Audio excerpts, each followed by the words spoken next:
His mother hated me. His family humiliated me. They poisoned my food, drugged my tea, destroyed my reputation, and made everyone believe I was unstable. And Emilio, my husband. He did not believe me. This is my story.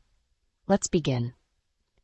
I walked into Emilio Ravelle's office with a file full of sins and a heartbeat that knew better than to make noise. Men like him heard weakness. They smelled it under perfume, beneath pressed clothes, behind brave little sentences women practiced in mirrors before walking into rooms they might not leave alive. So I kept my shoulders straight. I kept my chin level. I kept my hands still around the black leather folder pressed against my ribs like it could shield me from the man behind the desk. It couldn't. Nothing could. Emilio Ravelle did not look like a man who needed to raise his voice to kill someone. He sat in a high-backed chair behind a slab of black marble, dressed in a charcoal suit that probably cost more than my father's last 3 hospital bills combined. The city glowed behind him through floor-to-ceiling windows, rain streaking the glass in silver lines, turning the world beneath him into something blurred and obedient. He did not stand when I entered. He did not ask my name. He already knew it. That was the first warning. "Viviana Carrow," he said, my name leaving his mouth like something he had already decided to dislike. I stopped in front of his desk. The room smelled like cedar, leather, expensive coffee, and danger kept too clean to leave stains. 2 men stood near the doors behind me, silent, armed, not pretending otherwise. The older one had a scar running from his jaw to his collar. The younger one watched my hands. Good. Let him watch. My hands were the only part of me not lying. "You know who I am," I said. "I know who everyone is before they enter my building." His voice was low, smooth, almost bored. Almost. His eyes were not bored. They were dark and steady, the kind of eyes that made people confess things they had not done just to make the staring stop. There was no warmth in them, no curiosity, only calculation. I had imagined Emilio Ravelle 100 times before this day. Older, maybe. Crueler in an obvious way. A man with a thick gold ring and a loud voice. A villain from a story too simple to survive the real world. But he was not simple. That was worse. He was beautiful in a way that felt deliberate and punishing. Black hair cut neat, jaw sharp enough to cut pride from bone, mouth shaped like it had forgotten gentleness on purpose. There was no softness in his stillness, nothing wasted.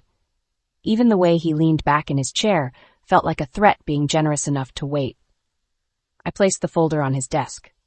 He did not touch it. Touching it first would mean I had made him curious.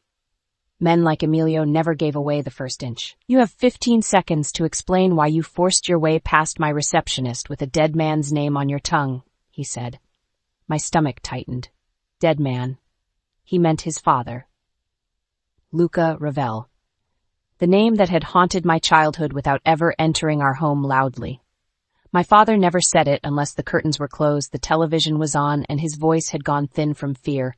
I had been 8 the first time I saw my father burn a letter in the kitchen sink. I had been 10 the first time he woke me in the middle of the night and told me if anyone with a Ravelle crest ever came to the door, I was not to open it. I had been 26 when his body finally started failing under the weight of debts, illness, and secrets he had carried too long. Now I stood in front of the son of the man my father had feared, and I did the one thing Julian Carrow had begged me never to do. I said the Ravelle name out loud. "Your father used mine to move money through 3 relief foundations, 2 port trusts, and 1 church restoration fund." My voice did not shake. God, I was proud of that. He framed my father when the route collapsed. Julian Carrow went to prison for 8 months, lost his license, lost his company, lost everything but me. The original ledgers say otherwise. The older guard near the door shifted. Only an inch. Emilio did not. But something changed in the room. Pressure. Like the air had drawn a blade. His gaze dropped to the folder. Not enough to count as interest. Enough for me to know the bullet had hit near bone. "Careful," he said. I almost laughed. Careful had kept my father poor. Careful had kept us moving apartments every time an old debt collector found the new address. Careful had made me swallow fear until it tasted normal. Careful had left my father in a clinic with cracked walls and a nurse who watered down pain medication because the insurance had stopped approving anything stronger. I was done being careful. "I have copies," I said. His eyes lifted. There. The first true flicker. Not fear. Never fear. Recognition. The kind a predator gives another living thing when it realizes the thing has teeth. How many? He asked. Enough. Where? Safe. His mouth curved, not a smile, an insult dressed as one. You think that answer protects you? No, I said. I think it makes killing me inconvenient. The younger guard actually looked at Emilio. Emilio's expression did not change, but the room seemed to inhale around him. He leaned forward at last, slowly. The movement should not have made my pulse stumble. It did. He had presence like weather, like a storm system moving closer across water. You felt him before he touched anything. And what does Viviana Carrow want in exchange for not making herself inconvenient? I opened the folder. My fingers were cold but steady. Inside were copies, not originals. Dates, transfers, account names, signature trails. One grainy photograph of my father, 20 years younger, standing beside Luca Ravelle at a charity opening with the face of a man who did not yet know the devil. Beside him would survive the fire and leave him holding the match. I slid one page toward Emilio. He looked down. This time he touched it. Victory should have tasted better. It tasted like acid. My father is sick, I said. He needs a private specialist, full-time care, secure housing, and protection from the people still watching him because of what your father buried under his name. That sounds expensive. You can afford it. I can afford a great many things. That does not mean I buy them for women who threaten me before lunch. I held his stare. You will buy this. A silence, deep enough to drown in. He looked at me then in a way that stripped the room away. The guards vanished. The windows vanished. The rain, the marble, the city below us.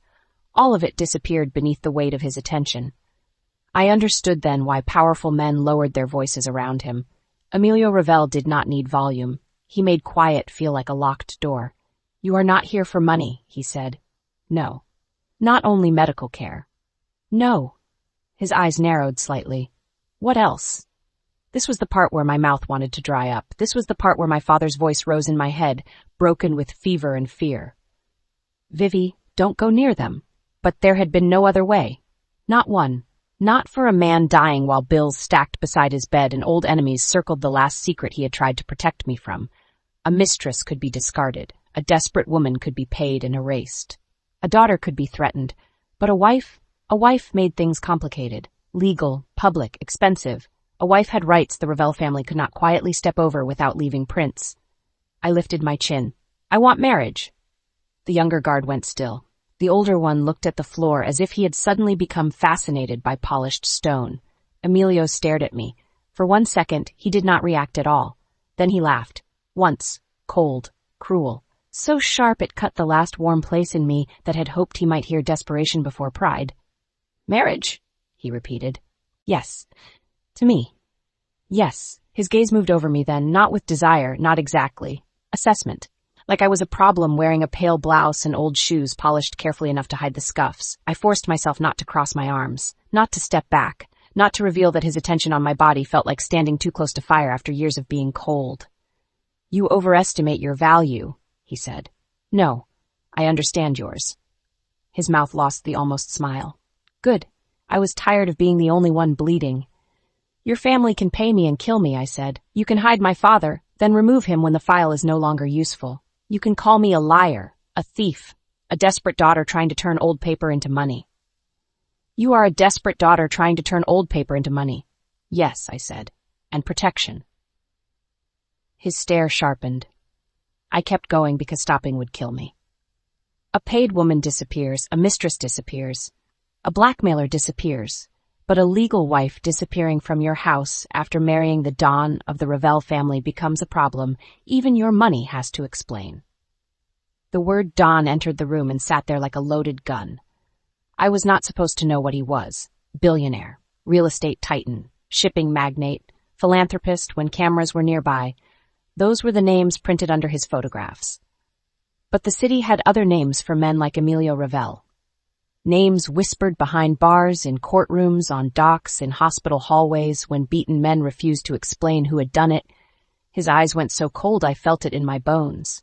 You came here planning this. I came here with no choice. Everyone has choices. That is something men with power say so they can blame the powerless for surviving. For the first time his face changed. Not much. A twitch in the jaw. a hardening near the eyes. I had offended him.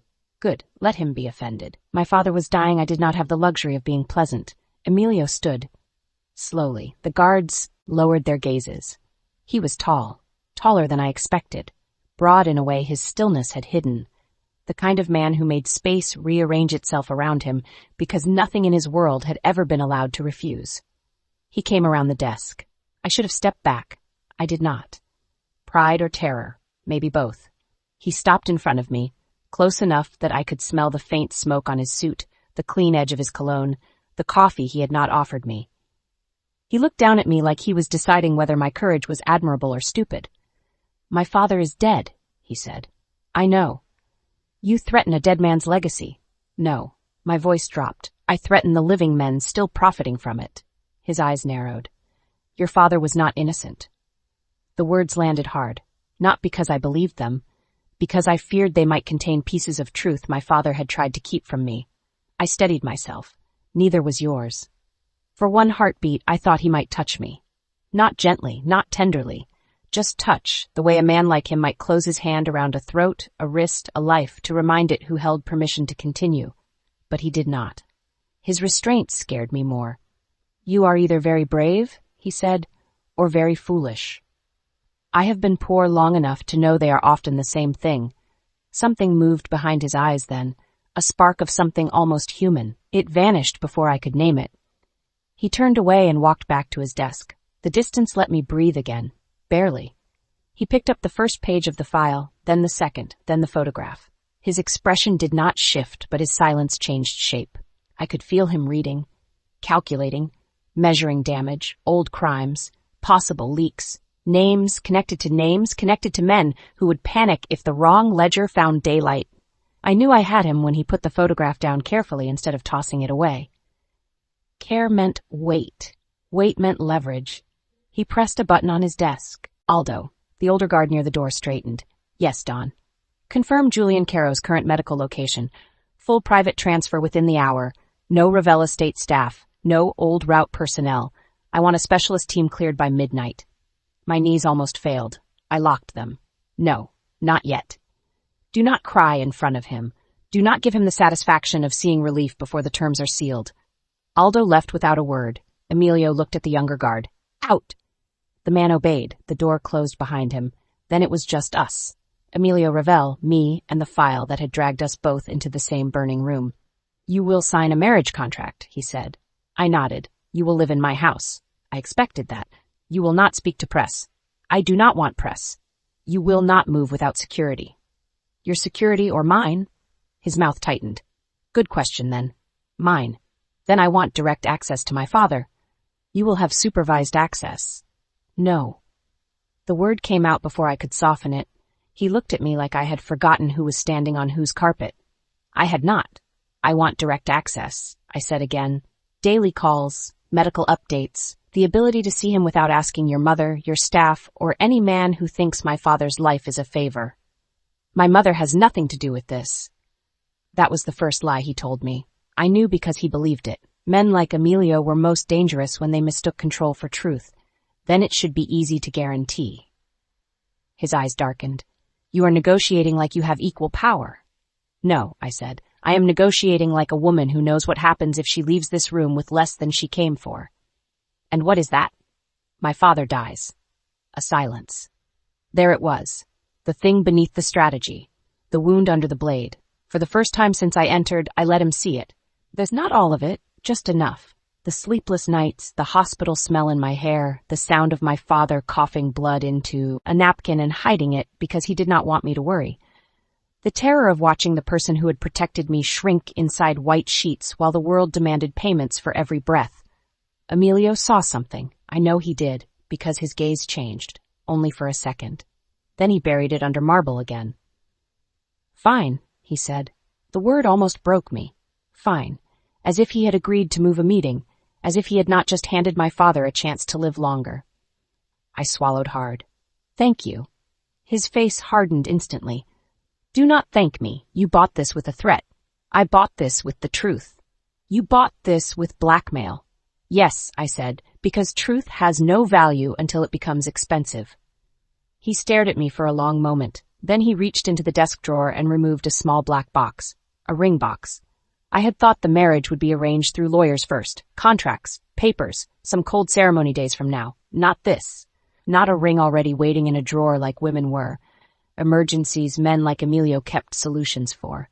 He opened the box. Inside sat a diamond that looked like ice cut into obedience, old, expensive, heavy with a family history I did not want on my hand. My stomach turned. Whose was it? His gaze flicked to mine. My grandmother's. Did she have a choice when she wore it? His hand stilled. Another hit. Small. Good. I was learning where the walls were. You wanted the name? He said. I wanted protection. The name is the protection. The name is also the danger. That time, something close to approval flashed through his eyes. He hated that I was right. He took the ring from the box and held out his hand. I looked at it, at his fingers. Long, strong, clean.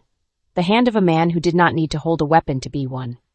I placed my hand in his. His skin was warm. That startled me more than it should have. He slid the ring onto my finger. The diamond settled there, cold and too heavy, swallowing my hand in a history that had never wanted me. It fit almost perfectly. Even the trap had been measured. Emilio did not release my hand right away. His thumb rested once against the side of my finger, where the ring pressed into skin. Not a caress. Not quite. A warning, pretending it had no softness. You are going to regret this, he said. I looked up at him. Probably. His eyes searched mine. I did not know what he saw. A desperate daughter, a liar, a wife, an enemy. Maybe all of them. You forced your way into my life, Viviana Carrow. The way he said my name made the room feel smaller. No, I said quietly. Your father forced his way into mine first. His hand tightened around mine. Not enough to hurt, enough to remind me he could. Then he let go. By sunset, I had become Viviana Carrow Ravelle. No white dress, no flowers, no music, just a private chapel attached to the Ravelle estate, old stone walls damp from rain, candles burning beneath saints who had probably seen worse bargains than mine, and still kept their painted eyes raised toward heaven. There were witnesses. Not guests, witnesses. Men in black suits, women wearing diamonds and judgment, a priest whose hands shook only once when Emilio entered. Isadora Ravelle sat in the front pew. Emilio's mother was elegant in black, her silver-streaked hair pinned low, her face composed in the way only powerful women and professional mourners mastered. She did not glare. That would have been too honest. She smiled at me. A soft, gracious smile. It made my blood colder than open hatred would have. Beside her sat Bianca, beautiful in pale blue, hands folded delicately in her lap. She looked like someone who had been born knowing exactly how to cry without ruining her makeup. You are lovely, she whispered when I passed. Then, softer, so only I could hear, for a threat. I kept walking. Enzo Ravelle leaned against the back wall with one ankle crossed over the other, looking amused. He was handsome in the lazy way cruel men sometimes were, all charm until the light caught the edge. His gaze moved over me slowly, not with desire, with inventory. I looked away first, not because I was weak, because I knew better than to stare too long at snakes when I did not yet know which ones were venomous.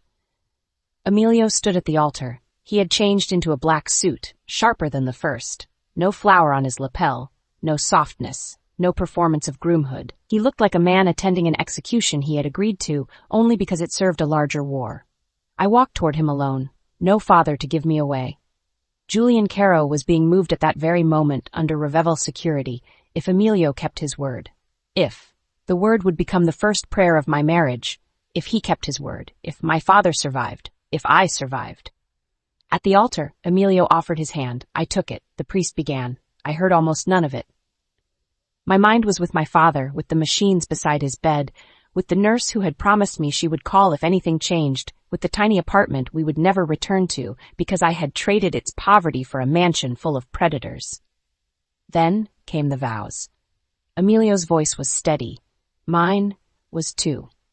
That was the first lie we told together.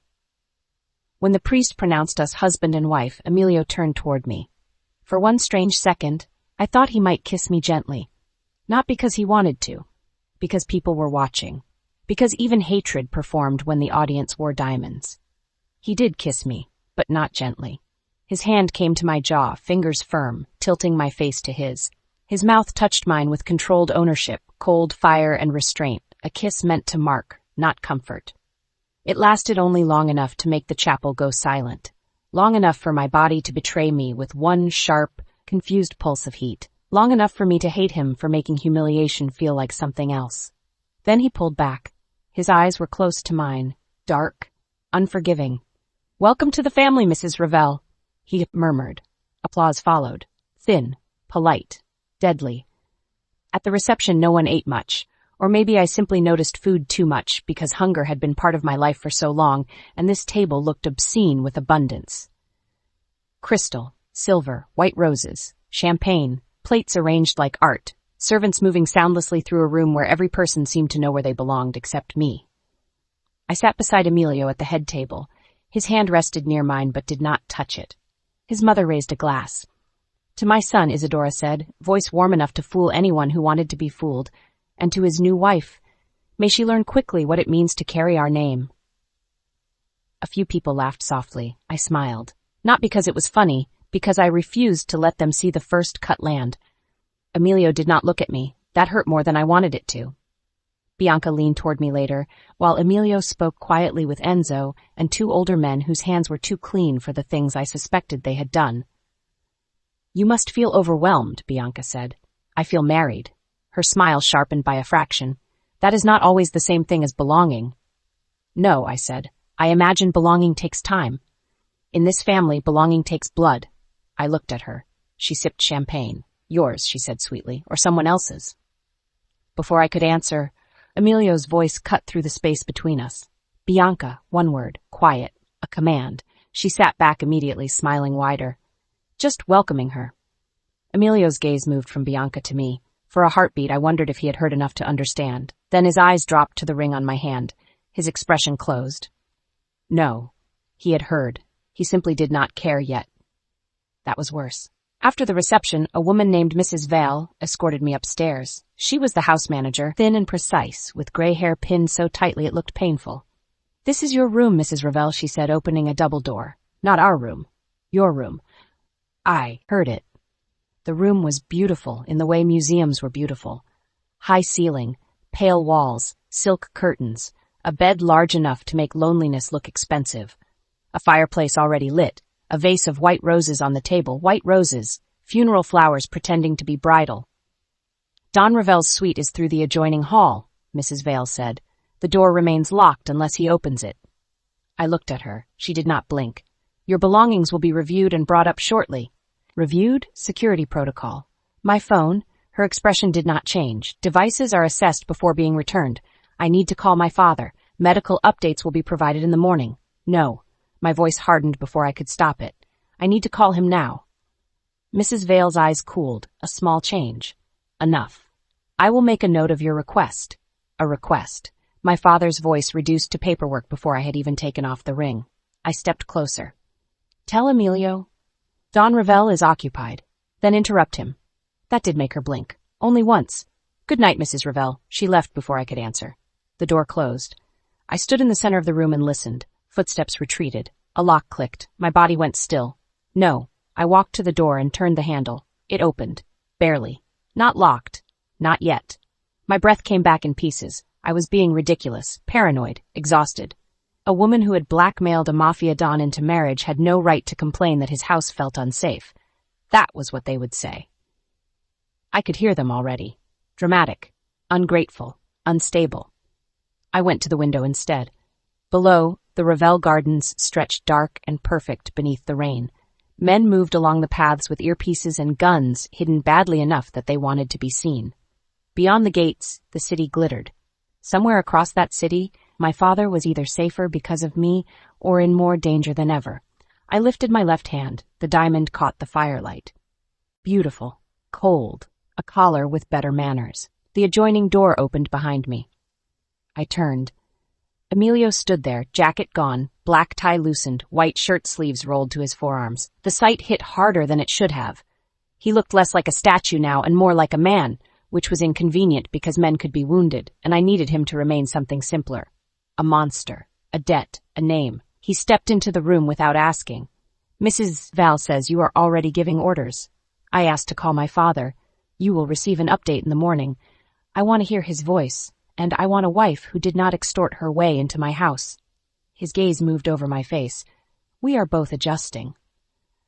I flinched before I could stop myself. His eyes caught it. For 1 second, something moved there. Not regret, not yet, but awareness. Then he killed it. You got what you wanted, he said. Medical care, protection, my name. I wanted my father alive. You wanted leverage. I used leverage because men like you only respect force. He moved closer.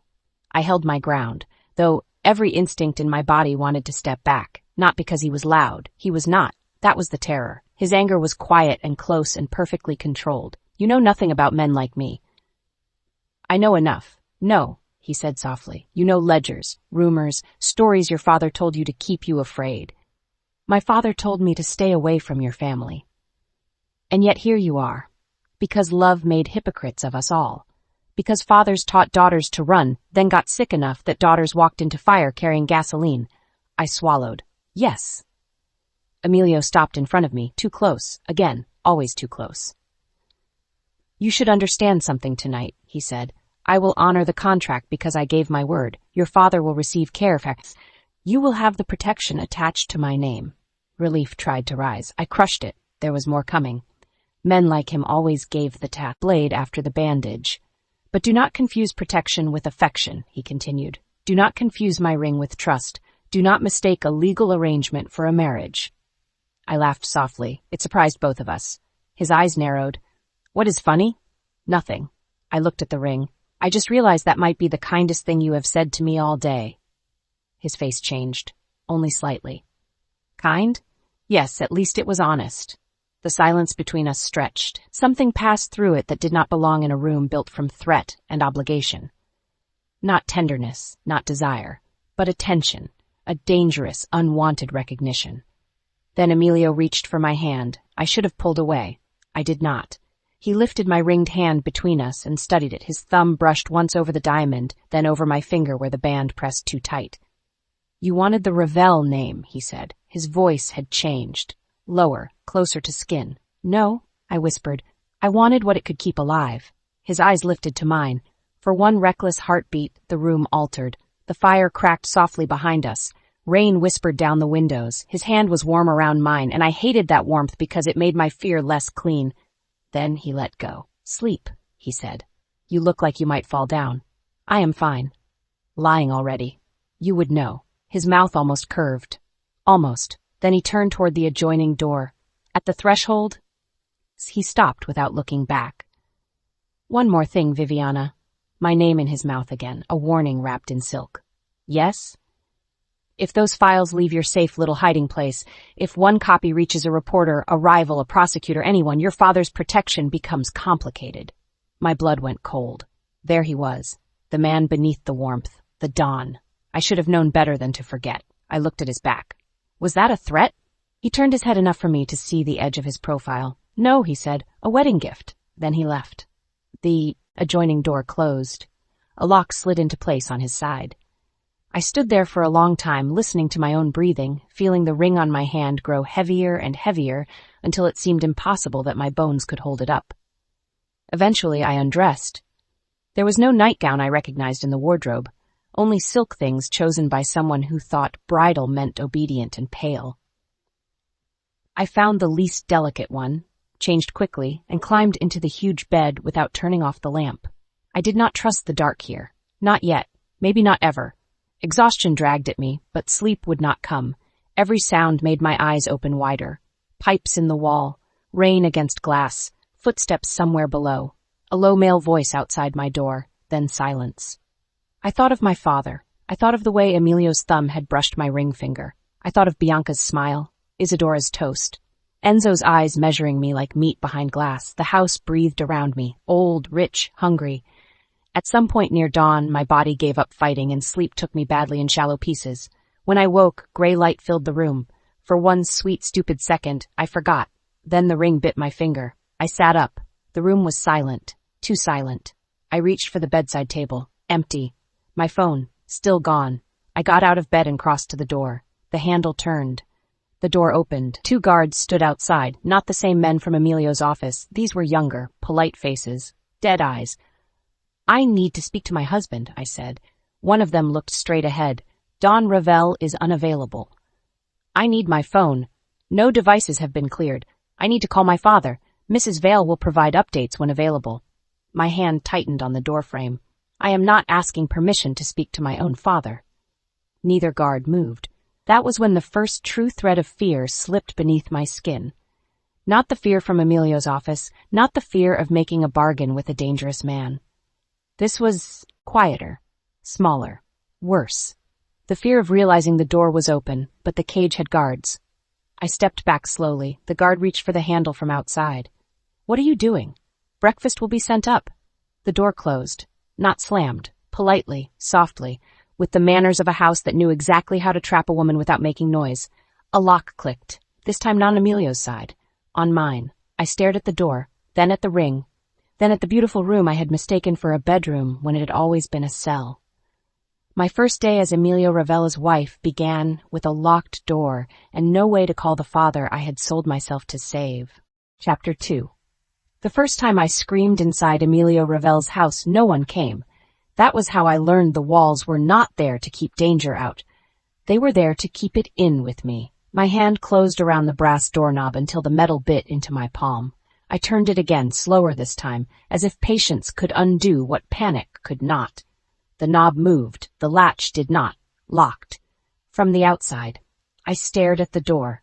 The two guards who had stood there only minutes ago were silent now, but I knew they had not left. I could feel them on the other side of the wood like a second lock.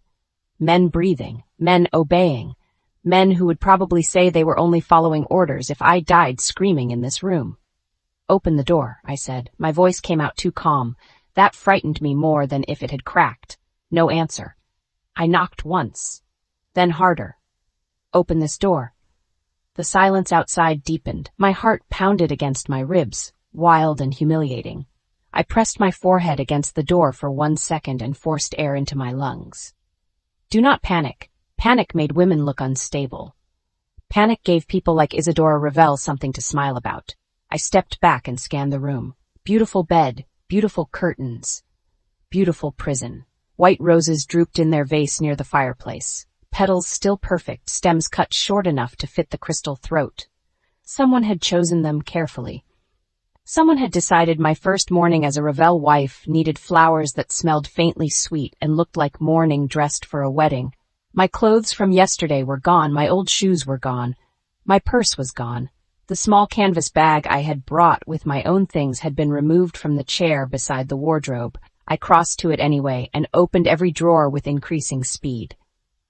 Silk, cashmere, pale dresses, cream blouses, lingerie folded so delicately it made my skin crawl. Nothing that belonged to me, nothing with the worn softness of use, nothing with a loose thread I recognized, nothing with the familiar scent of my old laundry soap from the laundromat near the clinic where I had washed my father's sheets at midnight because it was cheaper than paying the service.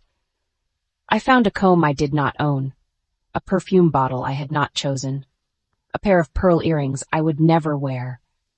My body went cold in layers. They had not simply taken my phone. They had taken every ordinary proof that I had existed before becoming Mrs. Ravelle.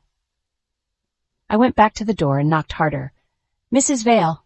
The lock clicked. I stepped back just as the door opened. Mrs. Vale stood there, thin and immaculate in a gray dress buttoned to the throat. Behind her, one of the guards watched the hallway as if my panic bored him. "Good morning, Mrs. Ravelle." I looked at her hands, empty. No phone, no apology, no key visible, because women like her did not need to display weapons to use them. Why was my door locked? Her expression did not change. "For your safety." My safety from what? Fresh air? Don Ravelle's household maintains strict movement protocols. I am his wife, not a package being held for inspection. Something flickered in her eyes. Not guilt. I would have preferred guilt. This was annoyance. "Breakfast has been prepared. I want my phone. Your device is still under review. I want my father. You will receive a medical update when it is available." I stepped closer. "That is not what I asked." Mrs. Vale looked at me for a long moment, then let her gaze drift just once toward the ring on my hand. It was such a small movement. Tiny, polite, cruel. The diamond caught the morning light and flashed like it was pleased to be part of this. Many women find the first morning after marriage emotional, she said. I stared at her. Do not do that. Do what? Make imprisonment sound like bridal nerves. Her mouth tightened. The guard behind her shifted. There it was, the quiet warning. Not yet, little bride. Not too loud. Not before breakfast. Mrs. Vale stepped aside. You are expected downstairs in 20 minutes. I have selected a dress. No. For the first time, her face changed. Only a fraction. Excuse me? I will select my own clothes. Your belongings are still being processed. Then I will wear what I slept in. Don Ravelle would not appreciate his wife appearing at breakfast in a nightdress. Then Don Ravelle should not have let his staff steal everything else. The guard looked at me then, fully. I realized too late that my voice had carried. Good, let it carry. Let this house learn I could be afraid and angry at the same time. Mrs. Vale's smile returned. It was worse than her blankness. The pale blue dress, she said softly, would be appropriate. Then she turned and left the door open. Open. Not freedom. Permission. The guard remained. I shut the door in his face. No lock clicked this time. That did not comfort me. I dressed because walking downstairs half naked would not make me powerful. It would only give them another story to tell about the desperate blackmail bride who lacked dignity. The pale blue dress fit too well, which meant someone had taken my measurements without asking. The fabric was soft, expensive, and cold against my skin. I stood before the mirror and barely recognized myself. The diamond on my hand, the borrowed dress, the hair I pinned with shaking fingers. A woman dressed by enemies still looked dressed. That was the danger of beautiful things. They made cages look intentional. Before leaving, I searched the room again. Not for my phone. I knew better now. I searched for what had changed. The canvas bag was gone. The cheap sweater I had worn under my coat yesterday was gone. The small photo of my father I kept tucked into my wallet was gone with the purse. But in the lowest drawer of the vanity, beneath a silk scarf, I found one thing they had missed. A blue ribbon. Not valuable, not useful, just a ribbon that had been tied around the dress my father bought me 3 years ago, the day I got the job at the accounting firm before everything fell apart again. He had saved for weeks, lied to me, probably. Pretended he found the money in an old coat. The dress had been blue because he said it made me look like the kind of woman life would be afraid to disappoint. I held the ribbon in my fist until the edges pressed marks into my palm. Then I put it beneath the lining of the vanity drawer. Hidden. Mine. One small piece of proof that I had not arrived in this house empty. The hallway outside my room was long and cream-colored, lined with portraits of Ravelle men who looked down as if judging whether I would bleed politely. A guard followed 2 paces behind me. Not close enough to touch, close enough to remind me he could. The house was awake now. Staff moved quietly through corridors, carrying trays, flowers, folded linens. None of them looked directly at me. Their eyes slid away before mine could catch them. That was not respect. That was training. I passed a mirror and saw myself with the guard behind me. Bride, prisoner, same silhouette, different story. Breakfast was served in a room drowned in sunlight. I hated that most. Cruel things should not happen in beautiful light. They should happen in basements behind locked doors, in places where a woman's instincts could point and say, there. That is where danger lives. But this room had polished floors, tall windows, white china, and silver so bright it reflected every lie in the house. Isadora Ravelle sat at the head of the table. Not because she was the Don, because she had trained everyone to forget she wasn't. She wore cream this morning, pearls at her throat, her silver-streaked hair pinned low. She looked like a woman made for portraits and knives hidden in gloves. Bianca sat to her right, beautiful and pale, stirring coffee she did not drink. Enzo lounged near the far end of the table with a newspaper open in front of him and no interest in the words. Emilio was not there. Good morning, Viviana, Isadora said. She said my name with warmth. That was the first cut. Good morning. Please sit. Her eyes moved over the dress. Blue suits you. Softer than yesterday. I sat because refusing would look like fear. Where is my husband? Bianca's spoon paused against her cup. Enzo smiled behind the newspaper. Isadora lifted her coffee. Emilio had business. At breakfast? My son does not keep office hours like ordinary men. No. Ordinary men usually let their wives call their fathers. The room went quiet. One servant near the sideboard froze with a silver pot in hand.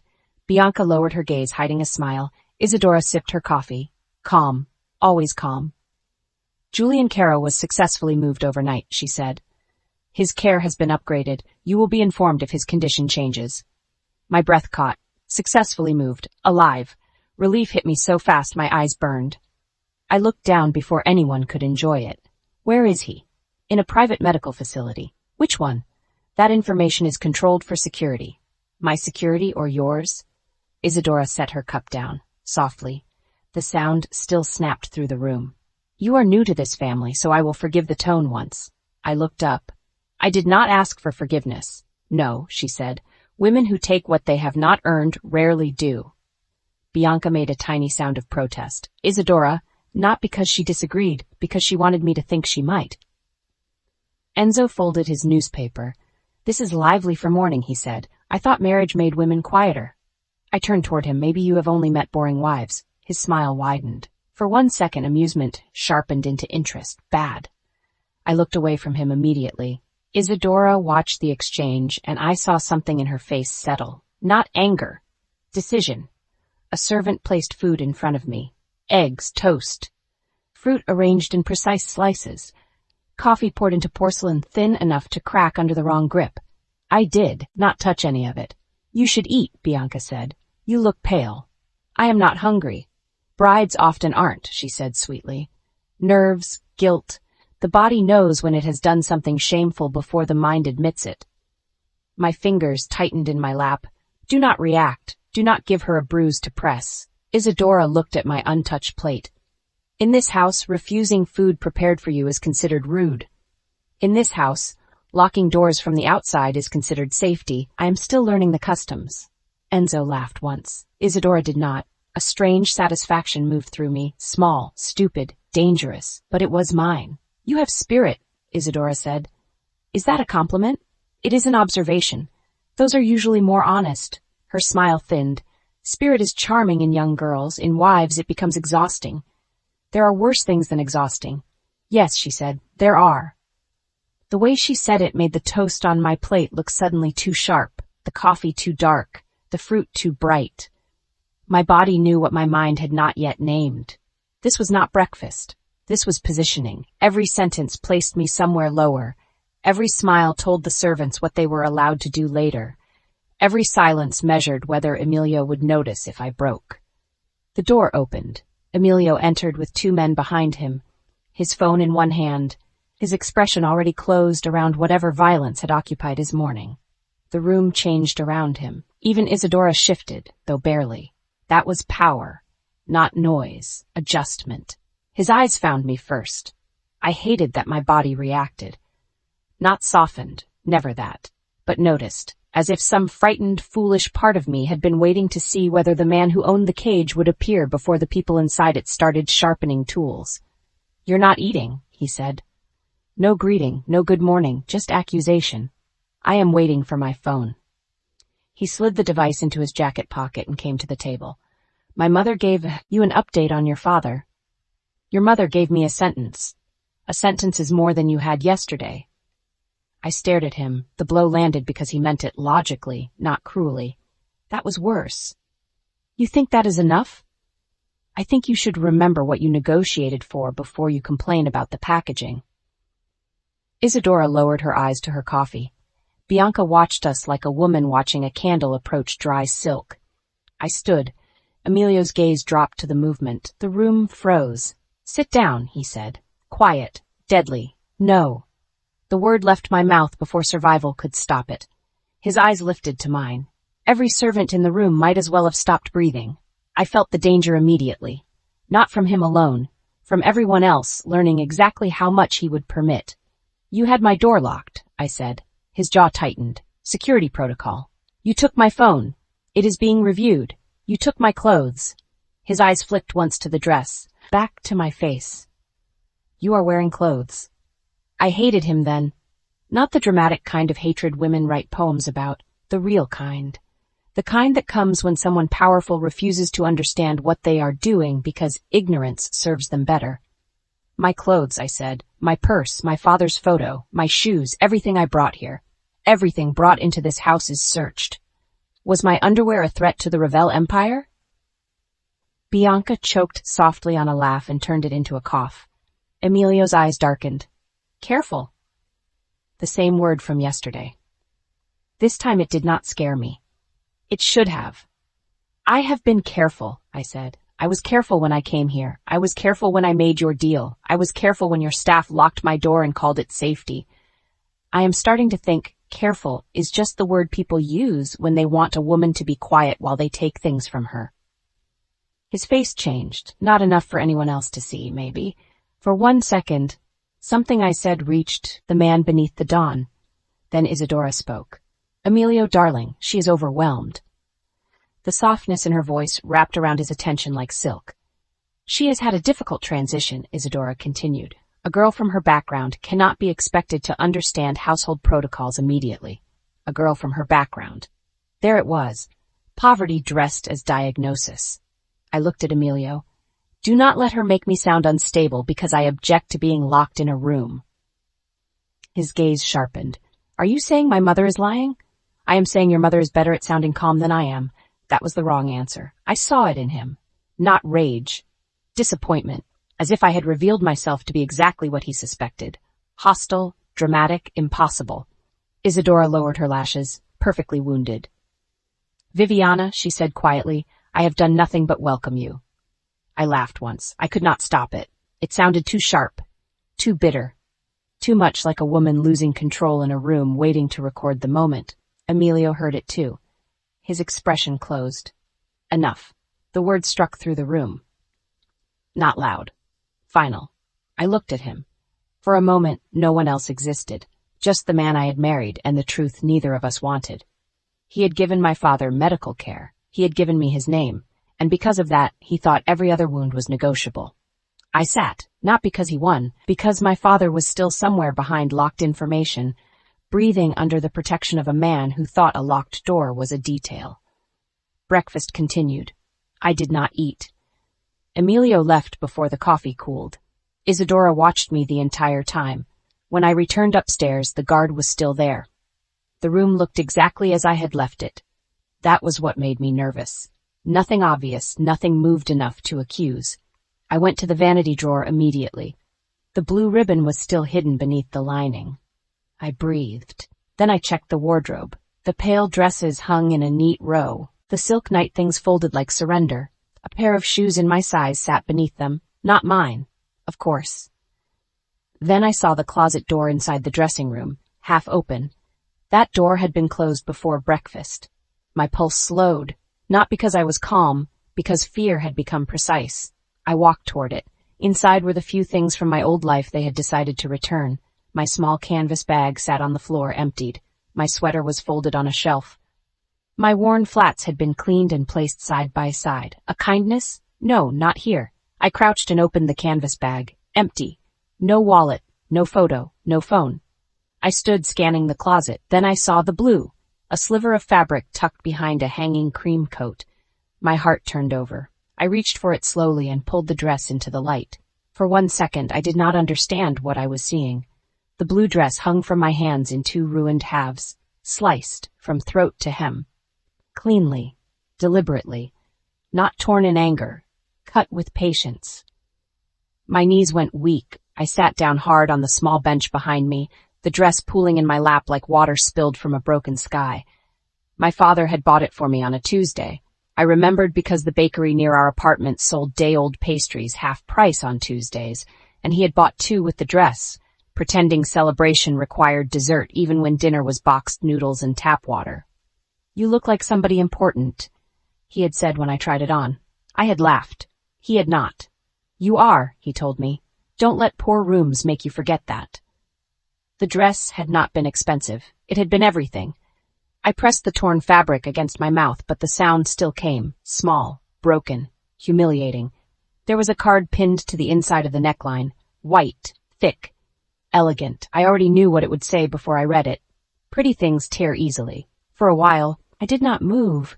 Something in me had gone very still, the phone, the door, the clothes, the breakfast insults. Those were violations. This was personal.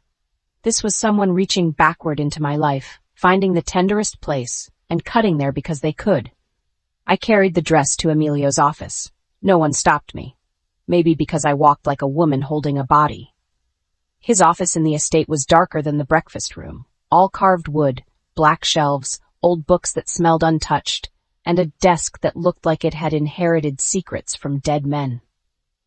He stood near the window, speaking to Aldo in low tones. Both men turned when I entered. Aldo's eyes dropped to the dress in my arms. Something in his face changed.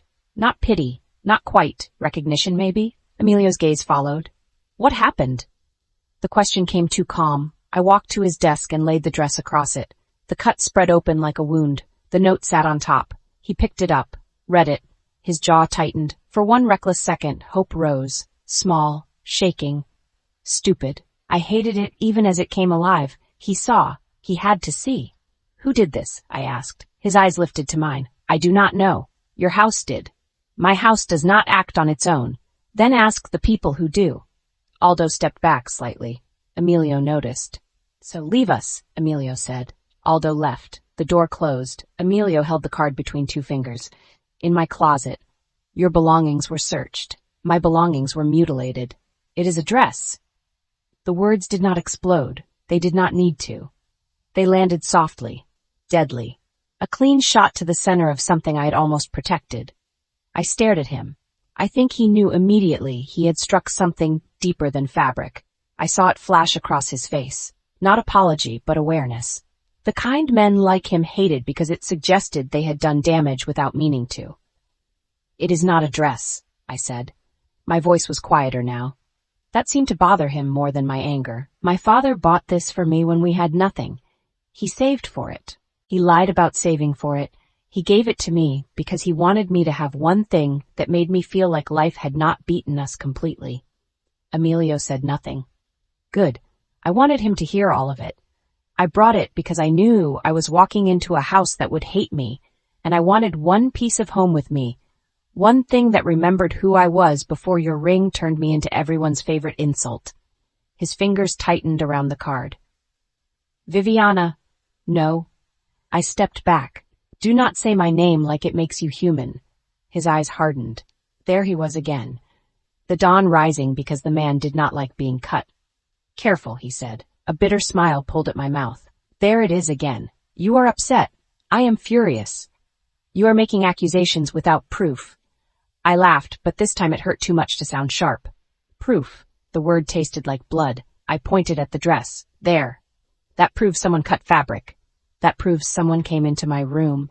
Staff has access to cut my clothes, to process them, to leave threats. His jaw flexed. I saw the battle in him. Not between believing me and not believing me.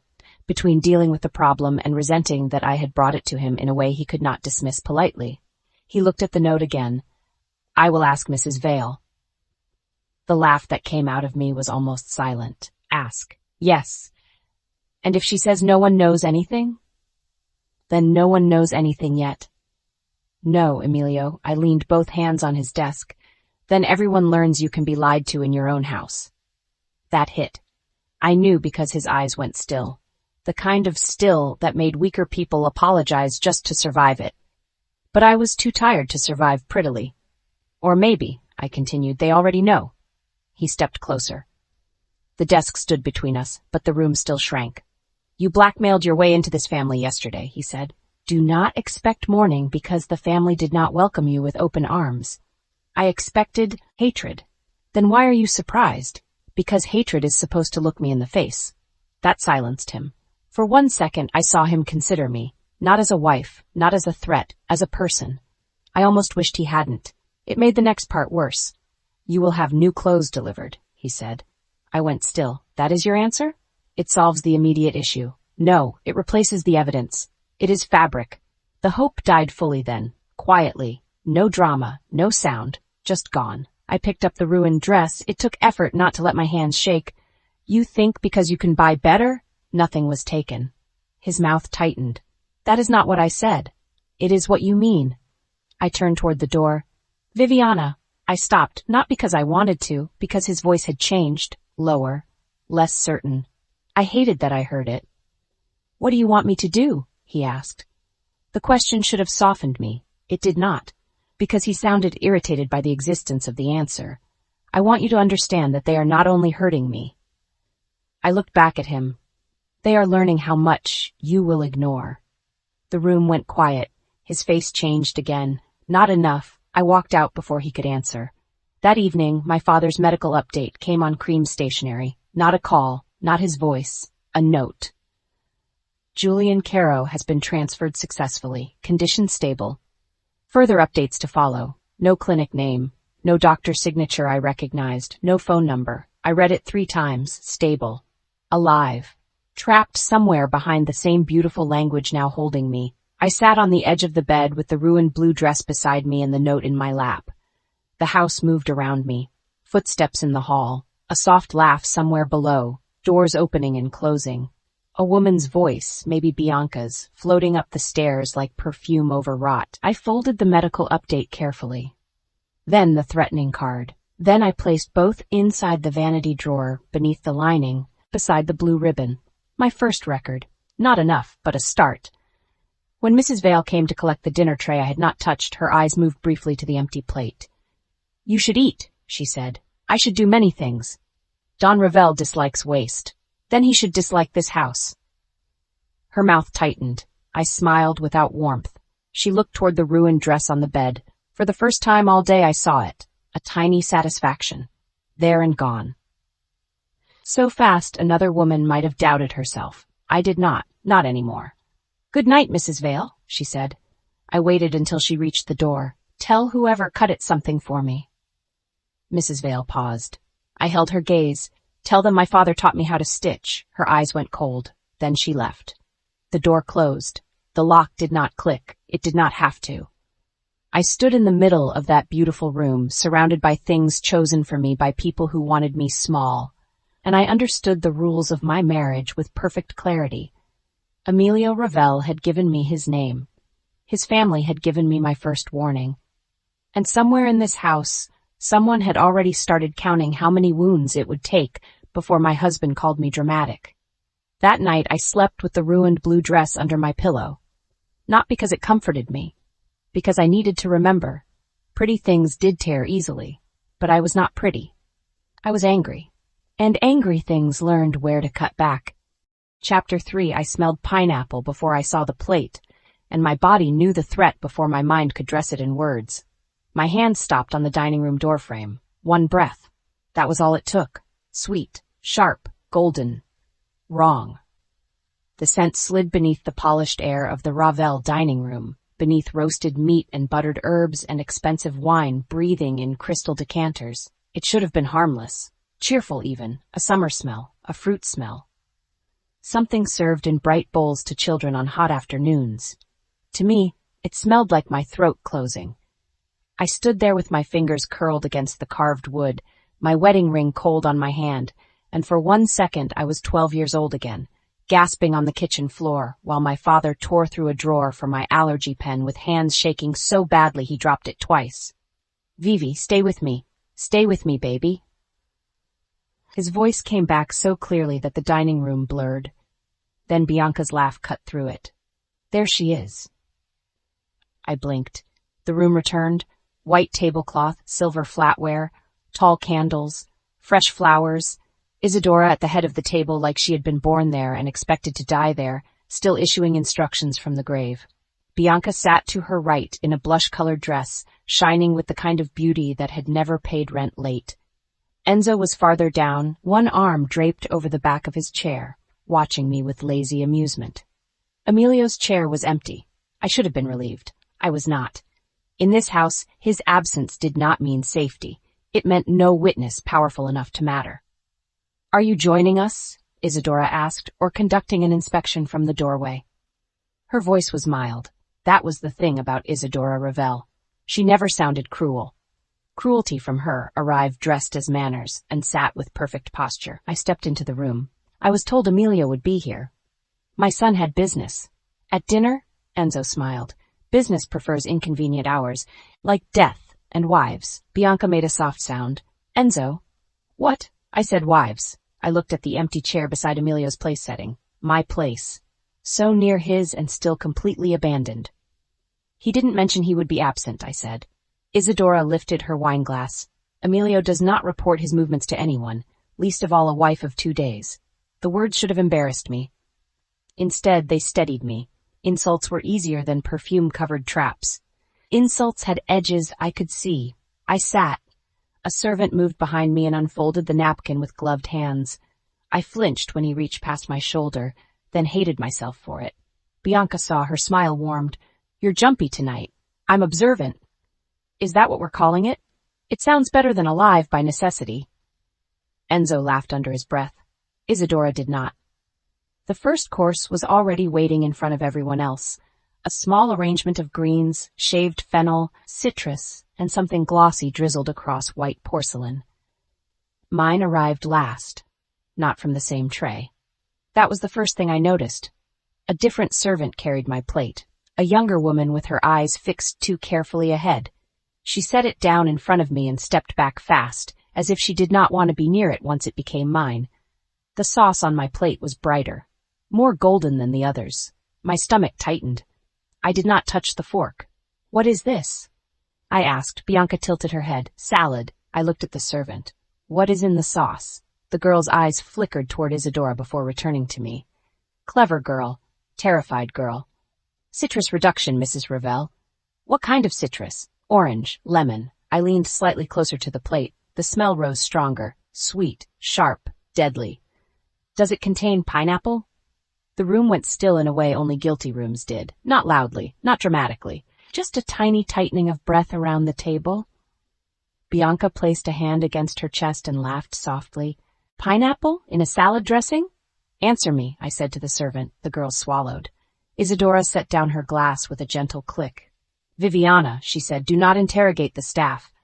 I asked a question about food I am expected to put in my mouth, and she answered. No, she listed 2 ingredients and avoided the third. Bianca sighed, like I was ruining something delicate. You really do look for insult in everything. My pulse began to thud. Not from fear alone. Anger helped. Anger was useful. It warmed the parts of me fear tried to freeze. I have a severe pineapple allergy, I said. It was written on the medical intake form Mrs. Vale took from me yesterday. Isadora's brows lifted slightly. Was it? Yes.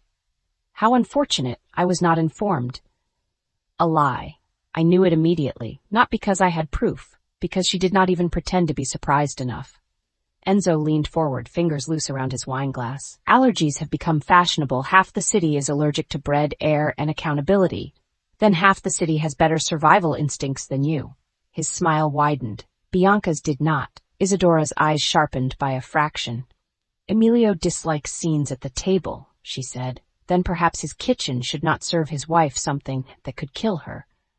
The word kill changed the air. Good. Let it. Let the servants hear it. Let the walls learn it.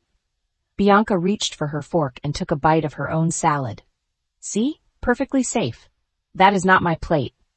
Do you hear yourself? She asked gently. You sound paranoid. There it was, the word placed carefully in the center of the table. Paranoid. Not cautious, not allergic, not endangered. Paranoid. I looked at Isadora. Have someone bring me a sealed piece of bread. I'll eat that.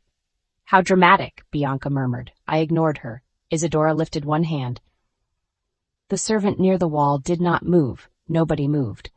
The message was clear. In this house, my requests waited for permission from people who enjoyed denying them. I pushed the plate away. I'm not eating this. The silence that followed felt staged. Isadora looked at my plate, then at me, with the exhausted patience of a woman dealing with an unruly child. Refusing food prepared for you in this house is an insult. Poisoning me would be worse. Bianca gasped, not because she was shocked, because she was performing for the staff. Isadora's mouth tightened. No one is poisoning you. I said pineapple. And I said no one is poisoning you. Those are not the same sentence. Enzo laughed again, quieter this time. Isadora looked at him, and he stopped. My throat felt too tight already, though I had not eaten anything. That was the cruel thing about fear when it knew your body's history. It could imitate the beginning of death so well you started doubting yourself before anyone else got the chance. Maybe I was overreacting. Maybe the smell was citrus. Maybe my body was remembering too loudly. Maybe. No, no, no. That was how they got inside you. They made your instincts sound hysterical. They made survival look rude. They put a silver fork in your hand and called it manners. Bianca leaned closer, her voice lowering into false concern. Viviana, if you refuse to eat every time you feel uncomfortable, people will start to worry. Good. Worry is appropriate when a woman says she might die. Her eyes flashed. Only once. Then the sweetness returned. I meant worry about your nerves.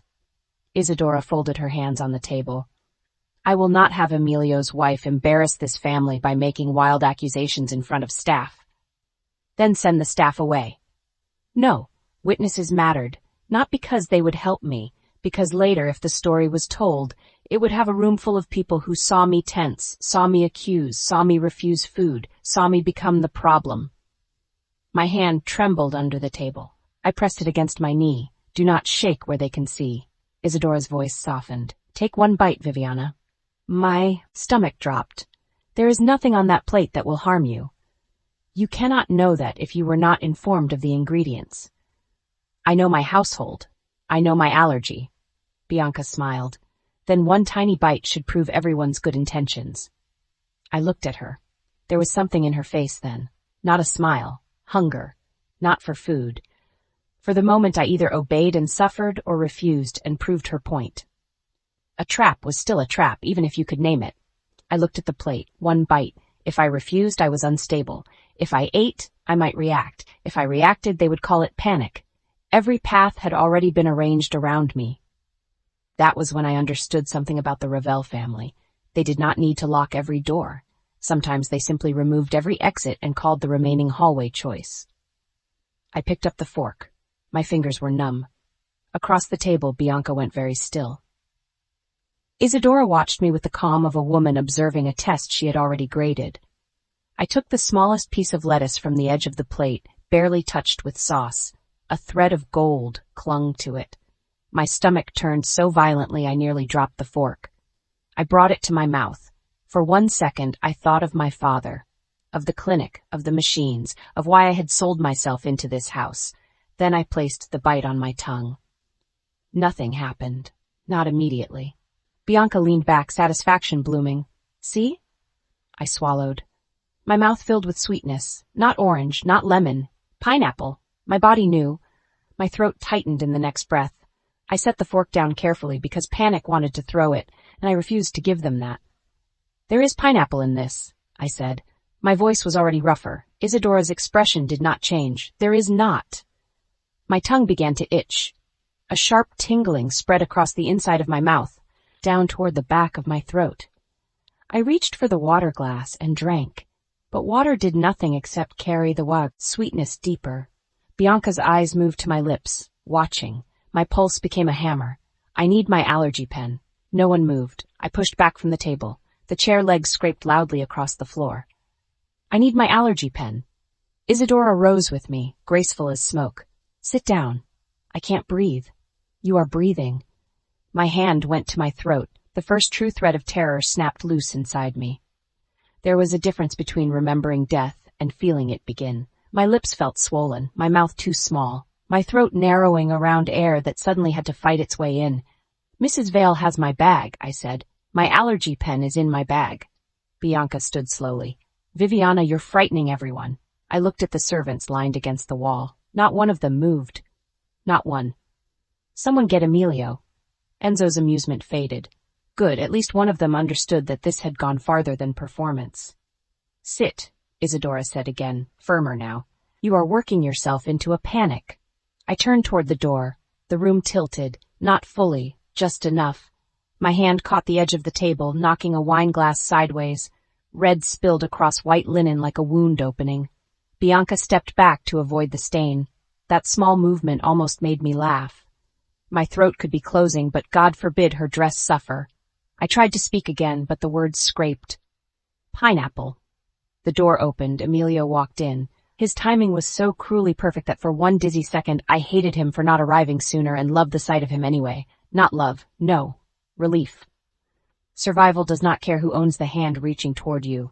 His gaze moved across the room in a single sweep. The spilled wine, my hand at my throat, Isadora standing, Bianca pale, Enzo no longer smiling, the untouched plates. Then me, something cracked across his face. Fast. Raw. Fear. He crossed the room so quickly the servants near the door stepped back. What happened? I reached for him because my body chose before pride could stop it. His hand closed around my arm, steadying me. Warm, hard, real. There's pineapple, I rasped, his eyes sharpened. Where is her allergy pen? No one answered. His voice dropped. Now. Mrs. Vale appeared in the doorway as if summoned by cruelty itself.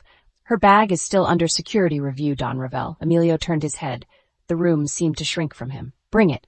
Mrs. Vale hesitated. One tiny pause. Too tiny for anyone else, maybe. Not for me.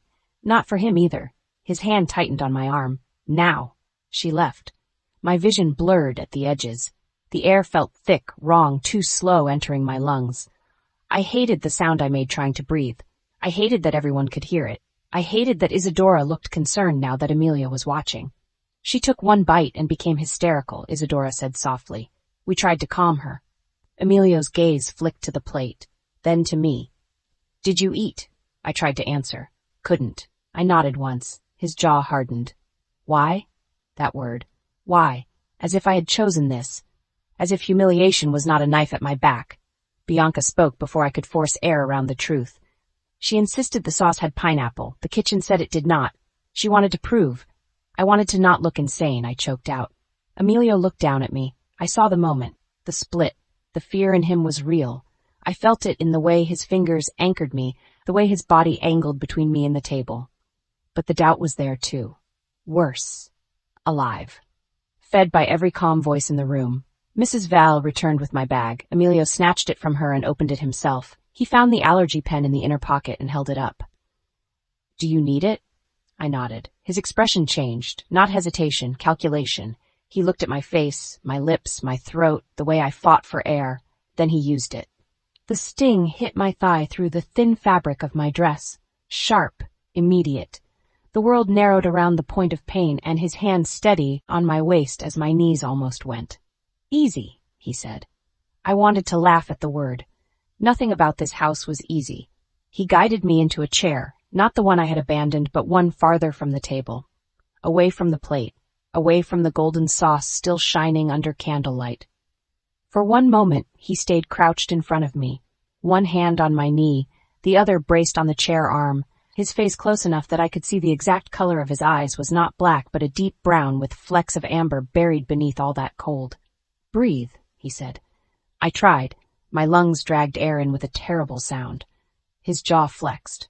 Again, fear. Again, quickly buried. Dr. Belanti arrived so fast it made something ugly twist in my stomach. Too fast. As if he had been waiting nearby. He was a neatly dressed man in his 50s with silver hair, soft hands, and eyes that slid away from mine when he reached for my wrist. Mrs. Ravelle, he said, voice gentle. Let's not excite ourselves further. I pulled my hand back. Emilio's eyes cut to me. Let him examine you. I said pineapple. I rasped. Belanti gave a sympathetic smile. The mind can provoke the body powerfully under stress. My throat was still swollen. My lips still burned. The injection had not fully steadied my heart yet, and this man stood over me calling death stress. There was pineapple in the sauce. Belanti looked toward Isadora. Barely, but I saw it. My stomach dropped. Isadora's face remained composed. Doctor, Emilio said. Belanti turned back. Her pulses elevated, breathing distressed but improving. Likely a panic response, aggravated by a mild sensitivity. The medication helped because she believed she required it. I stared at him. A mild sensitivity. Believed. I looked at Emilio. He was watching the doctor, not me. No, look at me. Look at my face. Look at what they did. Test the sauce, I said. My voice was barely there. Emilio heard me. So did Isadora. Her expression did not move, but the room tightened again. Emilio looked at the plate, then at Belanti. Can you? Belanti spread his hands. We can send it out, of course, but cross-contamination is always possible. Kitchen environments are complex. I would not leap to malicious conclusions. Malicious. There it was, the word no one but me had used. Emilio noticed. I saw it. A small shift in his gaze, but Isadora touched his arm before it could become something useful. Darling, she said quietly, she has had 2 difficult days, a forced transition, emotional strain, lack of sleep. She is frightened. Fear searches for enemies. I wanted to slap her hand off him, not because she touched him, because he let her, because her calm was stronger than my swollen mouth. Bianca sniffed softly. I feel awful. We were only encouraging her to eat because she looked so frail. Liar. The word burned in my throat worse than the pineapple. Enzo was silent now, too silent. His gaze stayed on the plate. Not on me. On the plate. That mattered, but I did not yet know why. Emilio stood. His hand left my knee. The absence felt like another door closing. I want the kitchen questioned, he said. Hope flickered. Isadora sighed. Of course. Too easy. Belanti nodded. A reasonable precaution. Too calm. Bianca dabbed at the corner of her eye. Too pretty. Emilio looked at me. You will rest. I want the sauce tested. I said I will question the kitchen. That is not the same thing. His expression hardened. There it was again. The punishment for insisting the wound was real. You need to stop talking. I flinched. He saw it. A muscle moved in his jaw, but he did not take the words back. Of course he didn't. Men like Emilio did not unsay things. They simply expected the world to heal around the impact. I almost died, I whispered. You are sitting in front of me. Because you walked in. Something moved in his face then. Pain, maybe. Or anger that looked like pain because men like him did not know what else to call. Guilt. Enough. One word. The room obeyed it. Even my body, exhausted and trembling, seemed to fold beneath it. Emilio ordered Belanti to remain until my breathing stabilized. He ordered Mrs. Val to return my allergy pen to my possession. He ordered the plate removed but not discarded. For a moment, I thought that meant something. Then Isadora said, I will personally speak to the kitchen. And Emilio nodded. He nodded, as if the woman seated across from me had not watched my throat close with calm eyes, as if the person most likely to hold the knife was the safest person to ask who had been stabbed. The servants moved. Plates disappeared. Wine was blotted. The dining room began repairing itself around my near death as if embarrassment, not poison, had been spilled. Belanti hovered. Bianca whispered apologies I did not accept. Enzo finally rose and left without a word. Isadora touched my shoulder as she passed. I went rigid. Her fingers were cool, light. A mother's touch if mothers were made of winter. Rest, Viviana, she said softly. Strong emotions can be dangerous for women in delicate positions. I looked up at her. She smiled. Then she left with Emilio. Not alone, but together. That was what my body remembered.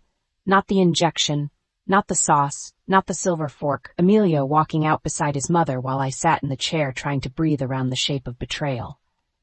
Later, Mrs. Val escorted me upstairs. Escorted. Not helped. My legs shook so badly I had to hold the banister. She did not offer an arm. I would not have taken it anyway. In my room the fire had been lit. My bed turned down. A glass of water waited beside the lamp. So did my allergy pen. Returned like a favor. I picked it up and held it until my hand stopped trembling. Mrs. Vale stood near the door. Dinner trays can be sent up for the rest of the week if you prefer. I looked at her. From the same kitchen? Her face revealed nothing. Good night, Mrs. Ravelle. After she left, I pushed a chair under the doorknob. It would not stop a determined man, but it would make noise. Sometimes survival was not about preventing the door from opening. Sometimes it was about buying enough seconds to scream. My throat still ached, my lips still burned, my body felt weak and jittery from the medicine and fear. I sat on the bed and pulled my ruined blue dress from beneath the pillow. I pressed the fabric to my lap.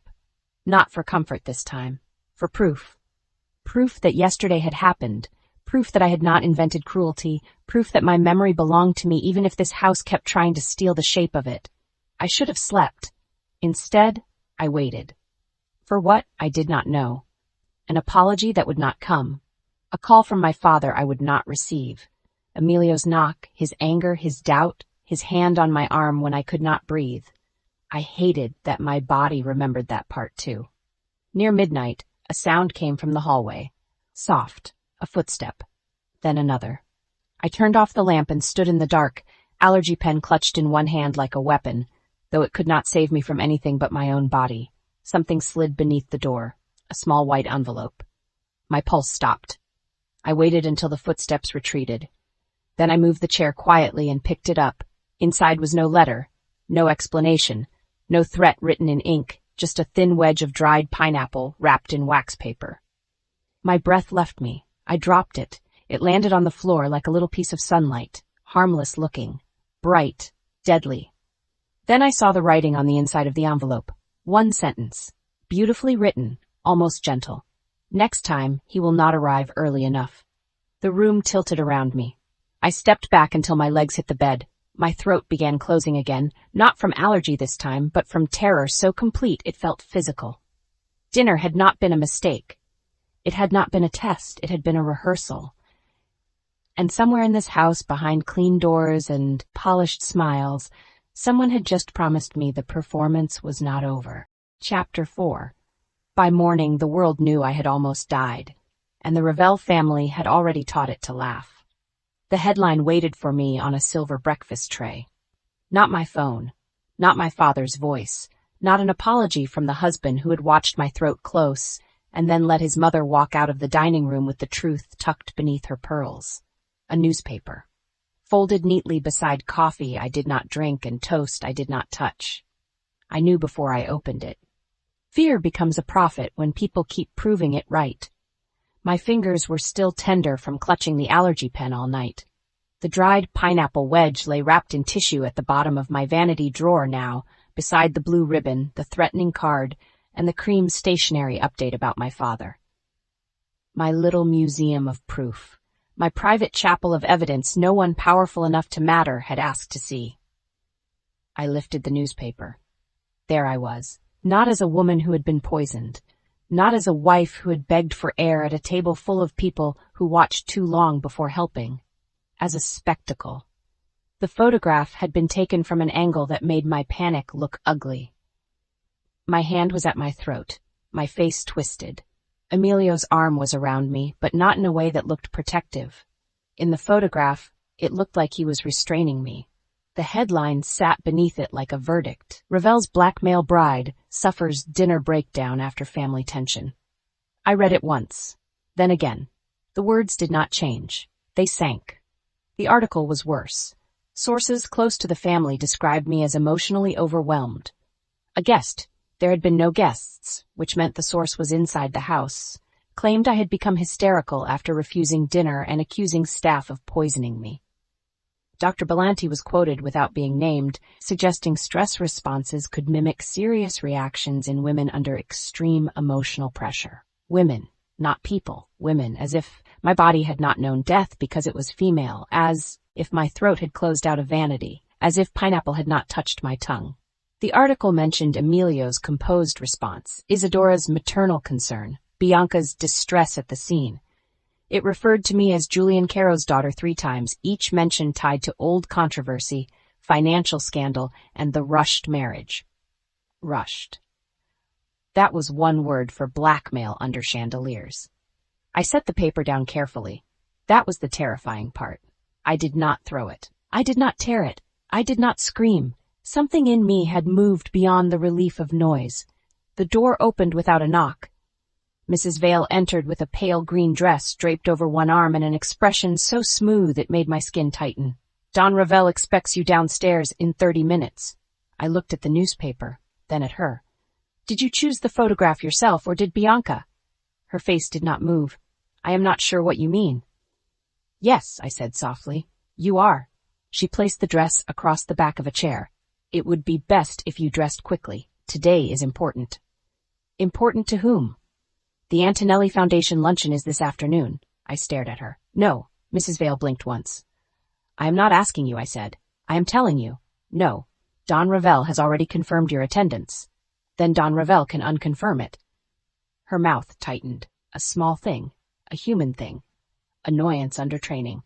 You are expected to help repair yesterday's unpleasantness. Unpleasantness. My throat tightened. Not from allergy this time. From rage. I stood slowly.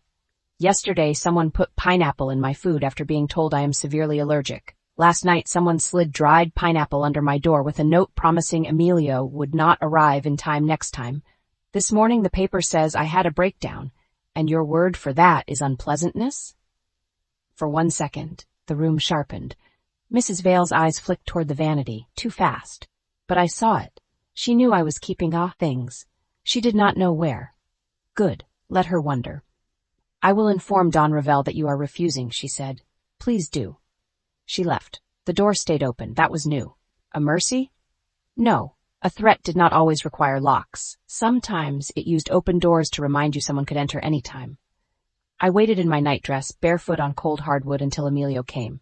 He arrived 10 minutes later. No jacket, white shirt, black trousers. His sleeves were rolled to his forearms like he had come from business, violent enough to require freedom of movement, but not important enough to wrinkle him. His eyes went first to the newspaper, then to me, then to the untouched breakfast tray. A small frown touched his mouth. You need to eat. I laughed. It came out quiet. Bad sign. I was learning quiet was where my worst pain lived. You lead with that? His gaze hardened. Good morning to you, too. Was it? He said nothing. I picked up the newspaper and held it toward him. He did not take it.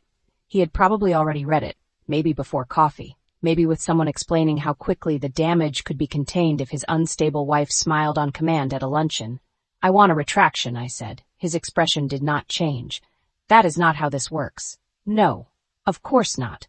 Because the lie works better for you. His eyes sharpened. Careful. There is that word again. Do you know what happens when society believes the Don Ravelle's new wife was poisoned in his own dining room? Yes, I said. They ask who poisoned her. They question my house. Maybe your house needs questioning. His jaw flexed. There, the wall. Always the wall. Emilio could tolerate cruelty in his house more easily than disrespect toward it. That was what none of my instincts had understood at first. He did not protect people first. He protected structure, name, order. The lie that his world was controlled because the alternative meant admitting monsters had learned to move quietly inside his walls. He stepped closer, and the room tightened around him. The luncheon matters, he said. Not to me. It should. Why? So I can smile beside the women trying to erase me? So the city sees you standing. The city already saw me choking. His eyes flashed. Not anger, something too close to memory. He had seen it too. He had felt my weight against him, heard the scrape in my breathing, held my arm while I shook from medicine and terror. For 1 second, we were both back in that dining room. Then he buried it. Again. The story is already out, he said. If you hide now, it confirms you are unstable. And if I go, then you show them control. No. I shook my head. Then I help your family clean the blood off the floor before anyone notices it was mine. His mouth tightened. I saw the blow land. Not deep enough, but land. My father, I said. Emilio's face closed. What about him? I want to speak to him before I agree to anything. Yes, no, the answer came too quickly. My stomach dropped. No? Not before the luncheon. I stared at him. He looked back without blinking. There was the knife. Always my father. Always that one tender place they could press and make me walk. You are using him. I am protecting him. You are using him to make me obedient. You made him part of the contract. Because he is sick. Because he is leverage. I stepped toward him before I knew I meant to. Anger carried me closer than wisdom would have allowed. My father is not leverage. His voice lowered. Then stop treating him like the price of your choices. The words hit so hard I almost stepped back. Almost. Instead, I let them enter, let them cut. Then I said, my choices? Emilio's face flickered. My choice was watching him cough blood into a towel because the clinic refused another scan. My choice was choosing between rent and his medication. My choice was reading old files until my eyes burned, because your father's name was buried under mine like a corpse. Someone expected us to carry forever. His eyes held mine.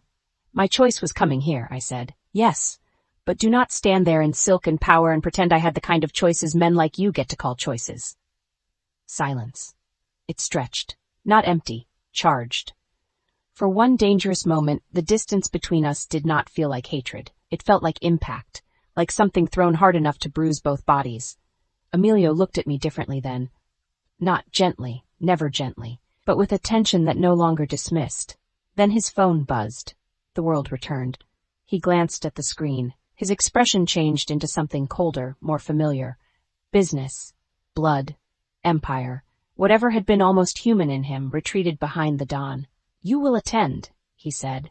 I hated myself for the tiny ache of disappointment, as if I had expected him to choose the woman in front of him over the machine that made him powerful.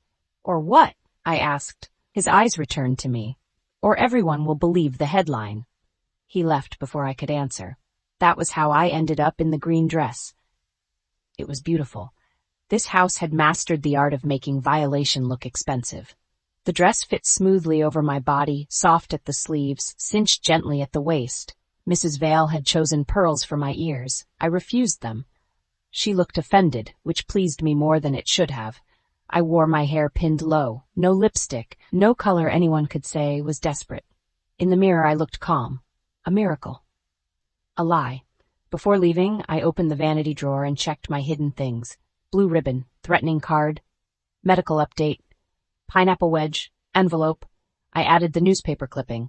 Then I tore a page from the back of a small guest notepad I found near the telephone that did not call out unless someone approved the line. I wrote the date, the headline, the exact words from the note under my door. The smell of pineapple, Dr. Belanti's name, Bianca's expression, Isadora's wording, Mrs. Vale's eyes moving to the vanity. My handwriting was small and precise. Control in ink. At the bottom I wrote, "If I disappear, start with the family." I stared at the sentence. It did not feel dramatic. That was the worst part. It felt practical. The Antonelli Foundation luncheon was held in a hotel ballroom where every flower looked imported, and every woman looked like she had practiced empathy in front of a mirror.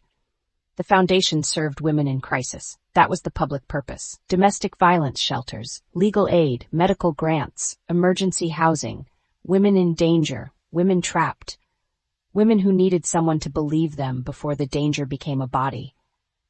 The irony was so sharp I could have laughed if my throat had not still hurt. Emilio escorted me inside with one hand at the small of my back. Not intimate, controlled, possessive in the way powerful men touched things they did not want damaged in public. Still, my body noticed the heat of his palm through the dress. I hated that too. I was beginning to understand that hatred did not make the body obedient.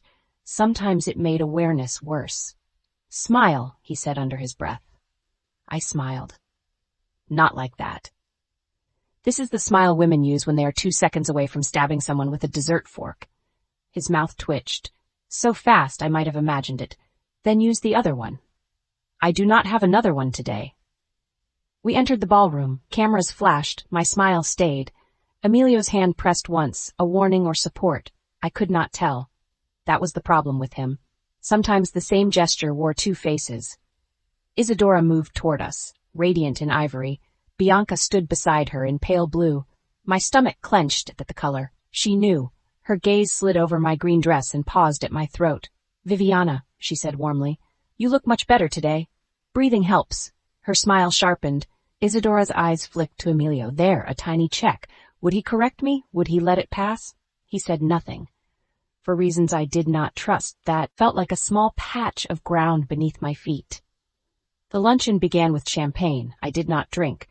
Then introductions. Then photographs. Then women with diamonds discussed survival in voices that had never had to whisper from behind a locked door. A senator's wife clasped my hands and said, "You poor thing, transitions can be so hard." Transitions. Another pretty word for cages. I gave her the same smile I had given the cameras. Some transitions are harder when people keep moving the exits. Her laugh faltered. Good. By the second hour, my cheeks hurt from smiling, my throat ached from talking, and my body felt strung tight beneath the dress. Emilio moved through the room with terrifying ease. Men approached him carefully. Women softened their voices. Even those who hated him seemed to orbit him. Not because he was loved, because he was gravity. I watched him speak to a gray-haired man near the bar. His expression was controlled, but his eyes were not idle. Emilio missed little, except apparently the war happening under his own roof. Bianca appeared at my side with 2 champagne flutes. "For peace?" she asked. "No, thank you." "Oh, of course." Her eyes widened. "After last night." I looked at her. She moved closer, lowering her voice. "You really did scare everyone." "You looked fascinated." Her smile stayed. "How cruel of you to say." "How honest of me." Her gaze flicked past me. "I should have turned." I didn't. That was my mistake. A body brushed my shoulder from the other side. A gasp, a tipping glass. Cold champagne splashed down the front of my dress. The room caught the moment instantly. Not all at once. That would have been too merciful. First the woman beside me gasped. Then someone turned. Then another. Then a camera flashed. The champagne soaked through the green silk, darkening it across my chest and stomach. Cold clung to my skin. The fabric plastered to me in a way that felt indecent, though nothing showed. Bianca's hands flew to her mouth. Oh my God, Viviana. The woman who had bumped me, one of Bianca's friends, I realized, looked horrified in a way that did not reach her eyes. I am so sorry. I slipped on carpet. She slipped on carpet, my hands curled at my sides. Do not react. Do not give them the picture. Emilio was already moving, fast. The room parted. What happened? He asked. Bianca was quicker. It was an accident. Poor Viviana. Poor Viviana, my new title. Emilio looked at me. For 1 second, his eyes dropped to the champagne soaking the dress. Something dark moved across his face. Anger. Use it. I held his gaze. I need the backup dress. Isadora was there now, smooth and composed. Of course, Bianca? Bianca blinked, then looked toward a young assistant hovering near the wall. The garment bag was in the dressing room, Bianca said. The assistant disappeared. We waited. A camera flashed again. Emilio turned his head. The photographer lowered the camera immediately. No words needed. The assistant returned 3 minutes later, pale. The garment bag is gone, I laughed softly, not because it was funny, because the trap had teeth and I could see every one. Bianca's face arranged itself into distress. Gone? Isadora sighed.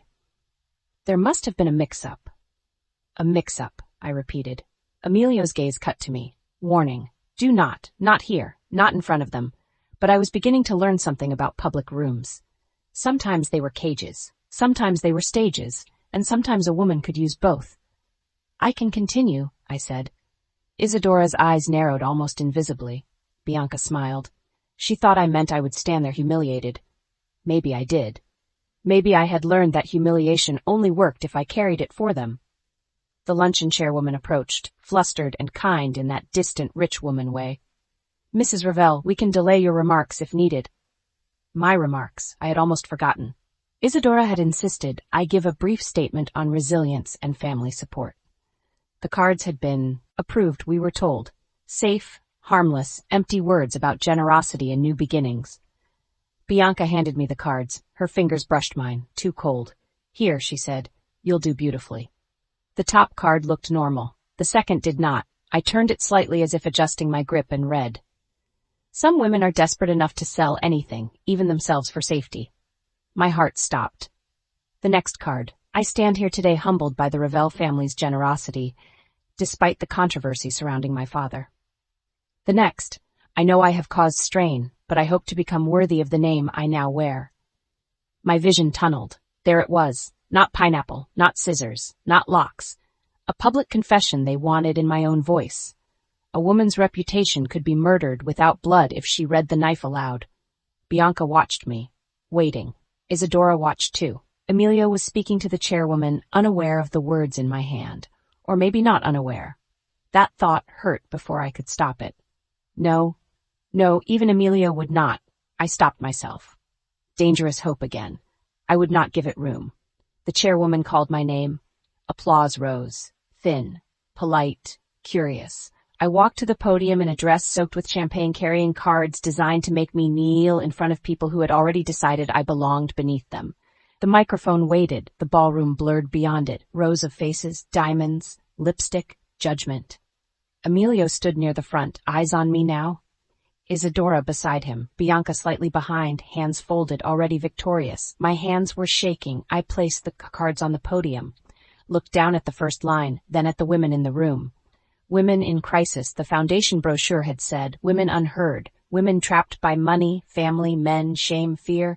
I thought of my door locked from the outside, my father hidden behind controlled updates, my blue dress cut open, my throat closing while people watched.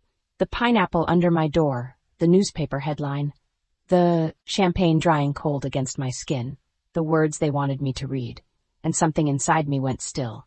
Not numb, clear. Good afternoon, I said. My voice came out steady. Bianca's smile faltered by 1 degree. I was given prepared remarks today. I lifted the cards. A little ripple moved through the room. They are polished, appropriate, safe. I looked at Emilio. His expression sharpened. He knew. Now he knew something was wrong. Too late, a bitter part of me thought. Then I looked back at the room. But safety is an interesting word when spoken by people who have always had it. Silence.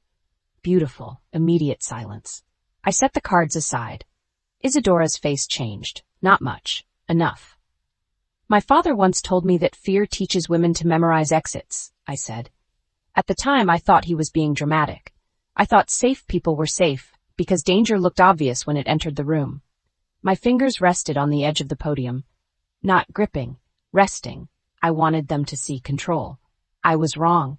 Danger does not always shout. Sometimes it smiles, sometimes it pours tea, sometimes it tells a woman she is emotional when she says she cannot breathe. Sometimes it calls fear instability because the truth would inconvenience everyone at the table. A woman in the second row stopped moving entirely. Good. Hear me? Even if you do nothing, hear me. This foundation says it stands for women in crisis.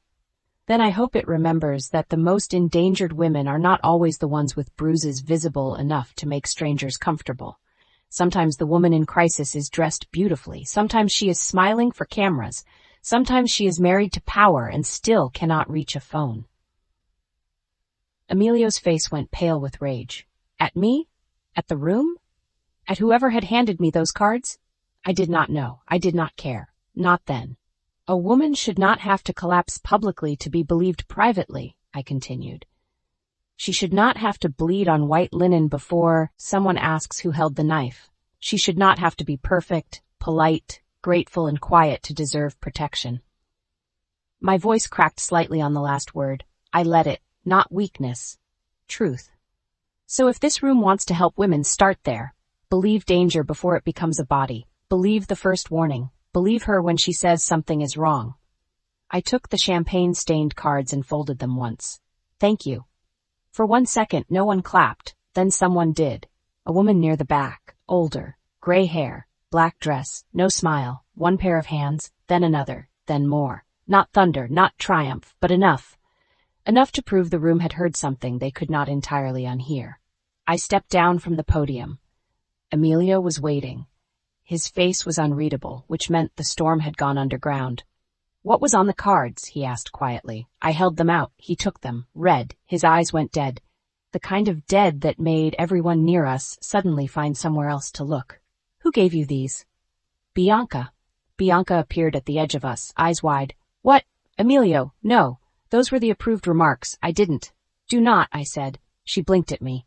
The room was too loud now. Applause dissolving into whispers, music starting too soon, staff moving fast to smooth over the moment. I stepped closer to Bianca. Not enough to touch. Enough that she smelled like roses and champagne and nerves. You lost, I said softly. Her eyes changed. There she was. Not the crying friend, not the sweet almost sister, the woman beneath. You think that was winning? She whispered. You just made yourself look unstable in front of half the city. No, I said. I made them listen. Her smile returned slowly, too slowly. The trick, she whispered, is not killing you first. My blood chilled. She leaned closer, her mouth near my ear. The trick is making sure no one believes you when we do. I turned my head. Her eyes were bright, alive with hate. Then she stepped back, lifted a hand to her mouth and began to cry. The performance was instant, perfect. Emilio, she gasped, loud enough for nearby people to hear. She threatened me. I stared at her. The room shifted again. Emilio looked from Bianca to me. His face was still cold, but now there was something else in his eyes. Doubt. Again. Always. Isadora arrived with the speed of a woman who had been waiting for her cue. What happened? Bianca trembled beautifully. I only tried to apologize, and she said I lost.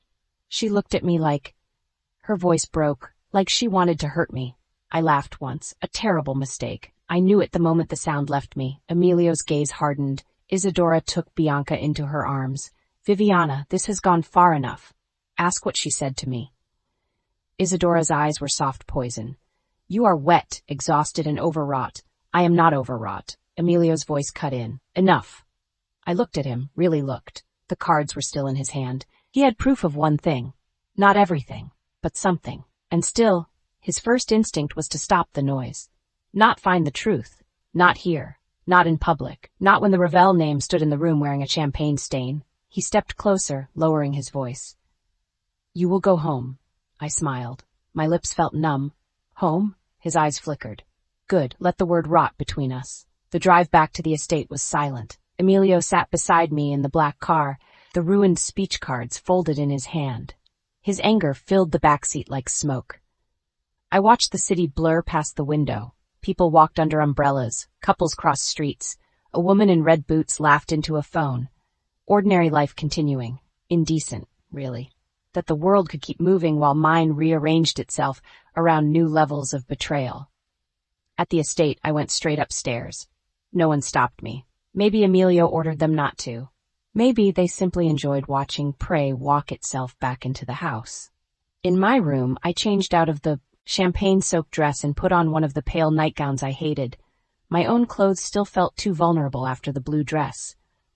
The green dress I left in the bathtub, wet and crumpled, like a body I refused to bury. Then I took out the notepad. My hand did not shake now. I wrote everything. The headline, the luncheon, the champagne, the missing garment bag, the cards, my speech, Bianca's words in the hallway, her fake tears, Emilio's face when he looked at me afterward, especially that. Because one day, if I forgot exactly how doubt looked on him, I might make the mistake of trusting the wrong version of his eyes. At the bottom of the page, I wrote the sentence again. If I disappear, start with the family. Then I added, Bianca knows how to cry on command. Isadora knows how to turn violence into concern. Emilio knows how to hold proof in his hand and still ask for silence. I folded the page carefully. Hid it beneath the vanity lining with the others. A knock came at the adjoining door. I froze. Not the hallway door. Emilio's door. It opened before I answered. He stood on the threshold, jacket off, speech cards still in one hand. His gaze moved over me, over the room, over the chair I had placed near the hall door. Not under the knob yet. Near enough. He noticed. For once, he did not comment. Bianca says you threatened her, he said. I laughed, but it came out tired now. She threatened to kill me in a room full of charity donors, then cried because I used the word lost. His face did not change. Those are serious accusations. So was Pineapple. His jaw flexed. Viviana. No. I stood. You do not get to use my name like a warning after today. He stepped into the room. I stepped back. He stopped. That mattered. I hated that it mattered. For a long moment he looked at me with something complicated under all the cold. I read the cards, he said, and they were not the approved remarks. A laugh caught in my throat, too close to a sob. No, they were not. I will find out who changed them. You already know who handed them to me. I know what you say happened. There it was. The blade beneath the velvet. I looked at him, and for the first time since I walked into his office, I felt something worse than fear. Exhaustion, not of body, of soul. How many times could a woman put the truth in a man's hands before she stopped expecting him to hold it? She said the trick is making sure no one believes me when they kill me. His eyes darkened. Do not say that lightly. I'm not saying it lightly. I'm saying it because she said it. He looked away. Only for a second, toward the window, toward the dark gardens beyond the glass. I understood then that some part of him did believe me. Not fully, not enough, but enough to make him uncomfortable, enough to make denial require effort. That almost hurt more. Because disbelief born from ignorance could be forgiven easier than disbelief chosen for convenience. When he looked back, his face was hard again. You need proof. The words were quiet. They still destroyed me. I am proof. His mouth tightened. You are my wife. Only when the room is watching. Silence. His eyes sharpened in a way that made the air between us dangerous. Not sensual. Not yet, but charged with all the things neither of us could safely touch. Careful, he said. No, I whispered. That word belongs to me now. For a heartbeat, neither of us moved. Then Emilio turned toward the adjoining door. At the threshold, he stopped. Do not go near Bianca alone again. I almost smiled. Is that protection or suspicion? He did not answer. That was answer enough. The door closed behind him. The lock clicked on his side. I stood there until my breath steadied. Then I crossed to the vanity, pulled out the hidden page, and added one more line beneath the others. He knows something is wrong. He just does not know whether I am worth the war it would take to believe me. I folded it again, hid it again. Then I pushed the chair under the hall door and sat on the floor beside it until dawn, listening to the house breathe around me. This time I did not wait for rescue. I started planning for evidence. Chapter 5. I woke up on the bathroom floor with blood on my lip and no memory of falling. For 3 seconds, I did not move. I stared at the white marble beneath my cheek, cold and veined in gray, and listened to the ugly little sound of my own breathing. Too fast, too shallow. Like I had been running in my sleep, and my body had made it somewhere my mind had not followed. The ceiling swam above me. The chandelier over the bathtub blurred, sharpened, blurred again. My tongue tasted copper. Blood. I touched my mouth with shaking fingers and found the split at the inside of my lower lip, small but sharp, where my teeth must have cut me when I hit the floor. I had hit the floor. I tried to sit up. The room tipped. Hard. My stomach lurched, and I grabbed the side of the vanity before I could collapse again. The movement sent pain through my shoulder, my hip, my knees. Not one clean injury. A collection. Bruises I had not yet earned in memory. That scared me more than the blood. Pain I could not explain. Time I had lost. A body moving through danger while my mind was not there to witness it. I pulled myself upright inch by inch and sat with my back against the vanity cabinet, breathing through waves of nausea. Think. I had gone to bed with the chair under the door. No, not gone to bed. I had sat beside the door until after midnight, writing down everything from the luncheon. Then Mrs. Vale had brought a tray. No, not Mrs. Vale. A younger maid, pale hands, downcast eyes, silver tray. Tea. I remembered tea. Not drinking it. I remembered refusing dinner. I remembered the maid saying Don Ravelle was displeased that I had not eaten. I remembered her setting the cup down by the bed and leaving before I could tell her to take it away. Then later, my stomach tightened. Later I had been thirsty. My throat had still ached from the pineapple. My mouth had tasted bitter from fear and adrenaline. The sealed water bottles I kept near the bed were gone. I remembered looking for them and finding only the tea. I had told myself one sip would not matter. One sip from a cup sent by a house that had already tried to feed me death. I closed my eyes. Stupid. No, not stupid. Exhausted. Trapped. Human. The kind of tired where survival starts making bargains with danger because the body cannot stay at war every second without paying for it. I forced my eyes open and searched the bathroom. The teacup was still on the nightstand in the bedroom, visible through the open bathroom door. I stared at it. White porcelain, gold rim, elegant, innocent look. I crawled before I stood because my legs did not feel trustworthy. The floor was freezing under my palms. The room smelled faintly of lavender polish and something sour beneath it. Fear leaving the body, maybe. When I reached the bed, I pulled myself up and grabbed the cup. A little tea remained at the bottom, cold, amber, harmless looking. I tilted it toward the lamp. There. At the bottom, clinging to the porcelain beneath the liquid, was a faint powdery residue that did not dissolve. My hand stopped shaking, not because I was calm, because terror had become useful again. I carried the cup to the wardrobe, pulled down one of the ridiculous silk scarves Mrs. Vale had chosen for me, and wrapped the cup inside it without touching the rim again. I looked around for a place to hide it, not the vanity drawer. They knew about the vanity now. Not under the mattress, too obvious. My eyes landed on the fireplace. There was an old decorative coal box beside it, polished black, heavy, unused. I lifted the lid and found nothing inside but dust and a folded screen cloth. Perfect. I tucked the wrapped cup beneath the cloth, closed the lid, and wiped my fingerprints from the handle with the hem of my nightgown. Then I stood there swaying, one hand on the mantel, while the room pulsed around me. A knock came at the hall door. My whole body turned cold. Mrs. Ravelle? Mrs. Vale's voice. Dr. Belanti is here. I laughed, once, and the sound hurt my split lip. Dr. Belanti arrived before I called anyone. Again, this house did not respond to danger. It scheduled it. I looked at the chair still wedged under the doorknob.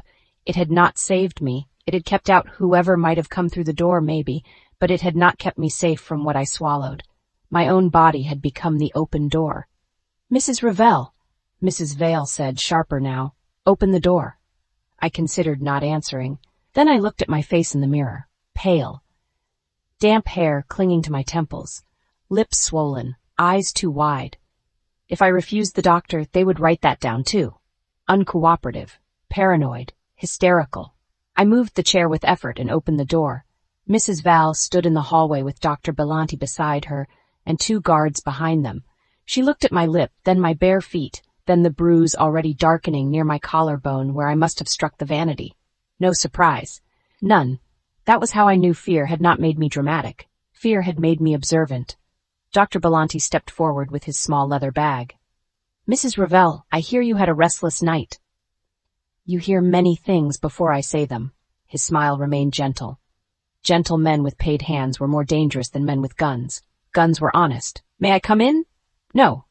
Mrs. Vale's eyes hardened. Belanti only inclined his head.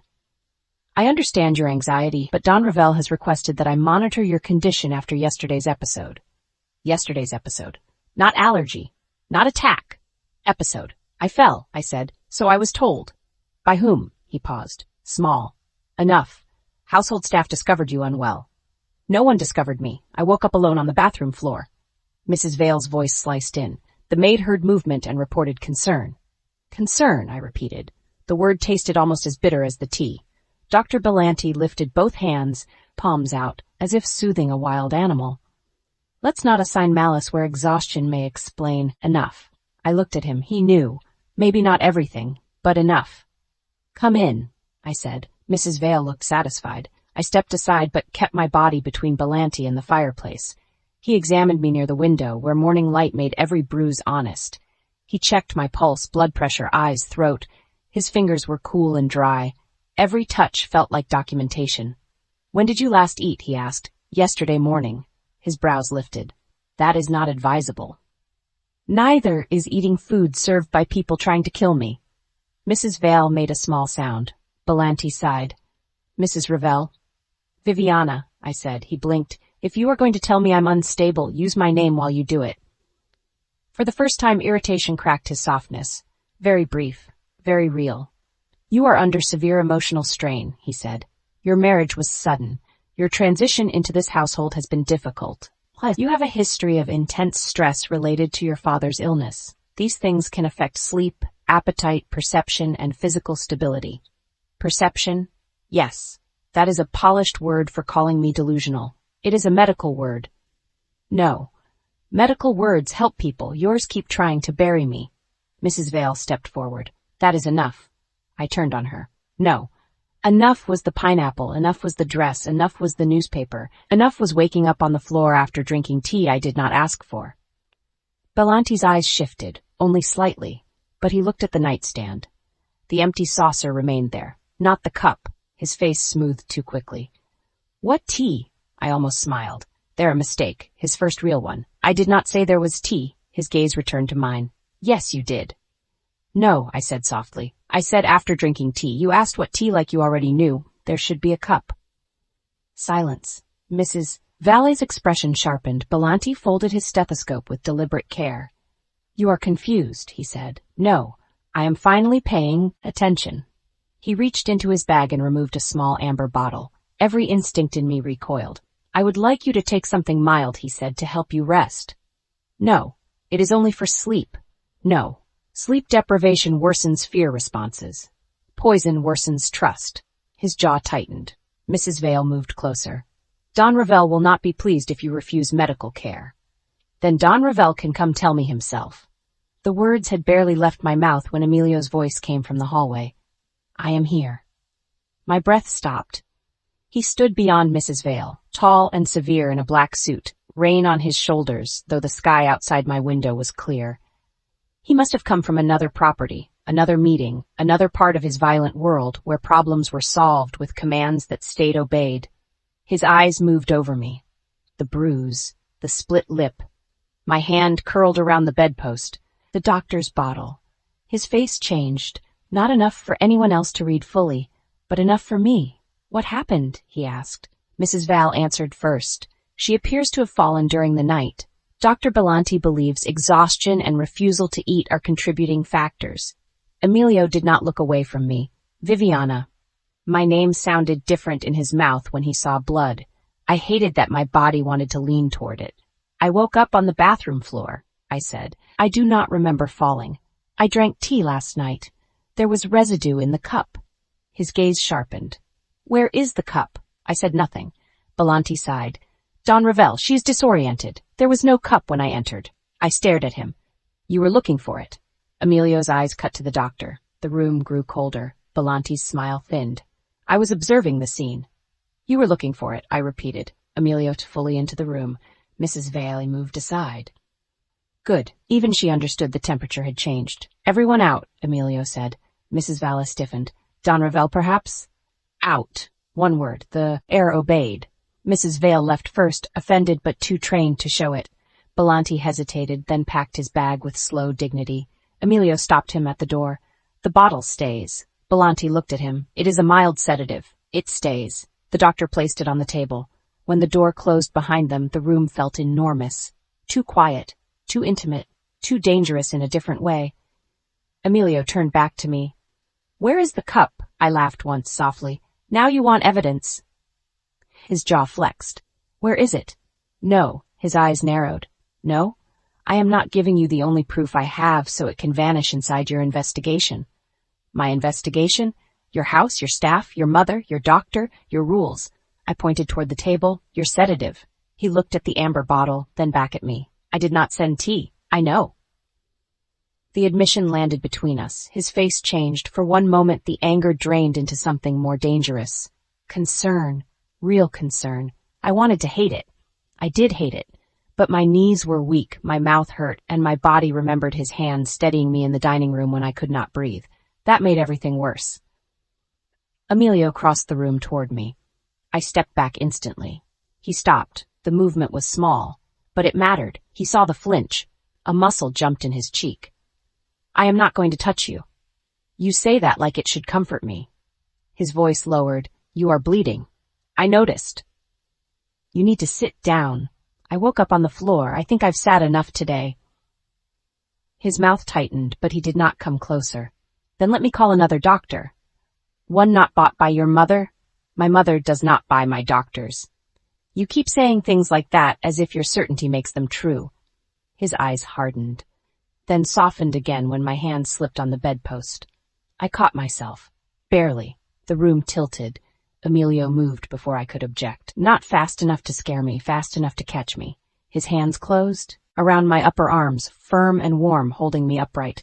My body betrayed me at once, sagging toward the first solid thing it had touched in days that did not seem designed to hurt me.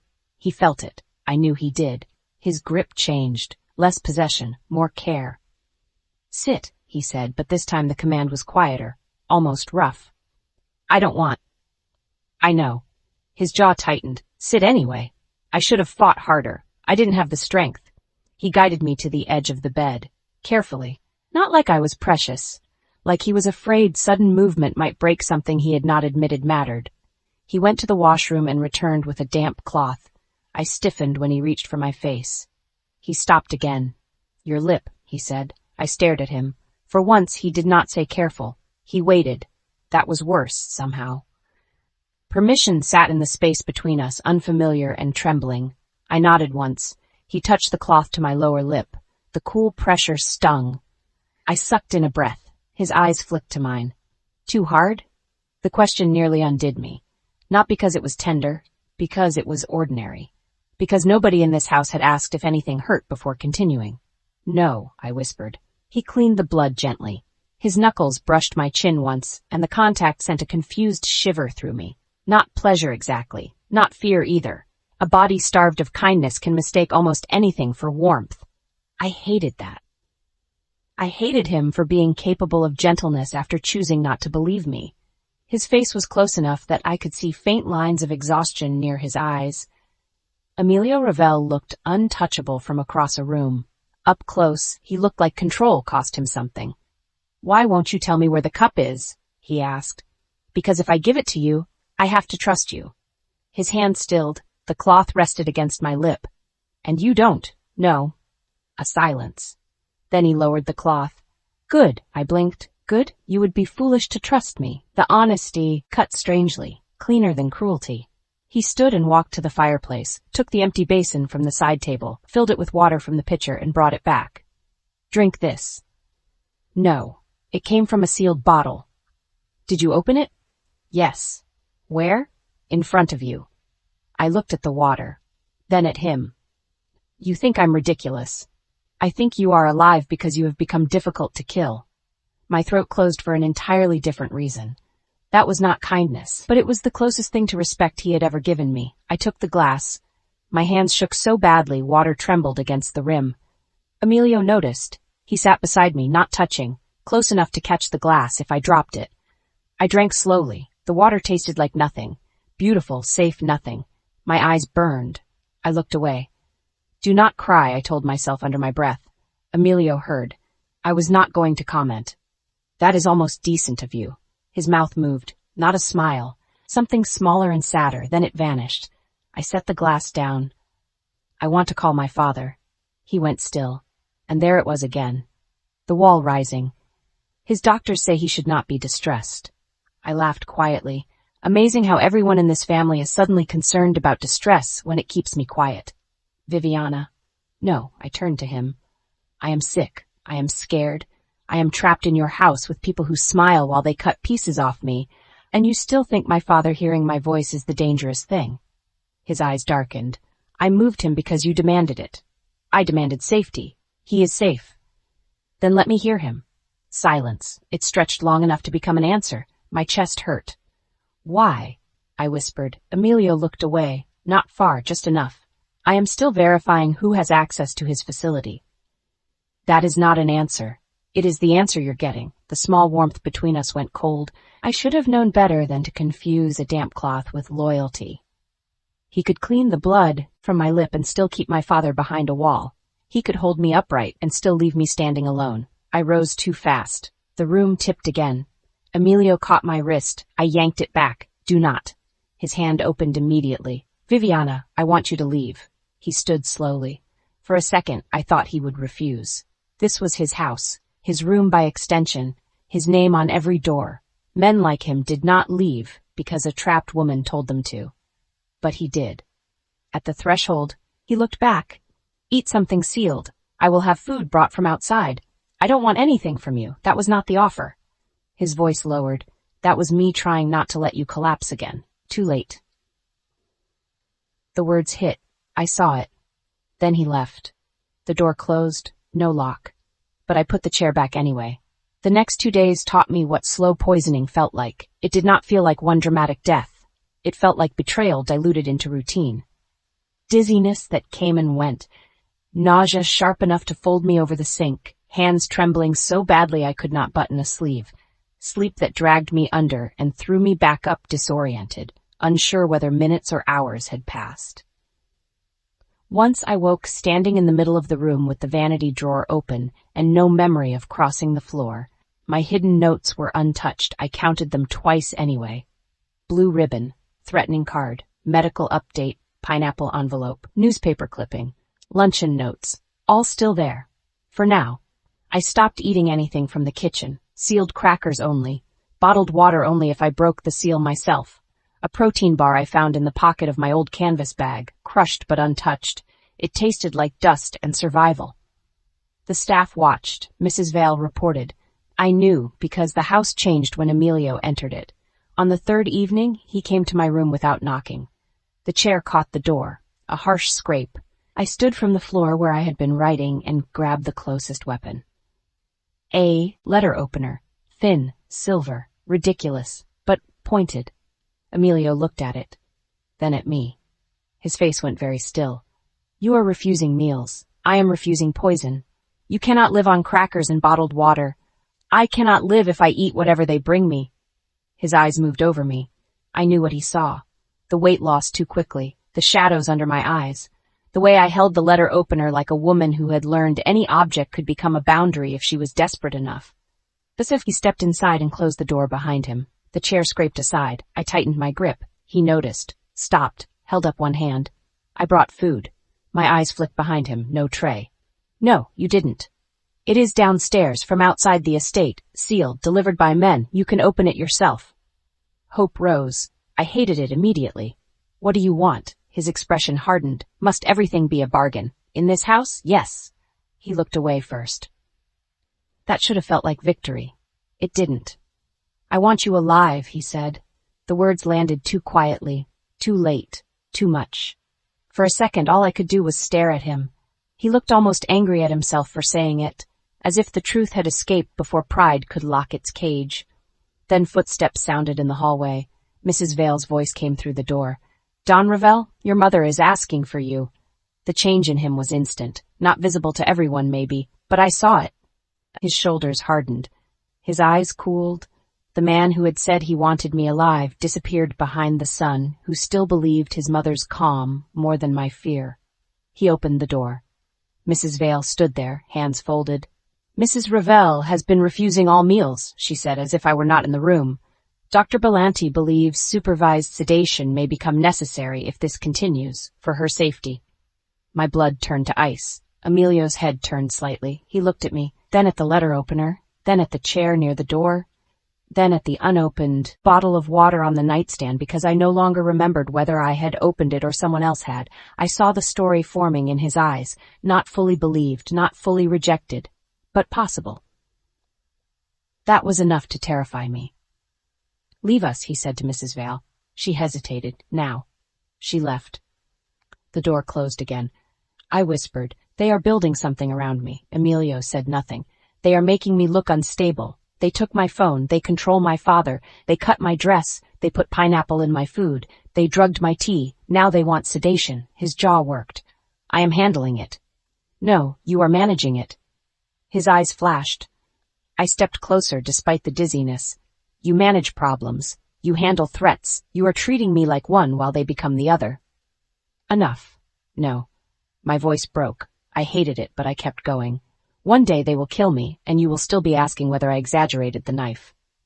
His face changed. Something in him flinched, real, deep. Then his expression hardened over it. You are tired.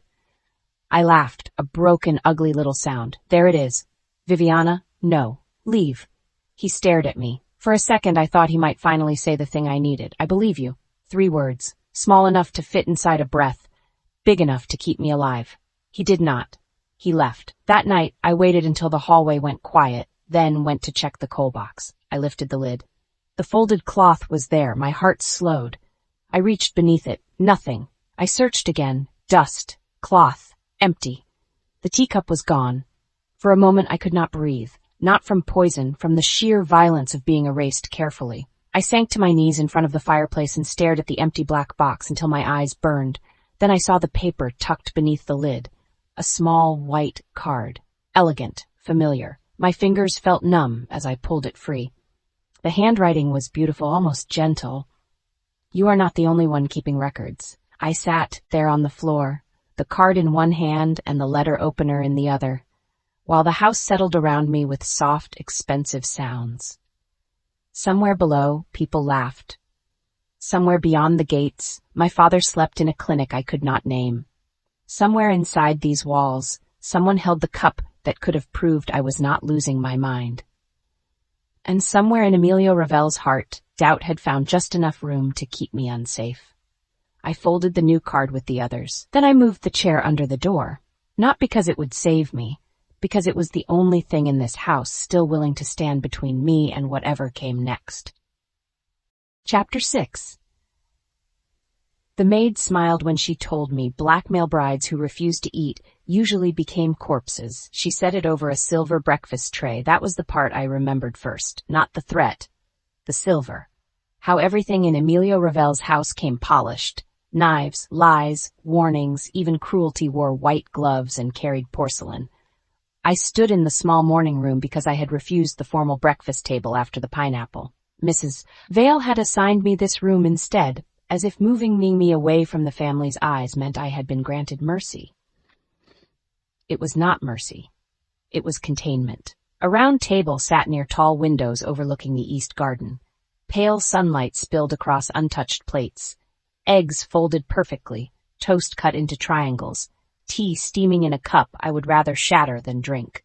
A little dish of sliced fruit sat at the edge of the tray, bright and glossy and innocent looking. I did not sit. I did not touch anything. The maid was young, younger than me, maybe, but her eyes had already learned the house's cruelty and mistaken it for power. Her name was Lucia. I knew because Mrs. Val used it sharply, the way people used names when they wanted obedience more than identity.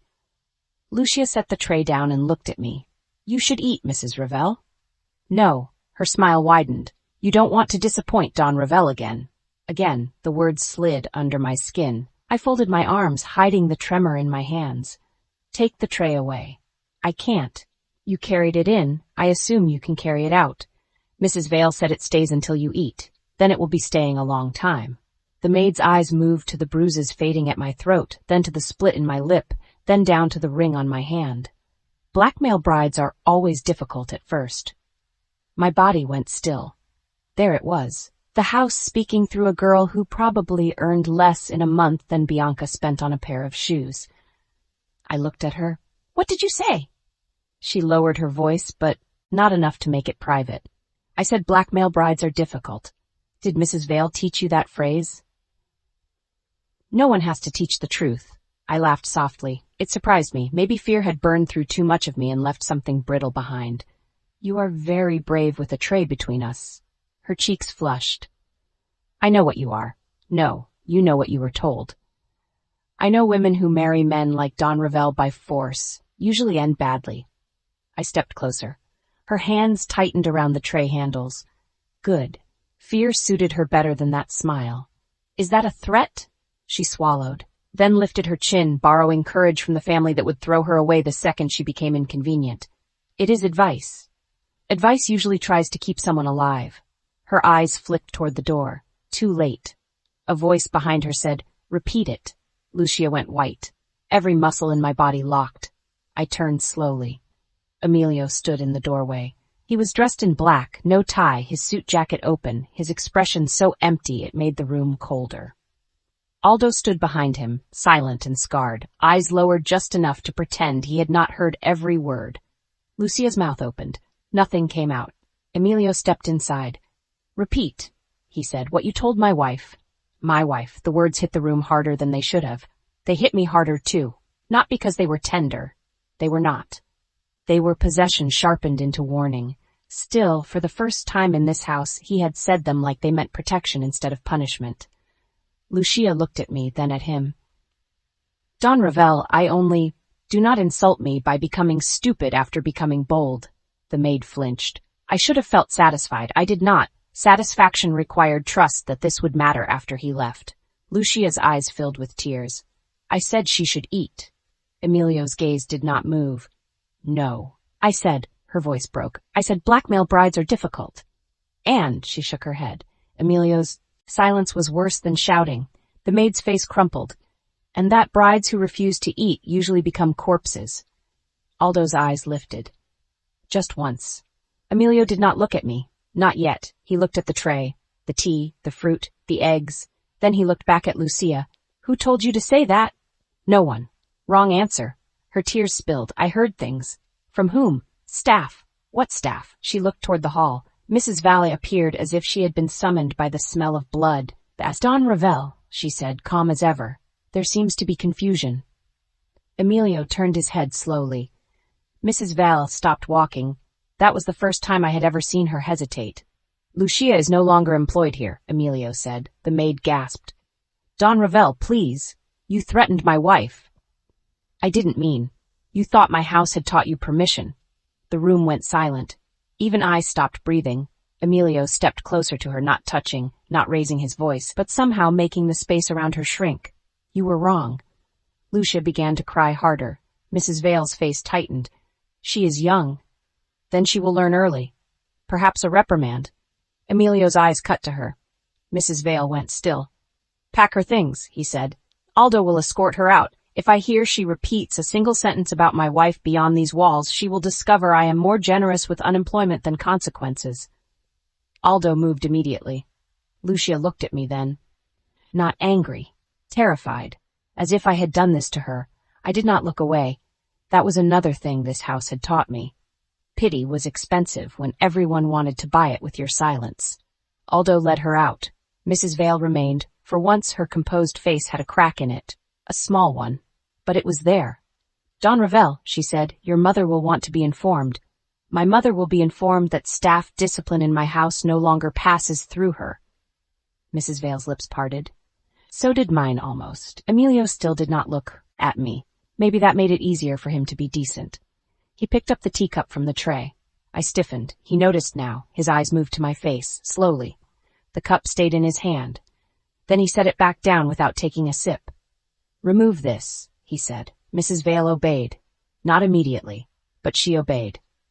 When she was gone, the room felt too quiet.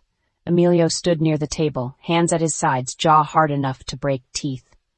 I looked at the doorway where Lucia had disappeared. Then at him. Was that for me or for your pride? His eyes returned to mine. For the difference between staff and family. I almost smiled. It would have hurt too much. So not for me. His expression darkened. Do not make me regret doing the right thing. Doing the right thing should survive criticism. His mouth tightened. For a moment we just stared at each other across the tray of food I would not touch.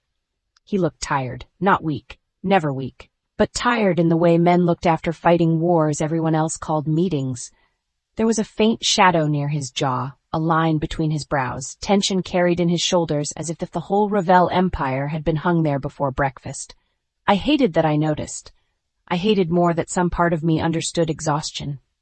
Have you eaten anything today? He asked. No. Yesterday? Crackers. His eyes narrowed. Crackers. Yes, Emilio, some women survive on scandal and saltines. That is not funny. No, but if I stop making jokes, I may start screaming, and we both know how well that ends for me. Something moved in his eyes. Guilt, maybe. Too quick to keep. He looked at the tray again. You will not eat from the kitchen. It was not a question. No. Or drink from it. No. Anything opened outside your sight? No. His jaw flexed. Good. I blinked. What? Good, he repeated. At least you are consistent. I thought you were going to tell me I was paranoid. I considered it. Charming. I am not charming. No, you are occasionally useful by accident. His mouth almost moved. Almost. I hated how sharply I noticed every almost with him. Almost smile. Almost concern. Almost belief. Almost was a dangerous country. Women died there waiting for men to cross the border. Emilio reached into his pocket and made a call. Outside food, he said when someone answered. Sealed, from Vittorio's, my personal account. No estate kitchen, no house staff touches it. Aldo receives it. Bring it to my suite. My heart kicked. His suite. I folded my arms tighter. Why your suite? His gaze slid to mine. Because my mother does not control the locks there. The answer landed clean. Too clean. A part of me wanted to trust the shape of it. I crushed that part beneath memory. And you do? Yes. At least one of us is honest about the cage. His eyes darkened, but he said nothing. That was how, 2 hours later, I walked into Emilio Ravelle's private suite for the first time. It should not have surprised me that it felt nothing like the rest of the house. The Ravelle mansion was pale, polished, suffocating. His suite was dark wood, charcoal linen, heavy curtains, low light, and silence that did not feel staged for guests. No white roses. No delicate gold trim. No portraits of dead Ravelle men staring down from the walls. There were books with cracked spines. Actual books. Used. A crystal decanter on a sideboard, half full. A black leather chair near the fireplace with a folded newspaper and a pair of reading glasses beside it. Reading glasses. That detail unsettled me more than the bed did. The bed, at least, I was prepared to resent. The glasses made him human. That was unfair. A table had been set near the window, but not formally. No silver arrangement designed to shame me if I picked up the wrong fork. Just sealed cartons from Vittorio's, paper bags folded at the top, bottled water with unbroken caps, wrapped bread, and plastic cutlery still in its sleeve. Aldo stood beside the table. He nodded once to Emilio, then to me. Everything was collected by me personally, Aldo said. No estate staff touched it. His voice was rougher than I expected. I looked at him. There was no warmth in his face, but there was something steadier than politeness. Thank you, I said. Aldo seemed faintly uncomfortable with gratitude. Emilio dismissed him with a glance. The door closed behind Aldo. Then it was only us, me, Emilio, a table full of food that might actually be safe. My stomach cramped with hunger so sharply I had to press a hand against it. Emilio saw. He moved toward the table but did not touch anything. "You open it," he said. I stood there. "What? All of it. You open it. You choose what you eat. If something looks wrong, you do not eat it. If you want something else, I send Aldo." My throat tightened. Ridiculous. The kindness was not even kindness. It was logistics, basic accommodation. Still, after days of being trapped inside a house that used food as a threat, being allowed to open my own meal felt dangerously close to mercy. I stepped to the table. My fingers hesitated over the first paper bag. Emilio turned away, not far, just enough that he was not watching my hands shake. That almost undid me. Almost. I opened the bag. Bread. Still warm. Wrapped in brown paper. I broke it open and smelled it. Flour, yeast, salt, no sweetness, no wrongness. I tore a piece free and put it in my mouth before pride could stop me. The first bite hurt. Not physically, emotionally. Because hunger had become tangled with fear and safe food felt like being allowed back into my own body. I chewed slowly, swallowed. Nothing happened. My throat stayed open. My mouth did not burn. The room did not tilt. I took another bite. Then another. Emilio remained near the fireplace, his back half turned, pretending not to give me privacy while giving it anyway. "You can sit," he said. "I know how chairs work." "Do you know how meals work?" I looked at him. His face was serious, too serious. Then I realized the dry edge under the words. I stared. Was that a joke? No, it was terrible. It was not a joke. It was still terrible. This time his mouth did move. Barely. A small curve, gone almost before it existed. I felt it like a match struck in a dark room. Then I hated myself for feeling anything at all. We sat across from each other. I opened every container myself. Pasta with cream sauce, grilled chicken, roasted vegetables, a salad I did not touch because dressings had become dead to me, 2 sealed bottles of water, a wrapped chocolate cake I ignored because dessert required a level of optimism I did not currently possess. Emilio ate little. I noticed. "You brought all this and you're not hungry?" "I ate earlier." "When? During an execution?" His eyes lifted. I froze. It had been a joke, mostly. His face gave nothing away. Then he reached for his water and said, "Before." Not an answer. An admission that the question had come too close to something real. Mafia business moved around him even now. His phone lit up twice. He ignored it once, answered the second time with one word in Italian, so cold I did not need translation to understand someone had disappointed him and would regret it. I listened without meaning to. Routes. A dock supervisor. A shipment delayed.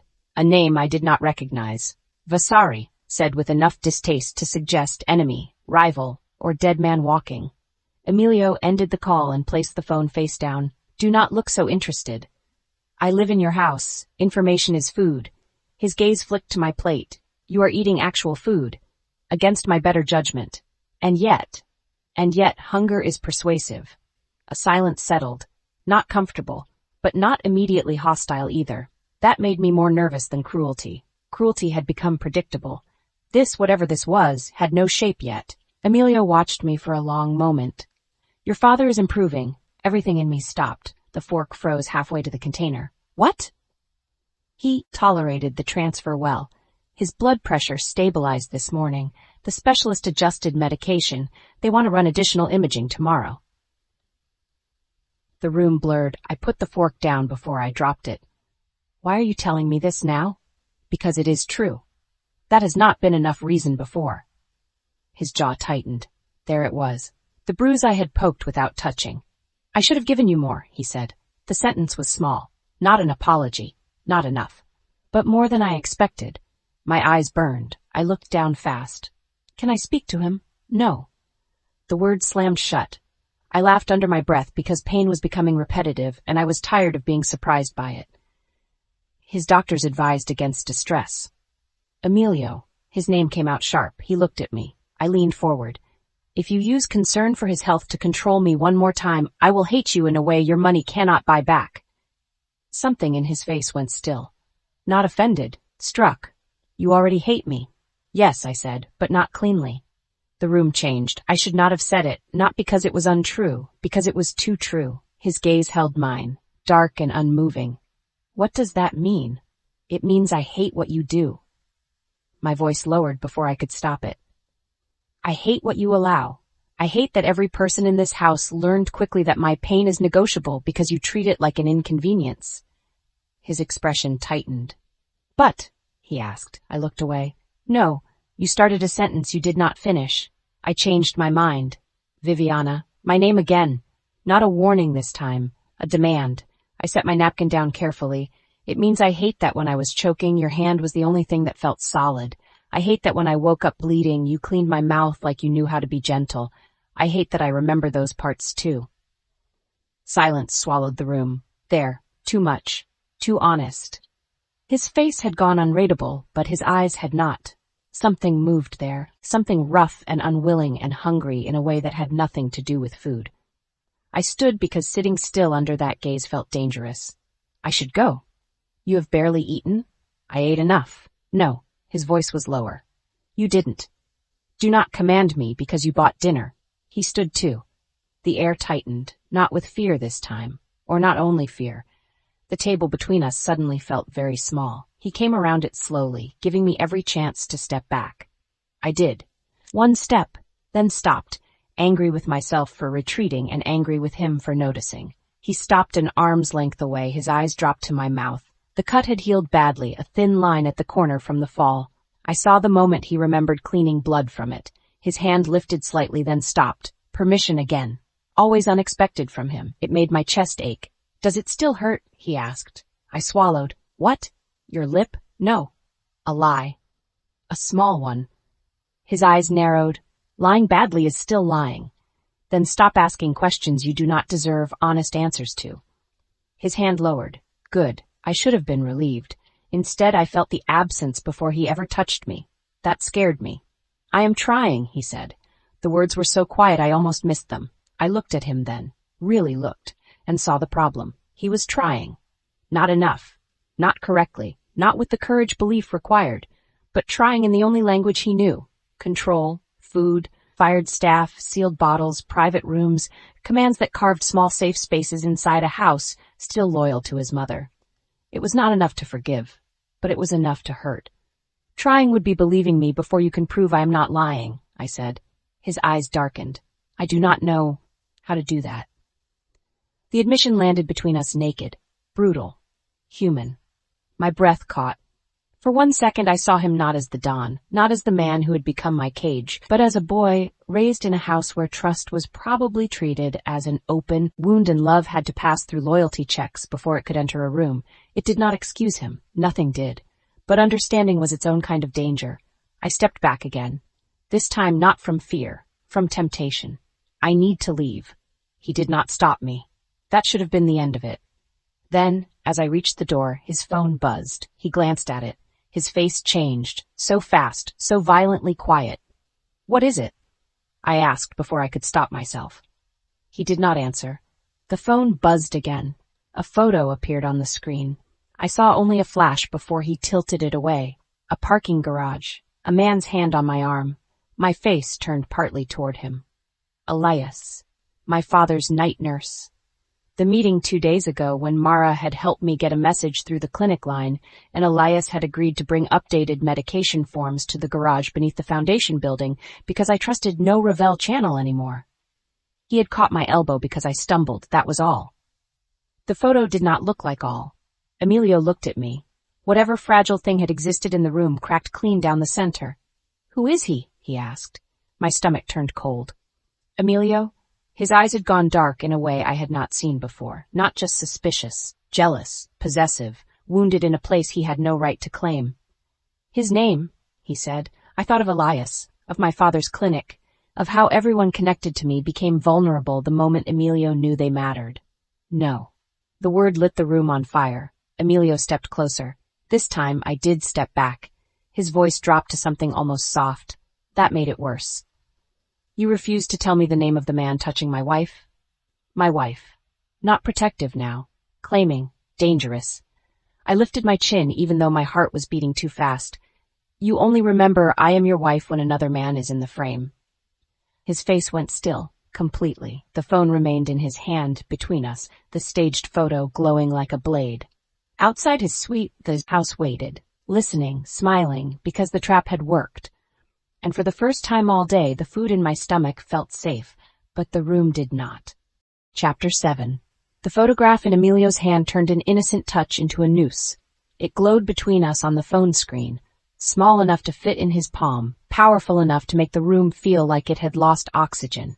A parking garage, bad lighting, concrete pillars, my face half turned toward Elias Morrow, my father's nurse. His hand caught around my arm because I had stumbled after leaving the clinic entrance too fast.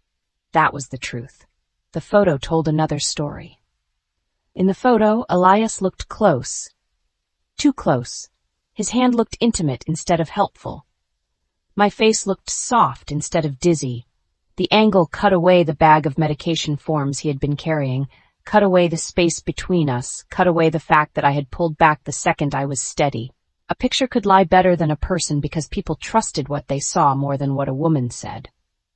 I knew that now. Emilio stared at the image like it had personally insulted him. His face had gone still in that terrifying Ravelle way, all expression locked behind control. But his eyes betrayed him. They were darker than before, not cold, burning. "His name?" he said. The words came quietly. I almost preferred shouting. "No." The answer left me before fear could dress it in strategy. His gaze lifted from the phone to my face. We stood in his suite with safe food cooling on the table behind us as the sealed water bottles still open, the first meal I had eaten without wondering if it would kill me now, curdling in my stomach. Outside the suite, the house waited. I could feel it. Every polished hallway, every hidden smile, every woman downstairs who had learned exactly where to cut so Emilio would think the blood was my fault. He stepped closer. I did not move. Viviana. My name was not a plea, it was a warning with velvet over the blade. You do not get to say my name like I am the one betraying this room. His jaw flexed. Who is he? If I tell you, he becomes another person your family can reach. My family? Yes, your family. The people who cut my dress, poisoned my food, drugged my tea, rewrote my humiliation for the newspaper, handed me a speech designed to make me confess shame in public, and somehow had a photographer waiting in a parking garage where I met the only person who could get my father's medication forms to me without going through Ravelle hands. His eyes narrowed. Medication forms. Yes. From him. Yes. Why in a parking garage? Because every normal channel in your world belongs to someone who hates me. The silence after that was worse than the accusation. For a second his gaze shifted. Not enough. Never enough. But I saw the information enter him. Elias was not a lover, not a secret affair, not a man I had run to for comfort. He was a nurse holding paperwork because my father was sick and I was trapped. Then Emilio looked back at the photo, at Elias's hand on my arm, and the man who had almost believed me was swallowed whole by the husband who had no right to jealousy and felt it anyway. He touched you. I laughed once, bitter and disbelieving. He caught me. Why? Because I almost fell. Why? Because I had barely eaten for days and had just been poisoned slowly enough for everyone to call it nerves. His mouth tightened. Good. Let it hurt. You should have told me, he said. I stared at him. A strange calm moved through me. Not peace. Something sharper. The kind of calm that comes when pain finally gets tired of begging and stands up with a knife. I did. His face closed. I told you about the pineapple.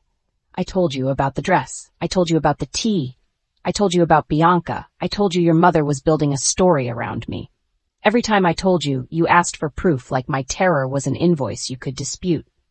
Secrets make you look guilty. No, I said. Your disbelief makes survival look guilty.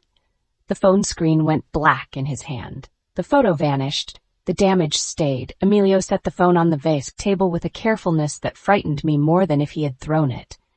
His control was not calm anymore. It was a rope pulled too tight. What is his name? I shook my head. Do not. His name. Elias Morrow.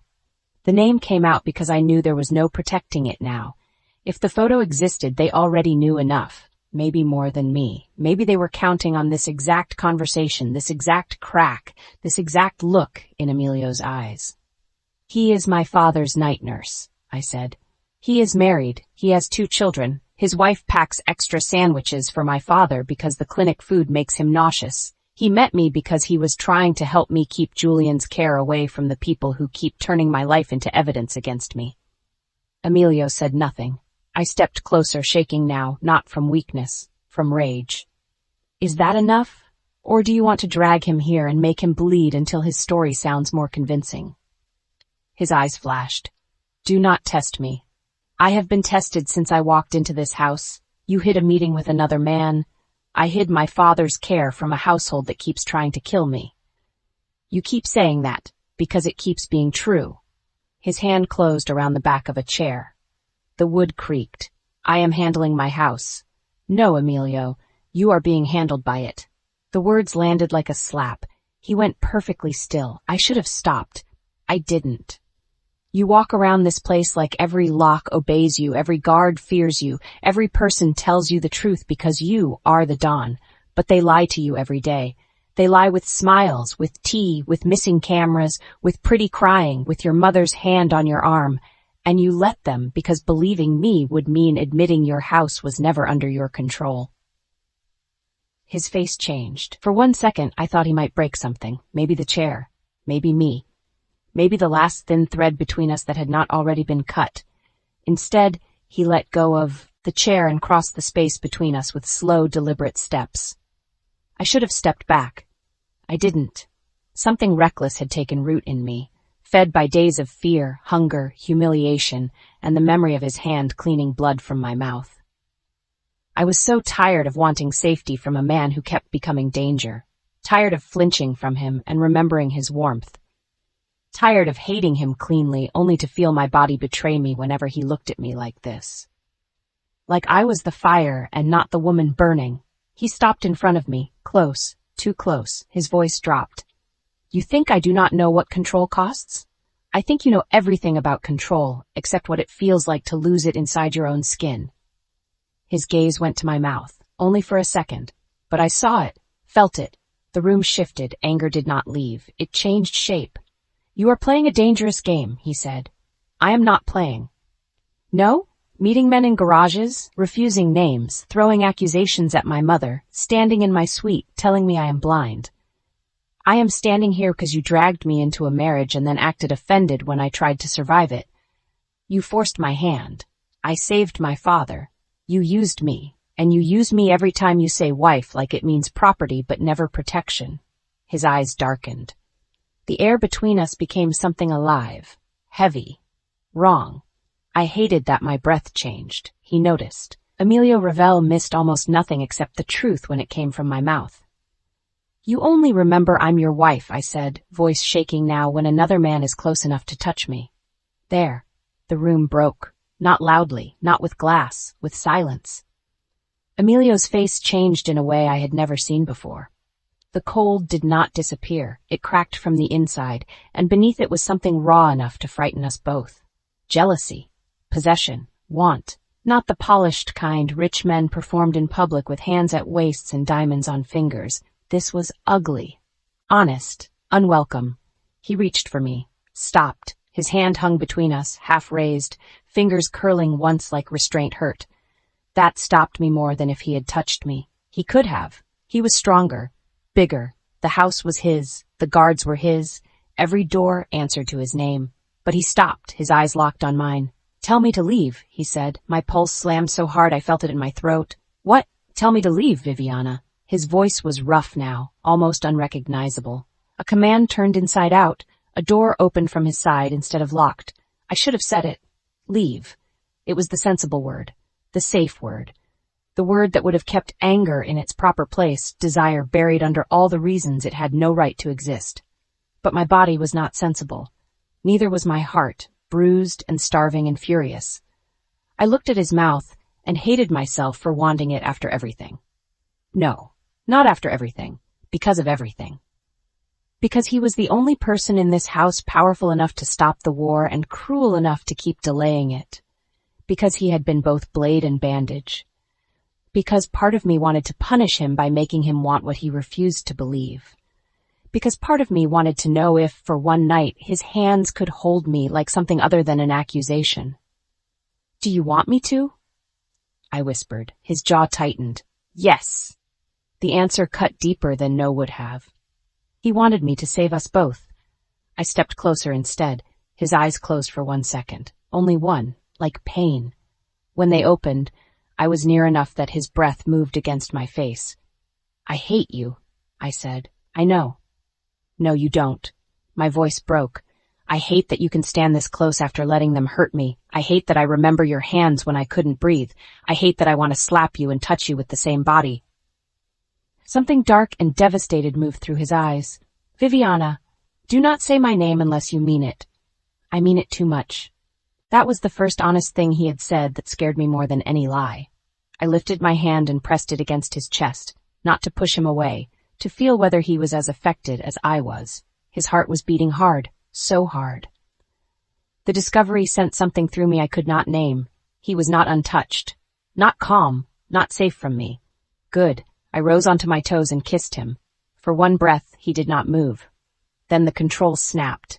His hand came to my jaw, weft the other to my waist, and he kissed me like a man furious at the hunger and more furious that it had a name. There was nothing sweet in it at first. It was argument, accusation, possession. My fingers twisted in his shirt, pulling him closer even as every wounded place in me screamed that wanting him was another betrayal. He tasted like coffee and restraint breaking. I hated it. I needed it. I bit his lower lip hard enough to make him inhale. He pulled back just enough to look at me. "Again," he said roughly, "tell me to stop." My breath came unevenly. The room felt unsteady, but this time I knew exactly why. No, his eyes searched mine. Not the room. Not the evidence. Me, say it clearly. The fact that he made me say it almost undid me. Not because it softened him, because it proved there was still one line he would not cross, even while anger shook in his hands. "I don't want you to stop." The words landed between us and changed the night. His mouth found mine again, deeper this time. Less punishment and more surrender to something both of us had been too proud to name. My back met the wall, not hard, his hand behind my shoulder before impact, as if his body remembered care even while his mind did not deserve forgiveness. I clung to him. He kissed my throat but stopped when I tensed. "Pineapple," I whispered, ashamed of the memory. He went still at once. Not irritated, not dismissive, still. Then his forehead pressed against my collarbone, his breath harsh. "I won't hurt you there." The words entered me. In a place no apology had reached, I did not forgive him, but my hand slid into his hair anyway. The moment changed after that. Not softer, more dangerous, because it became careful. His hands moved with anger, leashed by attention. Mine answered with fury, need, and a grief that had nowhere else to go. He lifted me, and I wrapped around him because my body chose closeness before fear could form objections. Every step toward the bedroom felt like crossing a battlefield, littered with all the things we should have said instead. He set me down on the edge of his bed, not through. Set. Then stood before me, chest rising hard, eyes dark and wrecked. "This does not fix anything," I said. "No. You still do not believe me." His face tightened. The silence was answer enough. Pain flashed through me. I almost stood. Almost ended it. Then he dropped to one knee in front of me, not submissive, never that, but level with my face in a way that stole my anger's balance. "I believe someone is hurting you," he said. My eyes burned. "That is not the same as believing me." No. At least he did not lie. The honesty hurt too much to walk away from. He reached for my hand, giving me time to refuse. I didn't. His thumb moved over the ring on my finger, then over the place where the band had pressed into skin. His touch was slow now, careful enough to make my chest ache. I wanted him careless. Careless would have been easier to hate. "I should go," I whispered. "Yes." Neither of us moved. Then I touched his face. Just once. A mistake. A choice. He turned his mouth into my palm, and whatever was left of our restraint vanished. What happened after was not gentle enough to be peace, and not cruel enough to be war. It was something in between. A storm with hands. He kissed me until the room lost its edges, until the house beyond his door faded, until my body stopped feeling like a thing under siege and became mine again, because I was the one choosing. He held me like possession and handled me like apology, the contradiction so painful I could barely breathe through it. My anger did not disappear. It moved through every touch, every gasp, every time I pulled him closer instead of pushing him away. He watched my face as if he was afraid to miss fear. I hated him for that too, for making care appear when trust had not, for being capable of reverence after disbelief, for touching me like I was sacred while still leaving part of his faith locked outside the room. The night unfolded in pieces I would remember later with unbearable clarity. His shirt under my fingers, my breath breaking against his throat, the heavy warmth of him around me, the way he stopped whenever my body went too still, the way I dragged him back because I needed him to know I was not fragile, not conquered, not his because the ring said so, but here because I had chosen this madness with my eyes open and my heart bleeding. When we finally crossed the last distance, it was not quiet, not in sound, in meaning. A line burned behind us. There would be no pretending after this, no placing desire in a corner and calling it anger, no claiming we were only enemies when our bodies had just told the room a more complicated truth. I held on to him through the final breaking wave of it, my face turned into his shoulder, tears I refused to explain slipping hot against his skin. He did not mock them. He did not ask. He gathered me closer, his hand moving over my hair with a tenderness so careful it almost felt like fear. For a little while neither of us spoke. The room was dim, the sheets tangled. The storm outside had started again, rain tapping the glass with soft, patient fingers. Emilio shifted first. I stiffened immediately. His hand paused on my waist. "I am getting water," he said. Such a simple sentence, such a devastating thing to be told before movement. I nodded. He left the bed and returned with a sealed bottle, breaking the cap in front of me. The tiny crack of plastic made my throat tighten. He noticed that too. He handed it to me, then pulled a dark robe from the chair and wrapped it around my shoulders without trapping my arms. I hated how much that mattered. I drank. The water was cool, safe. He sat beside me but did not crowd. There was a mark on his lower lip from my teeth. I looked away before the sight could make me feel anything tender. Too late. His fingers touched my wrist, not possessive now. Checking. The faint bruise from where I had bumped into the vanity days earlier had yellowed beneath the skin. His thumb moved near it, not over it. "Did I hurt you?" I closed my eyes. That question. After everything, after all the times he had hurt me in ways that did not leave marks. "No," I said. His breath left him slowly. Then quieter. "Are you sure?" I opened my eyes and looked at him. Really looked. The dawn was gone from his face for a moment, so was the husband who distrusted me. In their place was a man staring at the damage and understanding only the part his hands might have caused. Physical harm was easy for him to fear. The rest still eluded him. "Yes," I said. "Not that way." His face tightened. He understood. Not enough. But some. The silence grew heavy. He reached for the robe's edge and pulled it more securely around me. "I will deal with the photos." I laughed softly. There it was. The return. Deal with, manage, control. Not believe, not apologize, not ask what I needed after giving him every trembling part of myself I still controlled. "Of course you will." His eyes darkened. "Viviana." I stood, gathering the robe around me. My legs were unsteady, but I refused to let him reach for me. "Do not make this ugly after making it impossible." "I am trying not to." "No." I looked at him, and my voice shook despite every effort. "You are trying to put tonight somewhere it cannot accuse you tomorrow." He rose slowly. "That is not fair. Neither is touching me like I am sacred and looking at me afterward like I might still be lying." The words hit harder than I expected. He went still, completely. For 1 second, pain stripped him bare. Then his phone rang. The sound cut through the room like a blade. He did not move. It rang again. I looked at the screen on the floor where his phone had fallen sometime earlier. Aldo. Emilio's jaw hardened. Mafia, blood, business, whatever emergency had been waiting for the moment my heart was open enough to be abandoned. "Answer it," I said. He looked at me. "Viviana, answer it." He did. His face changed on the second sentence. "What happened?" I watched the man return. The Don, the commander, the heir of every locked door in this house. He listened, eyes going cold. "Keep them there. No one moves until I arrive." He ended the call. "What is it?" I asked, though I already regretted caring. A dock supervisor sold route information. There are men in custody. Betrayal he could understand, Betrayal with names, ledgers, bodies, routes. That kind got his full attention.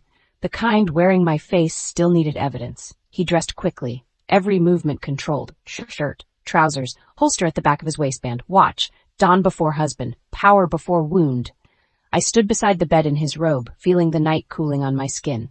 At the door he stopped. I will have Aldo walk you back. No. His eyes cut to me. I can walk. This house, I laughed. Now you remember? He flinched. Small. Not enough. I will come to you when I return, he said. Will you believe me when you do? Silence. There it was again. The only answer that mattered. The one he still could not give. I nodded once. For him, for myself. Then do not come. He left. The door closed behind him. I stood in the ruins of what we had done, wrapped in his robe, with my body still remembering him, and my heart already learning the cost. I should have gone back to my room immediately. Instead, I sat on the edge of the bed until the rain softened and the sweet no longer smelled only like him. Then I dressed slowly. My hands were steadier than I expected. That frightened me. When I returned to my room, the hallway was empty. Too empty. The guard who usually stood near my door was gone. I stopped. The back of my neck prickled. I opened my bedroom door. The lamp was on. I had not left it on. My chair had been moved from the door and placed neatly beside the window. My closet stood open.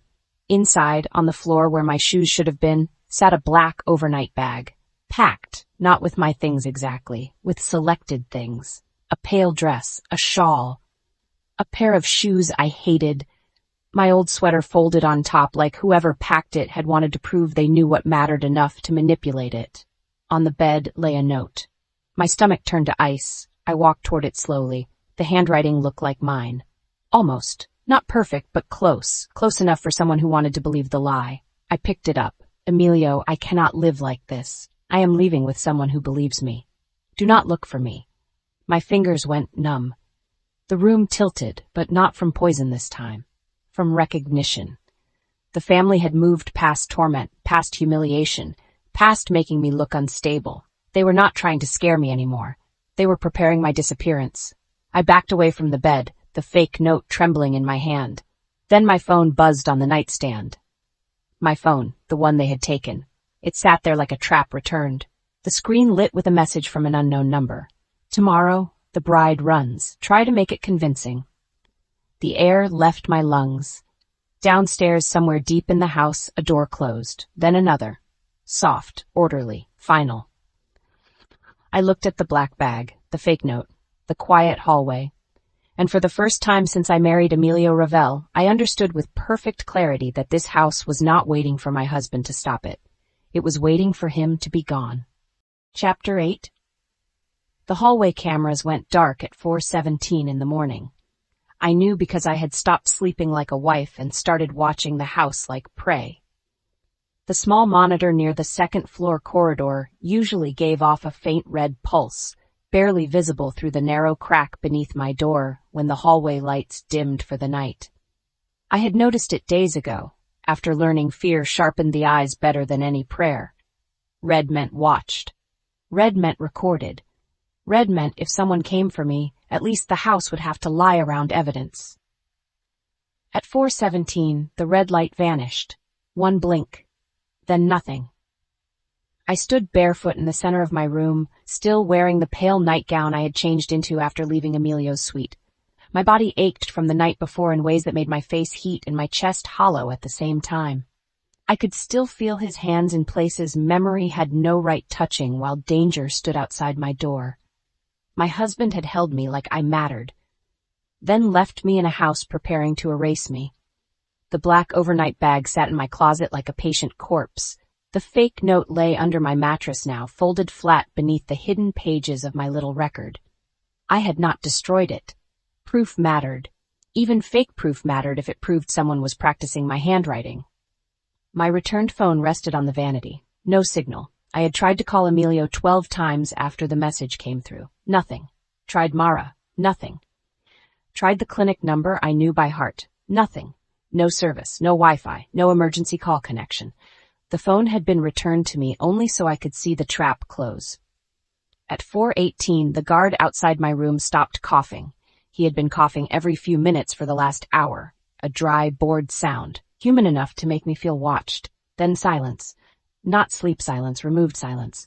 I crossed to the vanity and pulled the drawer open carefully. Blue ribbon, threatening cards, pineapple, envelope, newspaper clipping, luncheon notes, teacup note, fake goodbye note, all wrapped in a silk scarf and tucked into the inner lining of my old sweater. If they took me, they might take the bag. If I wore the sweater, maybe the records came with me. My hands shook as I pulled it on over the nightgown. The wool smelled faintly like my old apartment, or maybe I only needed it to. Dust, cheap detergent, rain from the laundromat walk. My father's cologne from the last time he hugged me before I signed myself into hell. I tied the drawstring of the nightgown tighter.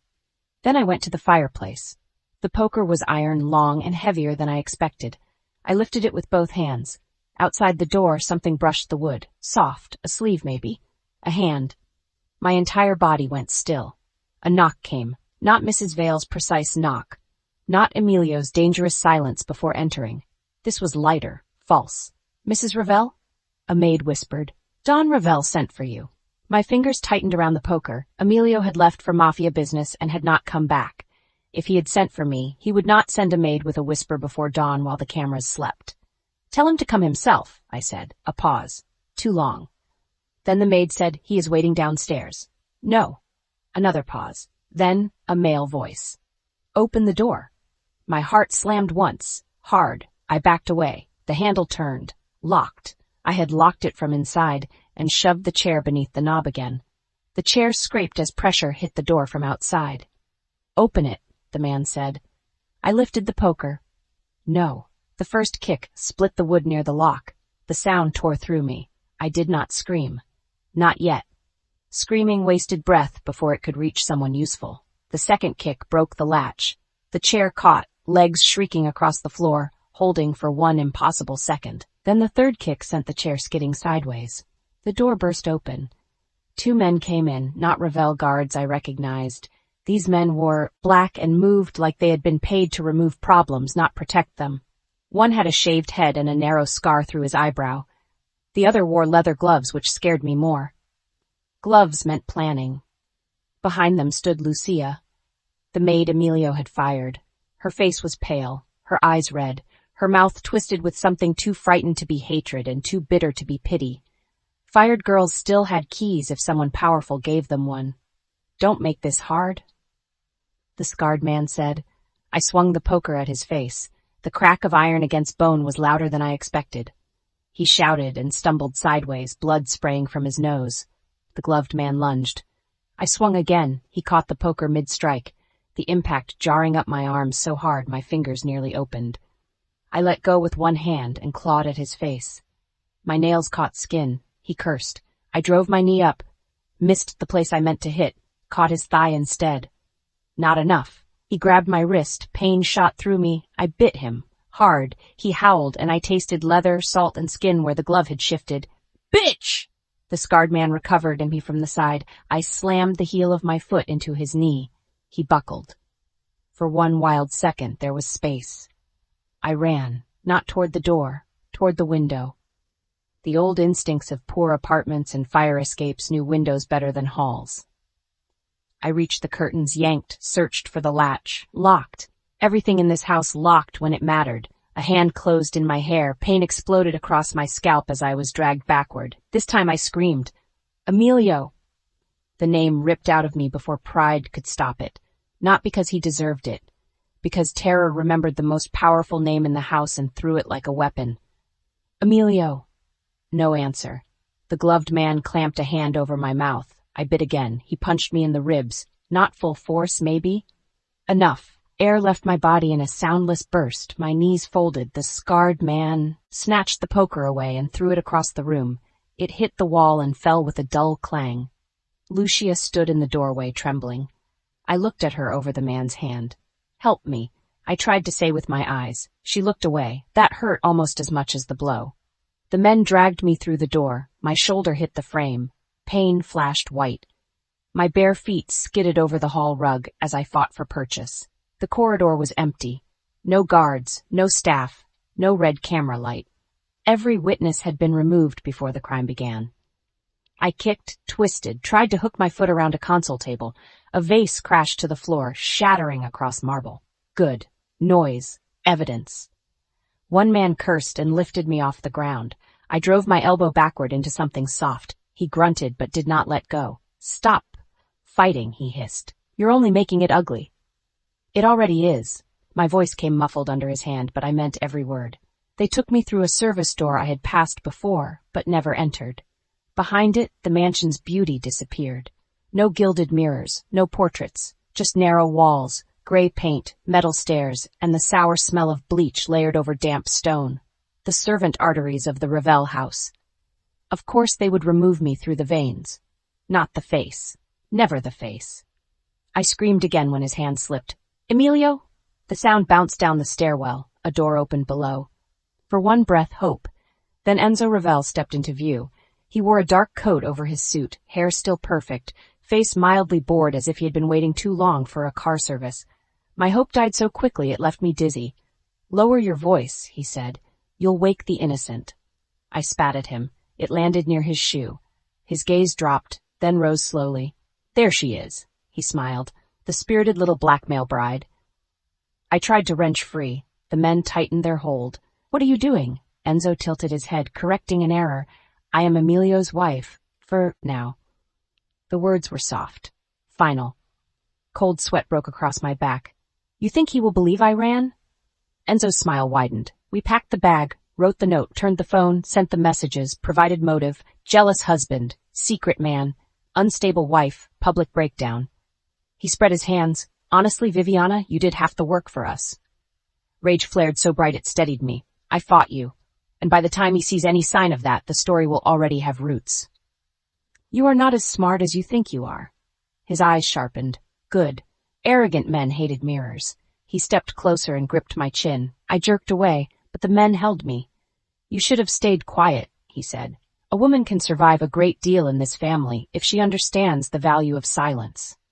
My father taught me how to stitch, I said through my teeth. Not how to be silent. His smile thinned. Then he nodded to the men. They dragged me down the final stairs and out into rain. The storm had returned, hard and cold, turning the service courtyard into silver chaos. A black SUV waited with its engine running, rear door open like a mouth. Another man stood beside it, Rinaldi. The missing security chief. Emilio's security chief. That was the part that made my stomach drop. He had not only removed witnesses, he had used Emilio's own system to do it. Enzo followed my gaze and laughed softly. Loyalty is expensive. Fortunately, so am I. They shoved me toward the vehicle. Inside, on the floor, sat the black overnight bag from my closet, my fake life packed and ready. I dug my heels into the wet stone. No. The scarred man twisted my arm behind my back. Pain ripped through my shoulder. I screamed, but the rain swallowed half of it. Emilio! Enzo leaned close to my ear. He is at the docks learning about a betrayal I arranged just far enough away. His breath smelled like mint. By the time he comes home, you will have left him for Elias Moro. Elias has a family. All the better. That makes you look cruel, too. I turned and slammed my forehead into his nose. Pain burst across my skull. Enzo staggered back with a curse, blood pouring between his fingers. For one glorious second, everyone froze. Then the gloved man hit me. Not in the face. In the stomach. I folded. The world narrowed. Hands shoved me into the SUV. My shoulder hit the seat. Someone bound my wrists with a zip tie. Another hand grabbed my ankles. I kicked and caught someone's jaw, then pain exploded across my calf as a fist struck muscle. The door slammed. The lock clicked. Rain blurred the windows. The SUV moved. I twisted onto my side, dragging air into my lungs in ugly pieces. My wrists burned where the plastic tie cut into skin. The black bag slid against my knee as the vehicle turned hard. The scarred man sat across from me, holding a bloodied cloth to his nose. The gloved man drove. Rinaldi sat in the front passenger seat. Enzo did not come with us. Coward. No. Strategist. He wanted distance between his body and whatever happened next. I forced myself to breathe, to stop fighting uselessly, to look. Leather seats, 2 men in back counting the scarred one. Driver. Rinaldi. No interior handles visible from where I lay. Child locks maybe. My wrists bound in front, not behind. Ankles free now. Mistake. The zip tie was tight but not impossible. My wedding ring pressed painfully into my swollen finger. The ring. I looked down. Emilio's grandmother's diamond glinted in the dark like ice. A collar. A weapon? I began rubbing the zip tie against the sharp edge of the setting. Slowly, carefully. The scarred man noticed after maybe 30 seconds and kicked my foot. Stop moving. I went still. Where are you taking me? I asked. He snorted through the cloth. Away. To kill me? Rinaldi spoke from the front without turning. No body unless necessary. My blood froze. Unless necessary. A phrase for paperwork. A phrase men used when they wanted murder to sound like logistics. The gloved driver glanced in the mirror. Storm's getting worse. Keep going, Rinaldi said. She's not worth dying in a ditch. She's worth what we're paid. I listened. Every word mattered. Storm, road, payment. No body unless necessary. I moved the ring again, tiny strokes against the plastic. Pain bit into my finger. Good. Pain meant I was still working. The SUV turned left, then right, then climbed. Gravel kicked beneath the tires. We were leaving the main roads. The rain grew harder, hammering the roof so loudly it covered small sounds, like plastic scraping diamond. The scarred man leaned back, eyes half closed. Good. My wrists burned. The zip tie thinned. A crack of thunder split the sky. The SUV swerved. The driver cursed. Flooding. Rinaldi snapped. Slow down. Too late. The world lurched. Headlights flashed across trees. The SUV hit something with a violent jolt that threw me off the seat and onto the floor. The scarred man slammed sideways. Rinaldi shouted. Metal screamed. Glass shattered. The vehicle spun, dropped, and struck hard enough that for 1 second all sound disappeared. Then came rain, a horn blaring, a man groaning, my own breath, ragged and alive. Move. The word did not come from thought. It came from marrow. I lifted my head. The SUV sat at an angle, nose down in a ditch, windshield spider-webbed. The driver slumped over the wheel. Rinaldi was cursing, fumbling at his seatbelt. The scarred man in the back was bleeding from his temple, dazed but moving. My wrists were still bound. The broken window beside me had rained glass across the floor. I rolled, grabbed the largest shard I could reach, and sawed at the plastic. Once, twice. The scarred man blinked at me. Hey. The zip tie snapped. I lunged with the glass, not at his throat, at his hand reaching for me. He screamed as the shard cut across his palm. I kicked the door beside me. Locked. I kicked again. Nothing. Rinaldi turned. Get her! The back hatch had popped slightly open from the thought. Crash. I saw the gap. Small. Enough. I threw myself over the seat, dragged my body toward the rear as the scarred man grabbed my ankle. I kicked back blindly and connected with his face. He let go with a howl. The hatch groaned when I pushed. Stuck. I shoved again, using my shoulder, biting back a scream as pain tore through bruised muscle. It opened just enough. Rain slapped my face. Mud waded below. I slid out feet first and fell hard. The cold stole my breath. Behind me, Rinaldi shouted my name like he owned it. I ran, barefoot, bleeding, half blind in the storm. Branches clawed my arms. Stones cut my feet. Mud sucked at every step, dragging the hem of my nightgown and sweater down with cold weight. The woods rose around me, black and wet and alive with wind. Viviana, Rinaldi shouted behind me. Stop! Stop! I ran harder. There was no dignity in it. No grace. I slipped twice.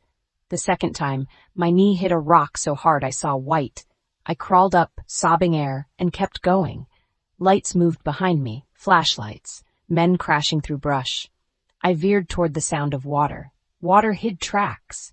Maybe. I did not know. I was not trained for this. I was a woman in a soaked nightgown running from men who had been paid enough to chase me through a storm. But I was also Julian Carrow's daughter. And my father had once told me after a collector followed us home when I was 15, if you can't outrun danger, outthink the first 30 seconds of it. Most men expect panic. Give them direction instead. Direction. Fence. I saw it through the trees. Chain link, half collapsed, bordering some old drainage property. I ran for it. Behind me, a man shouted, "No time." I climbed, bare hands, bare feet, metal slick with rain. The fence cut into my palms. My nightgown snagged. I yanked. The fabric tore. I threw one leg over the top, slipped, caught myself on the other side. Then my ring caught. The diamond setting hooked in the chain link. My body dropped. Pain exploded through my finger as the ring trapped me mid-fall. I bit down on a scream. Pulled. Nothing. The flashlights came closer. My ring held me to the fence like the Ravelle name refusing to let go. For one wild, horrifying second, I thought of Emilio sliding it onto my finger. You wanted the name. No, I wanted my father alive. I wanted safety. I wanted one door that opened from the inside. I pulled again. Skin tore. Pain burst hot despite the cold rain. The ring bent against the metal. Still caught, footsteps closer, voices. Check the fence! I braced my foot against the chain link, wrapped my other hand around the trapped finger and ripped myself free. The scream tore out before I could stop it. The ring stayed behind, bent, bloody. Caught in the fence. I fell into mud on the other side. For 1 second, I stared at it through the rain. Emilio's ring. His name. His protection. Hanging there useless while I bled. Then I crawled away. I found the drainage tunnel by accident. A low concrete mouth beneath the embankment, half hidden by weeds, water rushing through the center in a shallow stream. I slid inside on my stomach, scraping my elbows, dragging myself into darkness. The tunnel smelled like wet earth, rot, and rust. I pressed myself against the side wall above the waterline and clamped my bleeding hand against my mouth. Flashlights swept the ground outside. One beam passed across the tunnel entrance. I stopped breathing. Blood here, someone said. Fence tore her up. Find her. She can't get far. Boots splashed near the entrance. I closed my eyes, not praying, bargaining with my own body. Do not cough, do not shake, do not breathe loudly. The beam moved again. For a second, light touched the edge of my foot. I tucked it back slowly, muscle screaming. Thunder cracked overhead. The men cursed. The light jerked away. Rinaldi says road team's coming. Spread out. The footsteps moved on. I stayed in the tunnel until my teeth chattered so hard I thought they would hear. Minutes passed, maybe hours. Time lost meaning inside concrete and rain. When I finally crawled out, dawn had begun to gray the world. The storm weakened to a miserable drizzle. My body felt like one bruise wrapped in wet cloth. I walked because stopping meant dying, barefoot along the drainage ditch. Then through weeds, then along the shoulder of a road where no cars passed for 20 minutes. When I saw the gas station, I almost collapsed. It sat at the edge of a 2-lane road, closed but not abandoned. One light flickered above the pumps. A newspaper box stood near the door. A payphone booth leaned crooked beside the ice machine like something from another decade. A phone. I stumbled to it. Dead. Of course. A sob broke out of me before I could swallow it. Then I saw the maintenance shed behind the station. The door was padlocked, but the side window was cracked. I found a loose brick near the foundation and hit the glass once. It shattered. I climbed through, cutting my thigh, barely feeling it. Inside smelled like oil and old cardboard, a workbench, tools, a landline phone mounted to the wall. I lifted it, dial tone. For 1 second, I just held it and cried silently. Then I dialed Mara. My best friend answered on the 4th ring, voice thick with sleep. Hello, Mara. Silence. Then fully awake. Vivi? I slid down the wall, the phone cord stretching with me. Mara, listen. Do not ask questions first. Do not call Emilio. Where are you?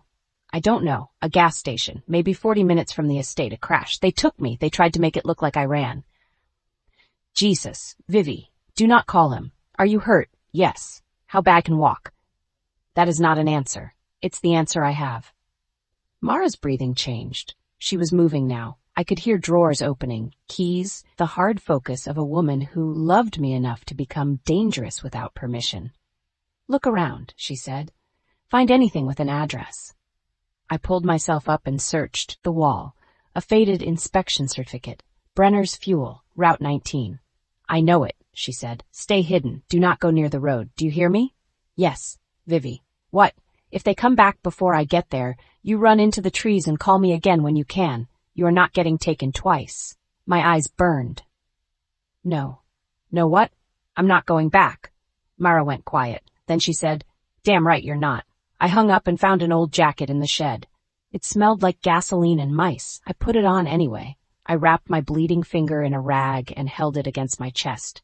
42 minutes later, a gray sedan pulled behind the station with its headlights off. Mara got out carrying shoes, a coat, a burner phone, and a baseball bat. She stopped when she saw me. For half a second, all the toughness left her face. Oh, Vivi? That almost broke me. Not the kidnapping, not the fence, not the ring. That softness. I shook my head. Don't. She swallowed whatever she wanted to say and nodded. Then she helped me into the coat, crouched to put shoes on my cut feet, and handed me the burner phone. Clinic first, she asked. No hospitals. You may need stitches. No Ravelle name, no ID, no trail. Mara looked at my face and understood arguing could wait. Fine, I know someone. I climbed into the passenger seat.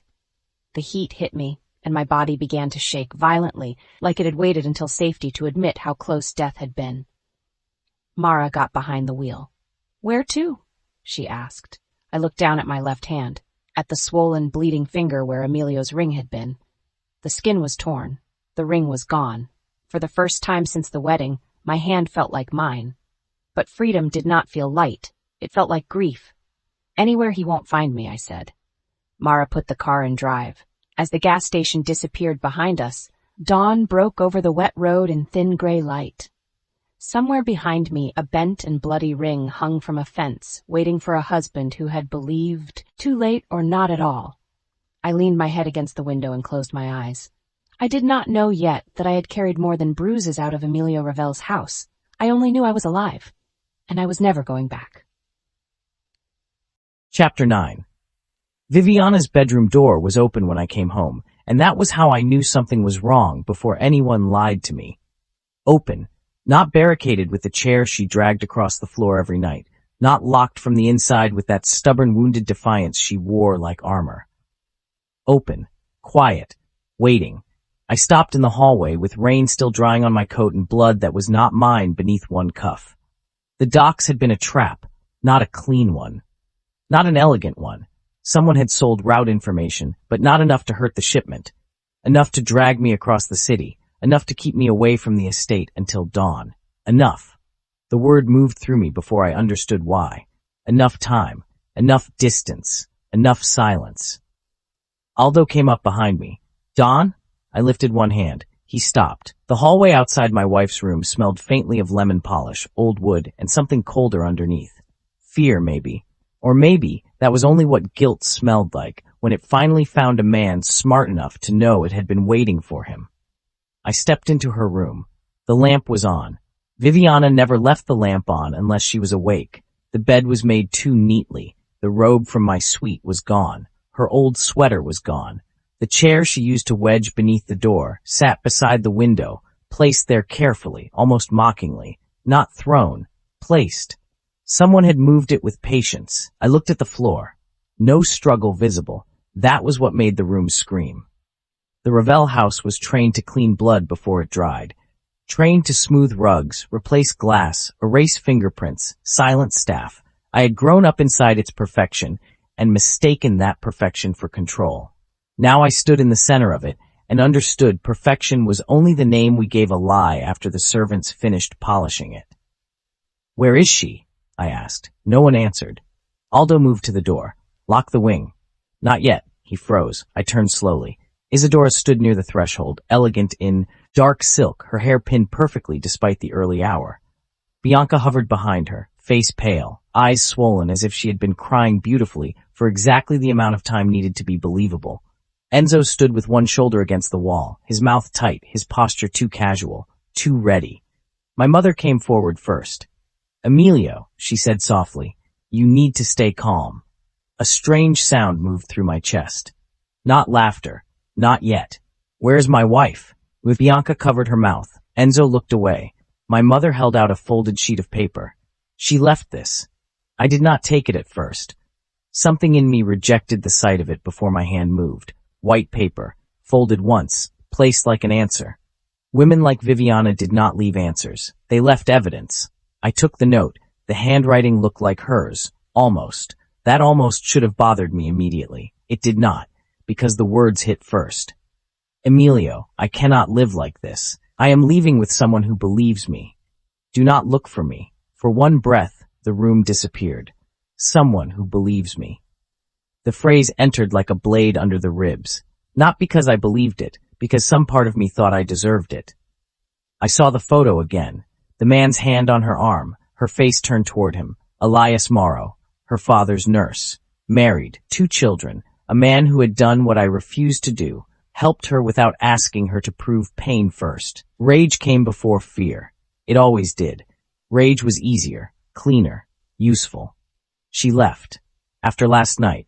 After my hands had learned the shape of her trembling, and my mouth had tasted all the anger she could not say without breaking. After she stood in my robe, eyes bright with devastation, and told me I had touched her like she was sacred, and looked at her afterward like she might still be lying. Maybe she had walked. Maybe she had finally done what every intelligent instinct in her body had begged her to do since the wedding. Maybe she had left me with the truth. I deserved. I crumpled the note in my fist. Bianca made a small wounded sound. She was unstable, Emilio, she whispered. We all saw it. The luncheon, the dinner, the accusations. Maybe she thought this man could help her. I looked at her. She lowered her gaze immediately. Good. She should have. Did you see her leave? No. Bianca's voice trembled. No. Mrs. Val found the room empty. My mother stepped closer. A bag is missing. Some clothing. Her old sweater, I believe. The phone we returned to her is gone. I turned toward Enzo. He did not meet my eyes fast enough. That was the first crack. Small. Almost nothing. But I had built an empire reading the time between a question and a lie. Enzo, he looked up. Yes? When did you last see her? Yesterday evening. Where? He shrugged. Hallway near the west stairs. She looked upset. She always looked upset in this house. My mother inhaled softly. Emilio. I ignored her. What time? Late. Enzo's jaw tightened. I don't know exactly. You don't know exactly? Am I under interrogation? I stared at him. He realized his mistake too late. Everyone in my house was always under interrogation. They simply forgot when they thought the lie had been accepted. Aldo stepped into the room with 2 guards behind him. Don, he said quietly, Rinaldi is not answering. There it was. The second crack. Security chief missing. Open door. Camera trap at the docks. Fake note. My anger shifted. Fear rose beneath it, black and freezing. I walked to Viviana's vanity. The drawers were closed, too neatly. I opened the first one. Nothing. Second, silk scarves. Third, a comb, perfume, jewelry she never wore. The bottom drawer stuck slightly. I pulled harder. The lining had been disturbed. My fingers slowed. I lifted it. Empty. No, not empty. Cleaned. Someone had removed something from there and done it carefully enough to leave nothing except the impression of a secret taken. I remembered Viviana standing in this room, soaked in fury, telling me she was keeping records. I remembered the notebook she never let me see. I remembered her saying, if I disappear, start with the family. At the time, I had hated the sentence because it accused my blood. Now my blood stood in the doorway, waiting for me to accept the convenient version. I turned toward the bed. A thin chain glinted on the nightstand. Viviana's necklace. Not Ravelle diamonds. Not the pearls my mother insisted she wear. A cheap little gold chain with a tiny blue glass charm. I had seen her touch it once after receiving one of those sterile medical updates about Julian. She had thought no one noticed. I had noticed. I picked it up. Why would she leave this? I asked. No one answered. I moved to the top drawer of the nightstand. Her allergy pen sat inside. Cold, unused, waiting. That was the moment the room tilted. Not visibly. Inside me. Viviana would not run without it. The woman had nearly died at my dining table. She had slept with that pen within reach afterward. She checked food like a prisoner checks locks. She refused unsealed water. She would have taken that pen before a dress, before shoes, before a phone. Before me. My fingers closed around it. I looked at my mother. Her expression was still composed. Too composed. She forgot it, Bianca whispered. I turned my head slowly. Bianca shrank half a step. Viviana forgets nothing that can keep her alive, I said. The room changed. There was no going back after that. Aldo understood first. Cameras, he said. All of them, I ordered. Second floor, service hall, west stairs, side gate, garage, exterior fence. He was already moving before I finished. My mother's voice tightened. Emilio, you are exhausted. She left a note. I looked at her. My wife left her allergy pen. A flicker. So faint, so fast. But there. I had spent my life learning my mother's masks. There was the public one. The grieving widow. The empire mother. The benevolent patron. The wounded matriarch. This was not one of those. This was calculation correcting itself. She has been irrational, Isadora said. I laughed then. Once. A terrible sound. The same word. Different costumes, irrational, unstable, overwrought, emotional, dramatic. Every word used to build a wall around a woman until the truth could be buried behind it. I crossed to the closet. Aldo had already opened it earlier, but I went through it myself. Pale dresses, shoes she hated, empty spaces where selected things had been taken. And there, tucked behind a hanging coat, I found what was left of a blue dress. Sliced, folded roughly, as if someone had tried to hide the severity after the cut had served its purpose. I pulled it free.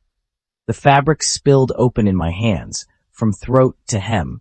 I heard her voice as clearly as if she stood beside me. My father bought this for me when we had nothing.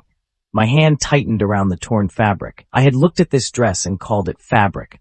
I had watched her carry grief into my office and reduced it to an inconvenience. I had thought her dramatic because the wound did not belong to me. Aldo returned to the doorway, face hard. Don.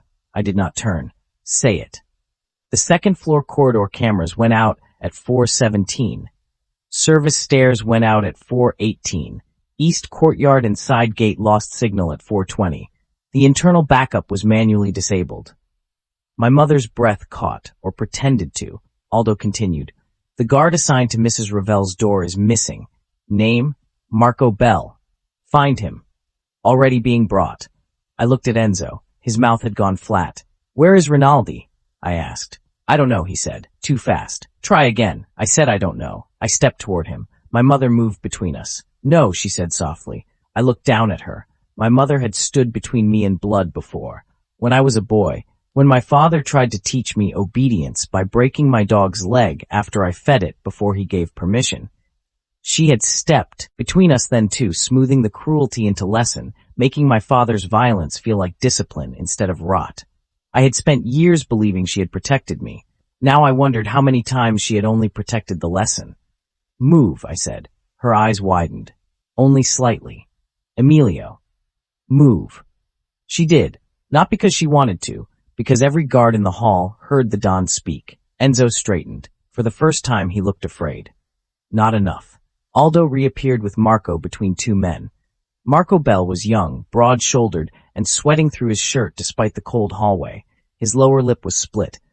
Aldo had not been gentle. Good. Tell me, I said. Marco swallowed. Don Ravelle, I don't know. Aldo struck him once in the stomach. Marco folded. Bianca gasped. My mother said nothing. I crouched in front of him. You were assigned to my wife's door. He nodded, breath wheezing. Yes. Why were you not there at 4:17? His eyes darted to Enzo. There. The third crack became a fracture. I did not look away from Marco. Speak. Rinaldi reassigned me. On whose order? I thought. He swallowed. He said it came from family. What family? Marco said nothing. Aldo reached for him again. Marco broke. Enzo. He said Signor Enzo requested the wing cleared. Security rotation. Said Mrs. Ravelle was to be moved quietly. The room went dead. I stood. Enzo moved back one step. Emilio, he said, hands lifting. Careful. The word left his mouth and made something ancient and violent open inside me. Careful. How many times had I said that to Viviana when she stood in front of me with truth in her hands? Careful. The word of men who wanted women quiet and traitors alive long enough to explain themselves. I crossed the room before anyone could stop me and slammed Enzo against the wall. His skull hit wood. Bianca screamed. My mother shouted my name. I heard none of it. My forearm pressed beneath Enzo's throat. Where is she? He grabbed my wrist, choking. I don't. I increased pressure. His face reddened. Where is my wife? Gone, he rasped. The word tore through me. I saw Viviana screaming my name. Not imagined now. Knew it. Felt it. Some part of me had always known. I had only hated the cost of believing it. Aldo's voice came from behind me. Don. He dies before he speaks if you keep going. For 1 second, I wanted that. Then I let go. Enzo dropped to his knees, coughing. Bind him, I said. My mother stepped forward. You cannot do this in front of staff. I turned on her. Watch me. Aldo's men seized Enzo. Bianca was sobbing now, but no tears fell. I noticed that. Finally. Marco, I said without looking away from Enzo. What else? Marco shook. I heard about the kitchen. My blood went cold. What kitchen? The pineapple. His voice broke. It was not an accident. My mother's face became marble. Too late. All of it too late. Who ordered it? Marco looked at Isadora and started to cry. I closed my eyes, not because I needed the answer, because for 1 second, the weight of Viviana's truth became too heavy to stand under. The dress, the pineapple, the tea, the doctor, the luncheon, the note. My wife had not been dramatic. She had been under siege, and I had stood beside the attackers demanding paperwork. I opened my eyes. "We follow the service route," I said. Aldo did not ask why. He came with me. We went down the narrow stairs behind the wall, the ones staff used, the ones my family pretended did not exist when guests arrived. I saw scuff marks on the paint, a broken edge where something heavy had struck the corner, a dark smear near the railing. Blood, not much, enough. My stomach turned over. At the side exit, rain had washed most of the courtyard clean, but not all of it. A vase fragment lay near the drainage grate, white porcelain with blue flowers. From the hall upstairs, she had knocked something over. Noise. Evidence. I could see her now, fighting, not leaving, never leaving, Aldo, crouched near the stone. Blood here. I did not answer. My body had gone too still. We followed the path beyond the service courtyard, past the side gate where the camera hung dark and useless, through the storm-soaked grass toward the tree line beyond the estate road. One of Aldo's men found tire marks in the mud. Black SUV. Heavy. Fast exit. Aldo said something into his comm. I barely heard. I walked toward the fence because something drew me there. Not logic. Punishment. The side boundary fence separated Ravelle land from the old drainage property beyond it. Chain link. Ugly and functional, half hidden behind hedges my mother hated because they looked too common from the west terrace. The rain had bent them down. A strip of fabric clung to the wire. Pale. Torn. I reached for it. Nightgown silk. My fingers closed around the wet scrap. Aldo found the blood next. Don. I moved toward him, and saw it. The ring hung from the chain link like the house itself had tried to keep her. Bent. Twisted. Caught in the metal. Blood darkened the diamond setting and marked the fence below it where skin had torn. Her skin. For a moment I did not understand what I was looking at, not fully. The mind protects itself from certain truths, because if it lets them enter all at once, a man might fall to his knees and never stand again. Then I saw my hand sliding that ring onto her finger. I heard myself say, "You wanted the Ravelle name." I heard her answer, "I wanted what it could keep alive." My chest cracked open, not figuratively, physically. Something split beneath my ribs and filled me with a pain so enormous I could not breathe around it. She had torn herself free from my name, not removed it, not returned it, torn herself free. A sound came out of me. Aldo looked away. Good man. Good enough not to witness the exact second his Don became something closer to animal than ruler. I reached for the ring. The metal had warped around the chain. It took force to pull it loose. The sharp edge cut into my palm. I welcomed it. Blood for blood. Late. Useless. Necessary. I closed my fist around the bent ring and felt her blood mix with mine. She ran from them, Aldo said quietly. No, not ran. Fought. Escaped. Survived. My wife had fought armed men through my house, screamed my name into halls I owned, been dragged through my service corridors, torn herself bloody on my fence, and disappeared into a storm because I was too busy proving betrayal at the docks to see the betrayal sleeping under my roof. Because I had left her. Because I had not believed her. The rain fell harder. I turned back toward the mansion. Every window glowed gold. Beautiful. Poisonous. Mine. No. Not mine. Not anymore. A house that could swallow my wife while I wore the title of Don did not belong to me. It belonged to the people who had learned to use my blindness as architecture. Aldo walked beside me in silence. At the side entrance, I stopped. Lock the estate, he nodded. No one leaves, I said. His eyes met mine. He understood what no one meant. Family included, especially family. I entered through the service door with Viviana's bent, bloody ring in my fist. Staff lined the hall now, pale and shaking. Guards stood at every exit. Bianca sat in the drawing room with my mother's arm around her. Enzo was on his knees with his hands bound behind his back, blood drying beneath his nose from something Aldo's men had already done. Not enough. My mother rose when I entered. One look at my face and even she faltered. I opened my hand. The ring lay in my palm, bent and red. Bianca made a sound. Isadora went still. Enzo closed his eyes. There it was. The confession before words. I held the ring up so every person in that room could see what my wife had left behind. She did not run, I said. No one spoke. Good. They were learning the shape of silence from me now. I looked at my mother first, then Bianca, then Enzo, then every guard, maid, driver, doctor's assistant, and household servant gathered under Ravelle chandeliers that suddenly looked too bright for what they had witnessed. My wife screamed my name in this house, I said, voice low enough that people leaned back from it, and every person who heard her and stayed silent belongs to me now. Isadora whispered, Emilio. I turned my gaze on her.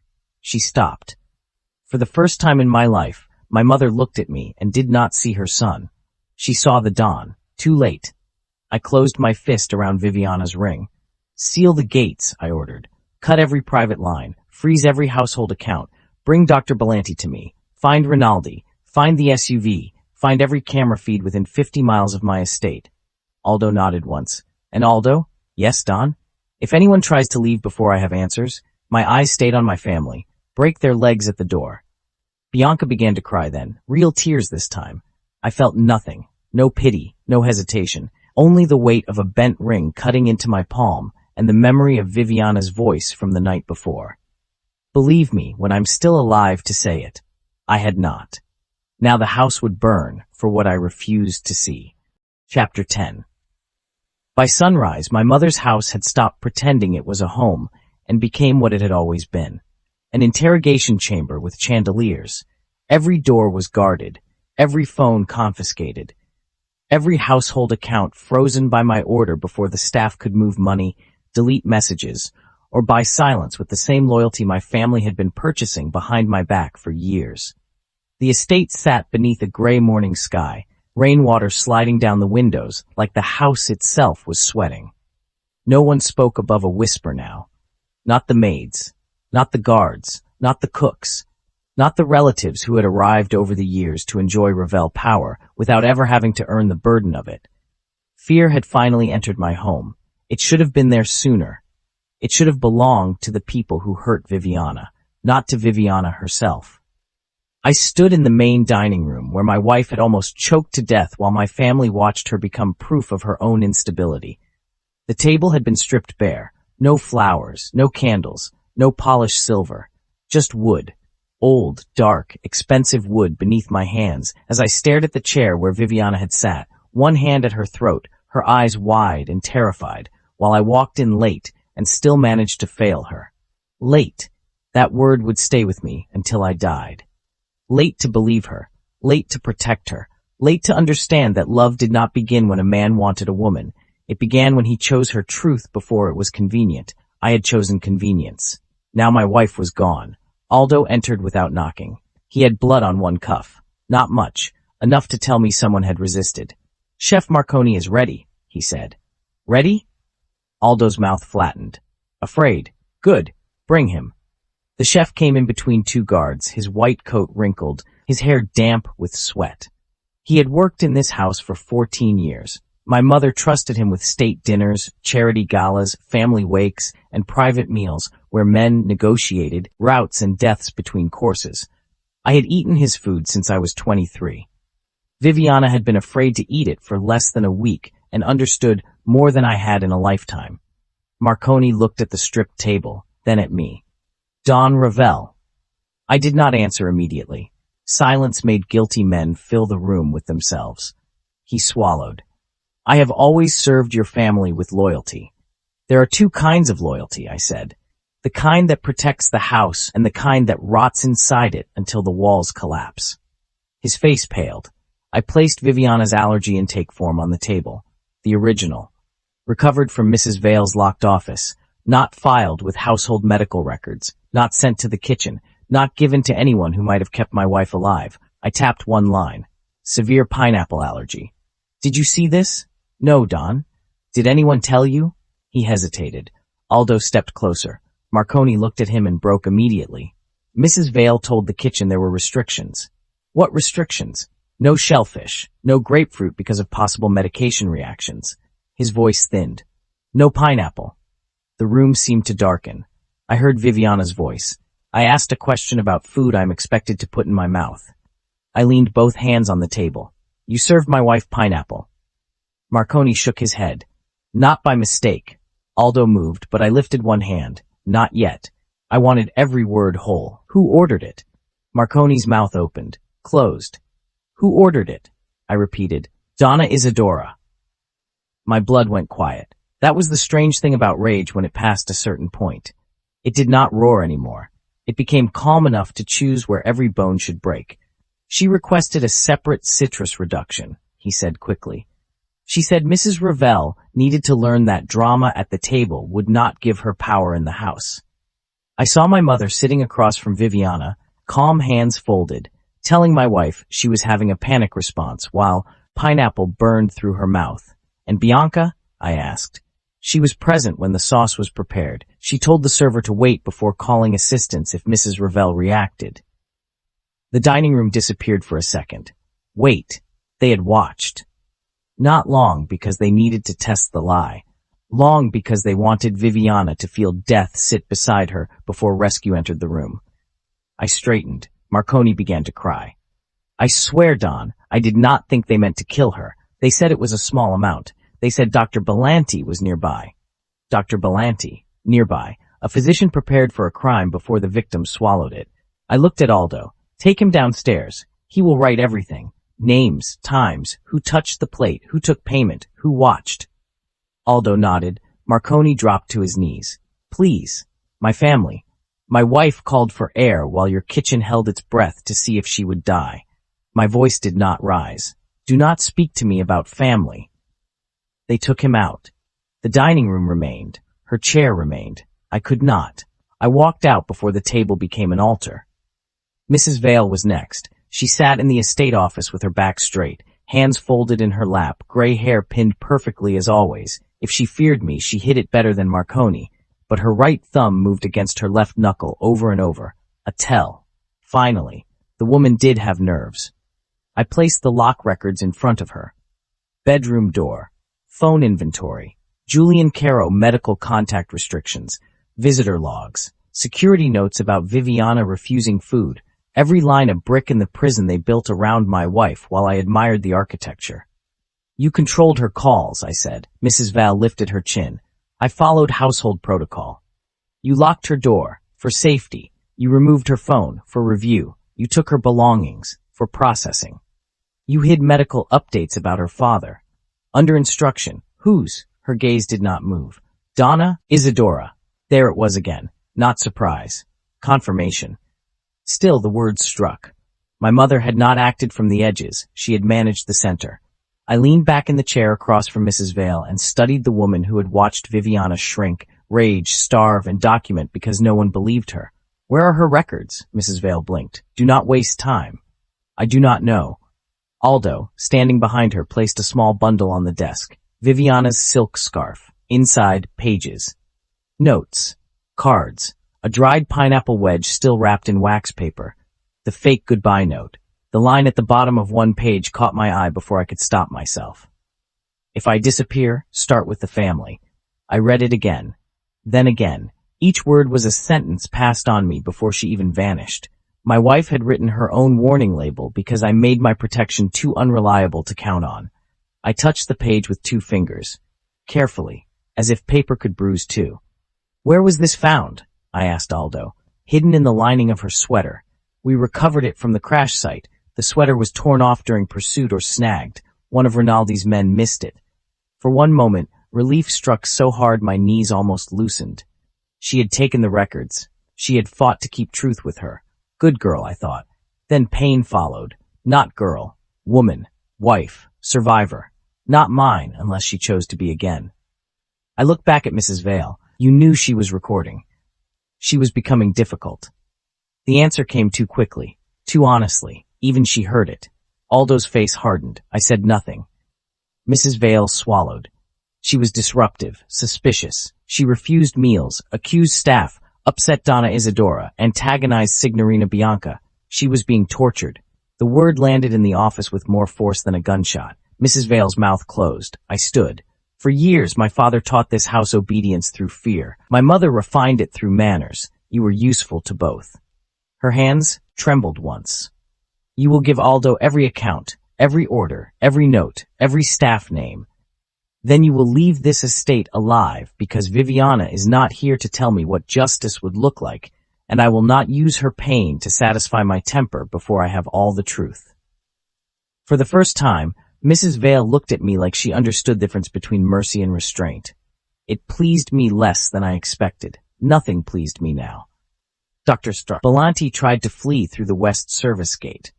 Aldo's men brought him in with mud on his shoes and panic under his expensive cologne. He was less composed without his medical bag. I met him in the old conservatory because my mother hated that room. The glass roof leaked. The lemon trees had died years ago. My father once said, broken things should be removed before guests noticed. He had left my mother standing in this room after humiliating her in front of a councilman. I remembered because I had been 15, and she had not cried until she thought no one could see. Maybe that was why I chose it. Maybe some son in me still wanted to understand her before I destroyed what she had become. Belanti stood trembling near the dead planter boxes. I placed the amber sedative bottle on the iron table between us. Then the bank transfers Aldo found. 3 payments, 1 from a shell account tied to Bianca, 2 from an account my mother thought I did not monitor because it belonged to an old charity board. "Explain." Belanti licked his lips. "Mrs. Ravelle needed supervision. She needed a doctor. I was her doctor." "No," I said. "You were her paperwork." His face tightened. Aldo stood by the door. Belanti looked at him, then back at me. "It was never meant to kill her." I laughed softly. That seemed to frighten him more than shouting. "Interesting. Everyone who hurt my wife begins there." It was a mild compound, nausea, dizziness, confusion if taken repeatedly, enough to encourage compliance with treatment. Treatment. For anxiety, refusal to eat, paranoid presentation. Presentation you helped create. His silence was confession. I stepped closer. Belanti stepped back until his shoulders touched the damp glass wall. "Did you know about the pineapple?" "I was told there might be an allergic response." "Might be." His breath shook. "I was instructed to frame it as panic if possible. Stabilize her if necessary." If necessary. Again, all these polished phrases for letting a woman get close enough to death to become useful. "You took the teacup." He nodded once. "Where is it?" "Destroyed." The calm inside me cracked for half a second. Aldo moved as if sensing it. I held up one hand. "No, not yet." "Who gave you the compound?" "Donna Isidora's supplier, through Mrs. Val."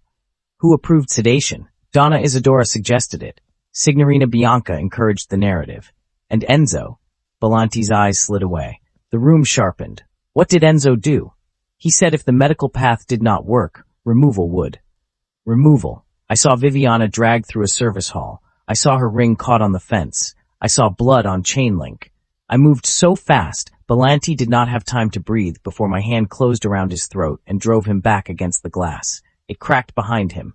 Not enough to break. Enough. "Don," Aldo said quietly. I heard him from far away. Belanti clawed at my wrist. I leaned close. My wife asked for one safe place to sleep. His eyes bulged. My house gave her poison, locked doors, false medical records, and men in an SUV. I released him before I killed him. He collapsed coughing at my feet. "Write everything," I said. "Then pray the law takes you before I change my mind." Aldo dragged him out. By midday, the estate had begun bleeding confessions. The charity footage from the luncheon was recovered from a deleted server cache. Bianca in the hallway, speaking into a phone, the assistant removing Viviana's backup dress, Bianca handing Viviana the altered cards. Then the hallway camera from before the kidnapping. Bianca entering Viviana's room with Mrs. Vale. Bianca practicing Viviana's handwriting at the vanity desk. Bianca smiling as she folded the fake note. When they brought her into my office, she was no longer crying prettily. Her face was blotched, her hair loose. She looked younger without performance, smaller too. It did not make me pity her. She had been small while hurting Viviana too. "Emilio," she whispered. I sat behind my desk with Viviana's bent ring in front of me. Not on my hand, not in a box, on the black marble where I could see it every time someone lied. Bianca saw it and began to shake. "I was jealous," she said quickly. "That's all. I hated her. She came in and ruined everything." "What did she ruin?" "Us." There it was, a childhood delusion dressed as heartbreak. There was no us. Her face crumpled. I loved you. No, you loved standing close enough to power that people mistook you for chosen.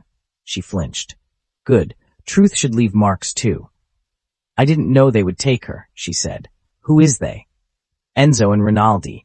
Isadora knew about removing her, but I thought they would just scare her, make her run, make her leave you. After writing a note, Bianca sobbed. I only helped because she was going to destroy the family. She was trying to survive it. She blackmailed you. So did you. I leaned forward. You used tears instead of files. Her mouth opened. Nothing came out. Who sent the photo of Elias Moro? She looked down. Bianca. I did. Who took it? One of Enzo's men. And the message to her phone. I sent it. The admission settled into the room like ash. I stood. She shrank. Viviana said you told her the trick was making sure no one believed her when you killed her. Bianca's eyes widened. I was angry. You were honest. No. Emilio, please, please. You know me. I do. That silenced her, finally. I know exactly what you are. I ordered her removed from the family registry. No guards, no accounts, no protection, no Ravelle events, no charitable boards, no borrowed power. If she had built herself from proximity to my name, then she would learn what she was without it. When she screamed that Viviana had ruined her life, I felt the first true heat of rage since morning. No, I said. Viviana survived what you tried to become. Then they took her away. My mother waited until everyone else had broken. Isadora Ravelle entered my office as if the room still belonged to the world that made her untouchable. Black dress, pearls, hair pinned perfectly, her face composed but not calm. Not anymore. She looked at the ring on my desk and did not sit. You are making a mistake, she said. I almost smiled. Even now, even standing in the ashes of her own conspiracy. You ordered pineapple served to my allergic wife. She forced herself into this family. You poisoned her. I disciplined a threat.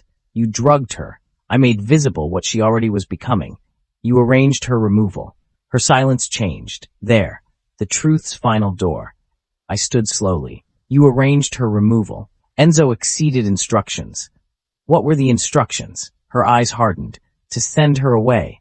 With men. At dawn. Through service corridors. After planting a fake note. She would have destroyed you. I stared at my mother. For the first time, I could not find the woman who had stood between me and my father in the conservatory. Maybe she had never been there. Maybe I had invented her because children must make gods out of the people who survive beside them. She screamed my name, I said. Isadora's face changed. Only a fraction. You knew. Emilio, you knew she screamed my name. She looked away. Not guilt. Annoyance at being trapped by an inconvenient detail. She was always screaming one thing or another. The room went silent. I had heard men beg before dying. I had heard traitors confess. I had heard my father laugh while someone was beaten 3 rooms away. None of it sounded like that sentence. That was when my mother stopped being my mother. Not because she hurt Viviana. I knew that already. Because she had heard my wife call for me and found the sound irritating. I moved around the desk. Isadora lifted her chin. You will not touch me. No. Her eyes flickered. I will not give you the satisfaction of turning yourself into my victim. For the first time, fear touched her face. Your accounts are frozen. Your household authority is stripped. Your private staff is dismissed. Your rooms are being searched. You will be moved to the north property under guard until I decide whether exile is too generous. You cannot exile your mother. I can exile anyone. Her hand lifted as if to strike me. I caught her wrist.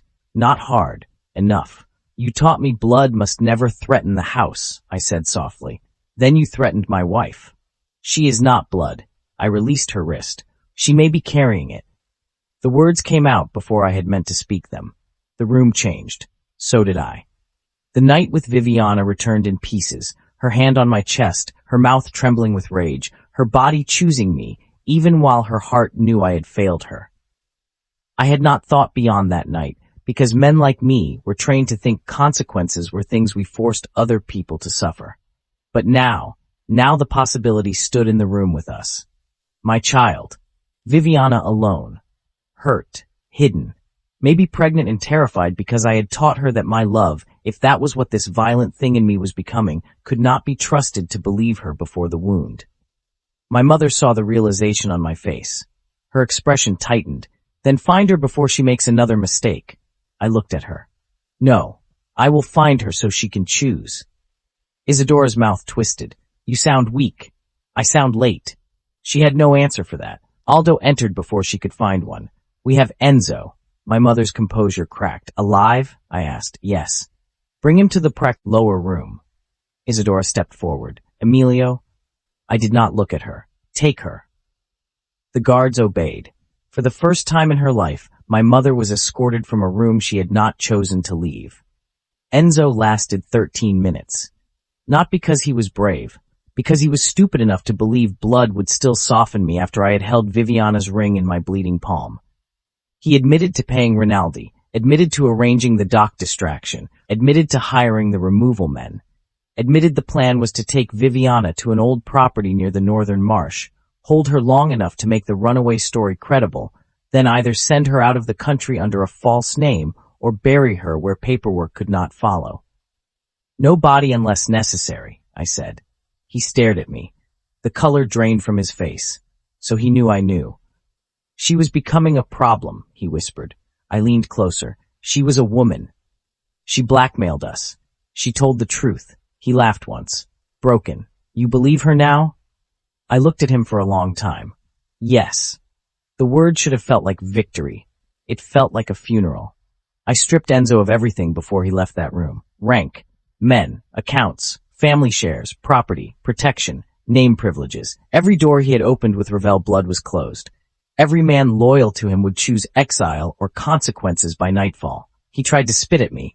Aldo broke his nose again. This time, I did not stop him. By evening, I went to Viviana Carrow.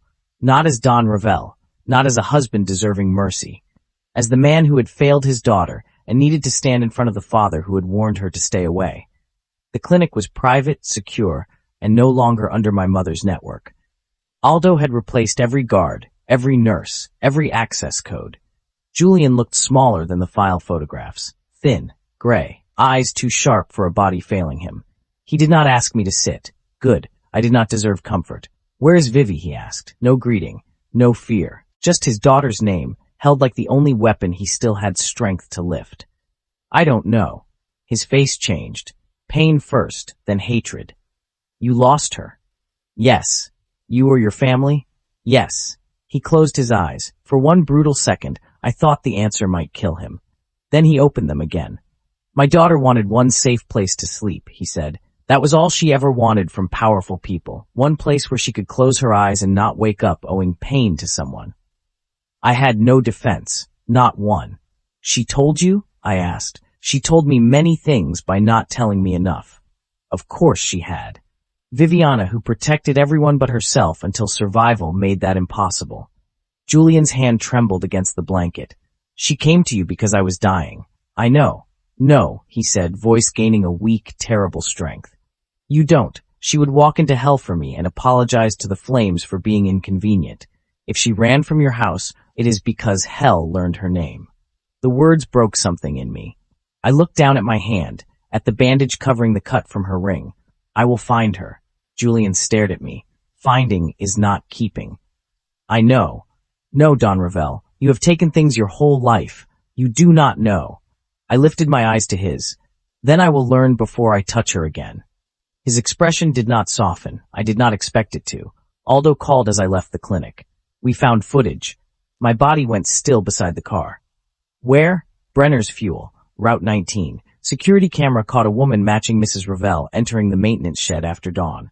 Another woman arrived 40 minutes later. Gray sedan, plate obscured by mud, but we are enhancing. Alive. For 1 second the world stopped moving. Viviana alive, breathing, walking, escaping me. The relief was so violent I had to put one hand on the car roof. Aldo did not speak. He knew better.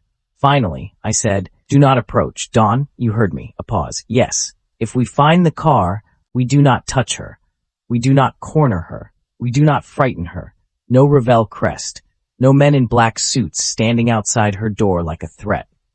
And if she runs again? I closed my eyes, saw her bloody ring on the fence, Saw her walking away with one torn finger and more courage than anyone in my bloodline deserved to witness. Then we let her. The words cost more than blood. Good. Maybe they were worth something.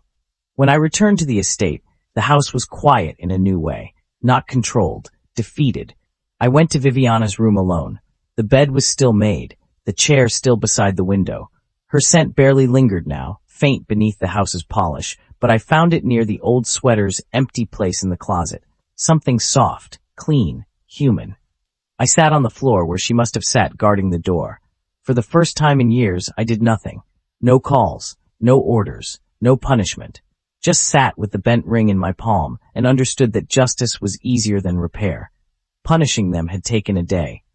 Earning the right to say my wife's name again might take the rest of my life. Aldo found me after midnight. "She is alive," he said quietly. "I know. We will find her." I closed my fist around the ring. "No," he waited. I looked toward the locked door that had failed her. "We will locate her. We will protect from a distance. And when she is ready, I will ask permission to be seen." Aldo nodded once. No argument. Good. I looked back at the room, at the chair, at the ruined blue fabric folded on the bed because I had brought it there like an apology no cloth could hear. "Viviana ran from this house because every door taught her my name meant danger," I said. The words carved themselves into me. So the next time she sees me, I will not be another locked door. Outside, the rain had finally stopped.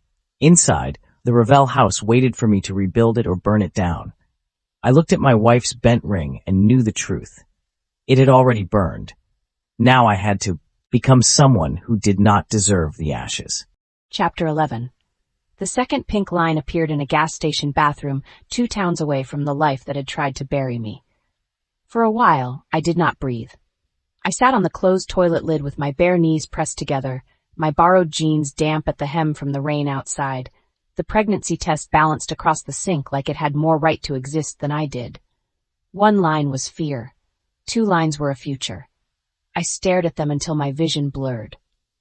"No," I whispered. The word barely made sound.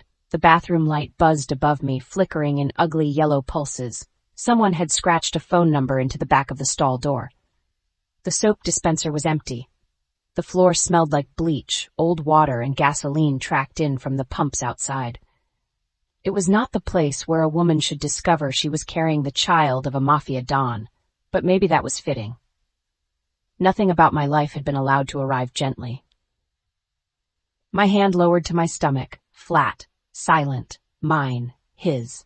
The thought hit so hard I bent forward, pressing my palm there like I could hold myself together by holding the place where everything had just changed. Emilio's child. No. My child. That correction came fierce and immediate, tearing through shock like a blade through silk. Mine first. Mine always. A life made in a night that had been too angry to be tender and too honest to be a mistake. A night where Emilio had touched me like I mattered, then failed me again before the warmth had even left my skin. A night that still lived in my body no matter how many miles Mara drove between me and his name. I closed my eyes and saw him. Not the Don standing in shadow. Not the husband who demanded proof while his family sharpened lies around me. The man on his knees in front of me, thumb over the ring, voice rough when he said, "I do not know how to do that." Believe. He did not know how to believe me before evidence made it safe, and now I had something no evidence could be allowed to expose. Of my baby, if Emilio knew, he would come. Not with flowers, not with apologies in neat little lines. He would come with cars and guards and legal documents and that terrible Ravelle certainty that wanting to protect someone gave him the right to control where she slept, who she spoke to, how she breathed. He would say the child was his blood, his heir, his duty, his. And maybe he would mean protection. Maybe this time he would burn the whole world before letting anyone touch me again. But the problem with fire was that it did not ask a house which rooms deserved saving. My child would not grow up in the ashes of Emilio's guilt. My child would not be leverage in a family that poisoned women at dinner and called it discipline. My child would not learn to sleep behind locked doors while powerful people debated whether their mother was dramatic or dead. "No," I said again. Stronger this time. I stood too quickly. The bathroom tilted. I caught the sink with one hand and swallowed hard against a wave of nausea that had been stalking me for days. I had blamed stress, bruises, bad gas station coffee, the way fear made my stomach turn every time a black SUV passed too slowly. Not this. Never this. The test blurred in front of me. I picked it up with shaking fingers and wrapped it in toilet paper, then unwrapped it immediately because I needed to see again. 2 lines. Still there. Still impossible. Still mine. A knock came at the bathroom door. Vivi? Mara's voice, low and tight. You okay? I opened my mouth. Nothing came out. The door pushed open a crack. Mara slipped inside, locked it behind her, and took one look at my face. Her eyes dropped to my hand, then to the test. Her whole expression changed. Not shock first. Grief. For me. For the timing. For the ugliness wrapped around something that should have been allowed to feel beautiful. Oh, honey, she whispered. That broke me. I made one sound. Small. Terrible. Then Mara was holding me, one arm around my shoulders, one hand on the back of my head like I was still the girl she met at 19, with cheap coffee, rent problems, and too much pride to ask anyone for help. I did not sob loudly. I couldn't. I had spent too many days learning that noise brought predators. But the tears came hard anyway, silent and hot, soaking the shoulder of Mara's jacket while she rocked me in the narrow space between the sink and the stall. I can't go back, I whispered. You're not going back. He can't know. Mara went still, not in judgment, in calculation, the same way she had gone still when she found me behind Brenner's fuel, wearing blood, mud, and another man's nightmare. Vivi, no. I pulled back and wiped my face with my sleeve. Do not say it. Do not tell me he has a right.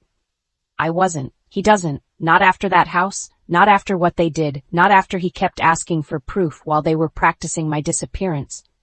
I know. He'll take over everything, even if he means well. Especially if he means well. He doesn't know how to love without turning it into a locked gate. Mara's jaw tightened. I know. I need you to hear me clearly. My voice shook, but I forced the words out clean. Emilio Ravelle never finds out about this baby. Mara looked at me for a long second. Then she nodded. Okay. The air left me so fast I nearly folded. She caught my elbow. Okay, she repeated. But we do this smart? No normal doctor under your name, no insurance, no pharmacy trail, no calls to Julian's clinic from this burner, nothing that pings your old life. My father, I whispered. Pain moved through Mara's face. I had not seen him since before the kidnapping, had not heard his voice, had not told him I was alive. The only reason I was still standing was because Mara had confirmed through one of Elias's friends that he had been moved again and was alive. Alive. That word had become the only prayer I still knew. He would tell me to protect the baby, I said. Yes. He would also tell me not to disappear from him. Yes. Fresh tears burned my eyes. I don't know how to do both. Mara gripped my hands. Then we figure out 1 hour at a time. A sound came from outside. A car door. Both of us froze. It was automatic now. That was what trauma did. It made the whole world a hallway camera going dark. Mara moved first. She cracked the door and looked out. Truck driver, she said after a second. Not them. Them. The Ravelles. The family. The men in black. The mother with pearls. The woman who cried on command. The husband who had probably found my ring by now. My chest tightened. The ring. I had left it on the fence. No, that was not true. The fence had taken it. My fingers still wore the evidence, swollen and scabbed where metal had cut me loose. I looked down at it and felt the ghost weight of that diamond. The Ravelle name had held until I tore skin to escape it. If Emilio found it, he would know I had not run cleanly. He would know I fought. He would know, and maybe he would finally believe me. The thought hurt worse than it should have. Belief after blood was not romance. It was failure with better timing. We need to go, I said. Mara took the test from my hand. I snatched it back without thinking. She paused. I'm not throwing it away in here, she said gently. Too risky. I looked at the 2 lines again. A strange tenderness moved through my fear, so small and bright it frightened me more than the test. I want to keep it. Mara's face softened. Then we keep it somewhere safe.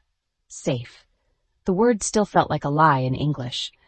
We left the bathroom through the side hall and walked back to the old blue Honda Mara had borrowed from her cousin. Not her car, not my name, not traceable unless someone wanted to work hard. And Emilio Ravelle knew how to work hard. That was what terrified me most. Mara drove for 20 minutes before either of us spoke. The roads narrowed, the city thinning into a patchwork of marsh, old houses, closed bait shops, and winter-marked trees stripped bare. I watched every car behind us. Every black one tightened my spine. Every SUV made my hand go to my stomach. Mine, mine, mine. I repeated it until my breathing steadied. Our hideout was not dramatic. No remote cabin, no luxury safe house. Just a duplex behind a laundromat in a coastal town where people minded their business because most of them had survived enough to know privacy was a kindness. Mara's aunt owned it under her maiden name. The heater rattled. The kitchen faucet dripped. The living room had one ugly orange couch and curtains thick enough to block the windows. It was the most beautiful place I had ever seen. Because no one locked me in. I slept badly that night. Every dream had doors. At dawn, nausea woke me before fear did. I stumbled to the bathroom, dropped to my knees, and was sick until my body had nothing left to give. Mara knocked once and came in only after I said yes. That mattered. The yes. The pause. The door obeying me. She sat on the edge of the bathtub and held my hair back. I found a midwife, she said. Retired. Cash only. No questions if she trusts us. She helped my cousin after. I nodded, wiping my mouth. Today? Tonight, she wants to meet after dark. I laughed weakly. That sounds reassuring. She hates men, paperwork, and rich people. I found that reassuring. Despite everything, a tiny smile pulled at my mouth. It hurt. The split from my fall had reopened twice since the kidnapping. Mara saw and handed me a damp cloth. I also need to tell you something you won't like. My whole body tightened. What? She hesitated. Mara, there are Ravelle men in town. I went cold. What? Not here, not outside, but asking around near Brenner's Fuel yesterday, quietly. No threats that I heard of. No badges, no black SUVs pulling up like a movie, just searching. Emilio, probably. The bathroom shrank. I pressed a hand to my stomach. No, he may already know you're alive. Then we leave. Vivi, we leave now. We can't keep running every time there's a rumor. Yes, we can. Not pregnant. The word landed between us. Pregnant. Spoken out loud in a cracked little bathroom with a towel rack hanging crooked and toothpaste on the sink. Pregnant. Not a fear. A fact. I turned my face away. Mara softened her voice. You need rest, medical care, food that stays down. A plan. Running without a plan is how people get caught. And staying is how people get cornered. Then we don't stay still. She reached for my hand but stopped short, waiting. I let her take it. We make layers, she said. One place to sleep. One place for medical care, one emergency route, one person who knows where the cash is, one burner for me and for you, one hidden. If we see Ravelle men within 2 blocks, we move. I closed my eyes. My life had become escape logistics and prenatal secrecy. Okay, I whispered. A knock hit the front door. Both of us froze. Not a friendly knock, not police. 3 slow knocks, measured. Mara stood first. She grabbed the baseball bat from behind the bathroom door. I got up too, one hand on the sink. Stay here, she whispered. No, Vivi? No more hiding in rooms while someone else checks the door. Her face changed. She nodded once. We moved together down the hallway. My heart hammered so hard I felt it behind my eyes. Mara looked through the peephole. Her shoulders stiffened. Who is it? I whispered. She did not answer. I pushed forward and looked. Aldo stood on the other side of the door. Not Emilio. Aldo, alone. No visible weapon. No black suit jacket this time, just a dark coat soaked from rain, scarred face tired, hands held where we could see them. Still Ravelle, still danger. I backed away so fast I hit the wall. No, Aldo's voice came through the door. Mrs. Ravelle, I know you are there. I am alone. Don Ravelle is not with me. He does not know the exact door. I did not bring him. Mara raised the bat.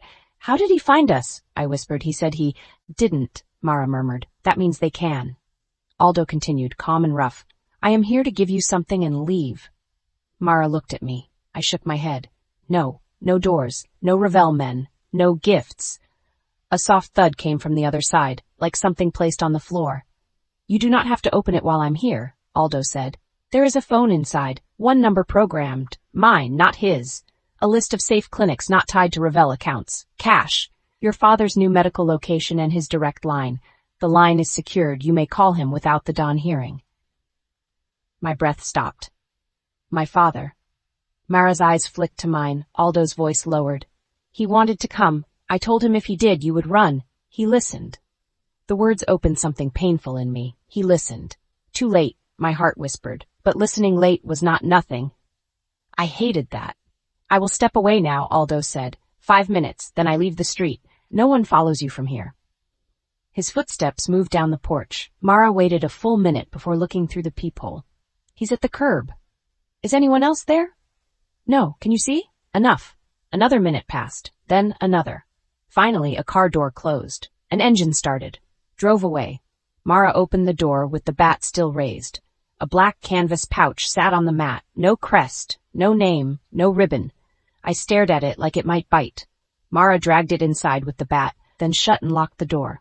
We opened it on the kitchen floor. Cash. A burner phone. A folded list of clinics. A sealed envelope. My hands shook before I touched it. Inside was a single sheet of paper. Not typed. Handwritten. Emilio's handwriting was sharp, controlled, unmistakably his. Viviana, I know you owe me nothing. Not your location. Not your trust.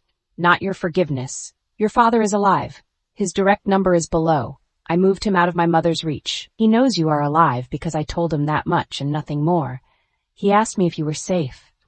I said, I hoped so. It was the first honest answer I gave him. My eyes blurred.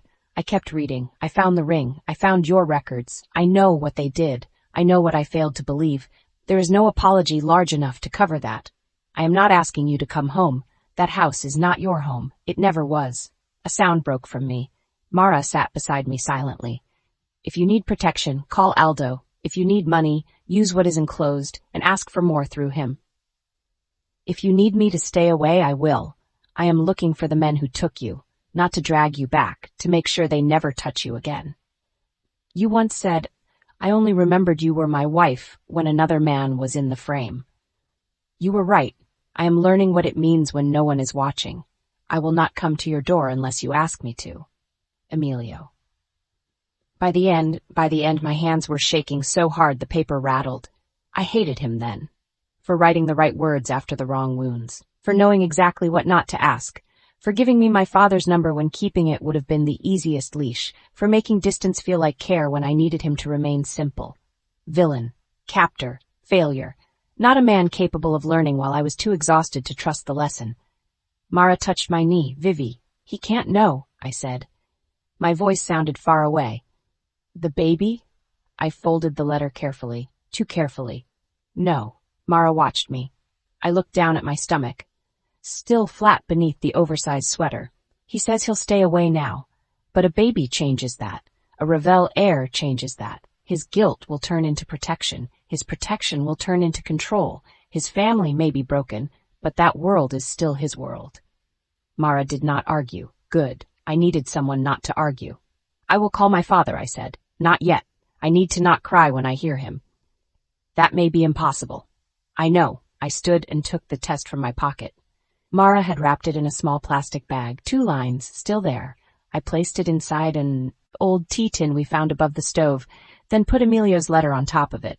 For 1 second, the 2 truths touched. His regret, my secret. Then I closed the tin.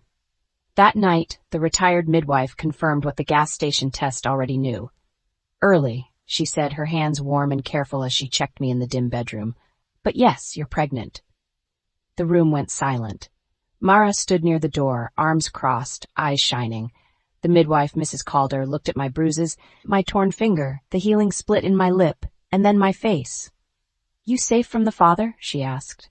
The question was blunt enough to make me flinch. I looked down at my hands. I don't know. She nodded once, as if that was an answer she understood better than yes or no. Then we plan like you're not. My throat tightened. Okay. She gave me vitamins, a list of foods I might tolerate, warning signs to watch for, and a look sharp enough to cut through denial. No stress, she said. I laughed. She did not.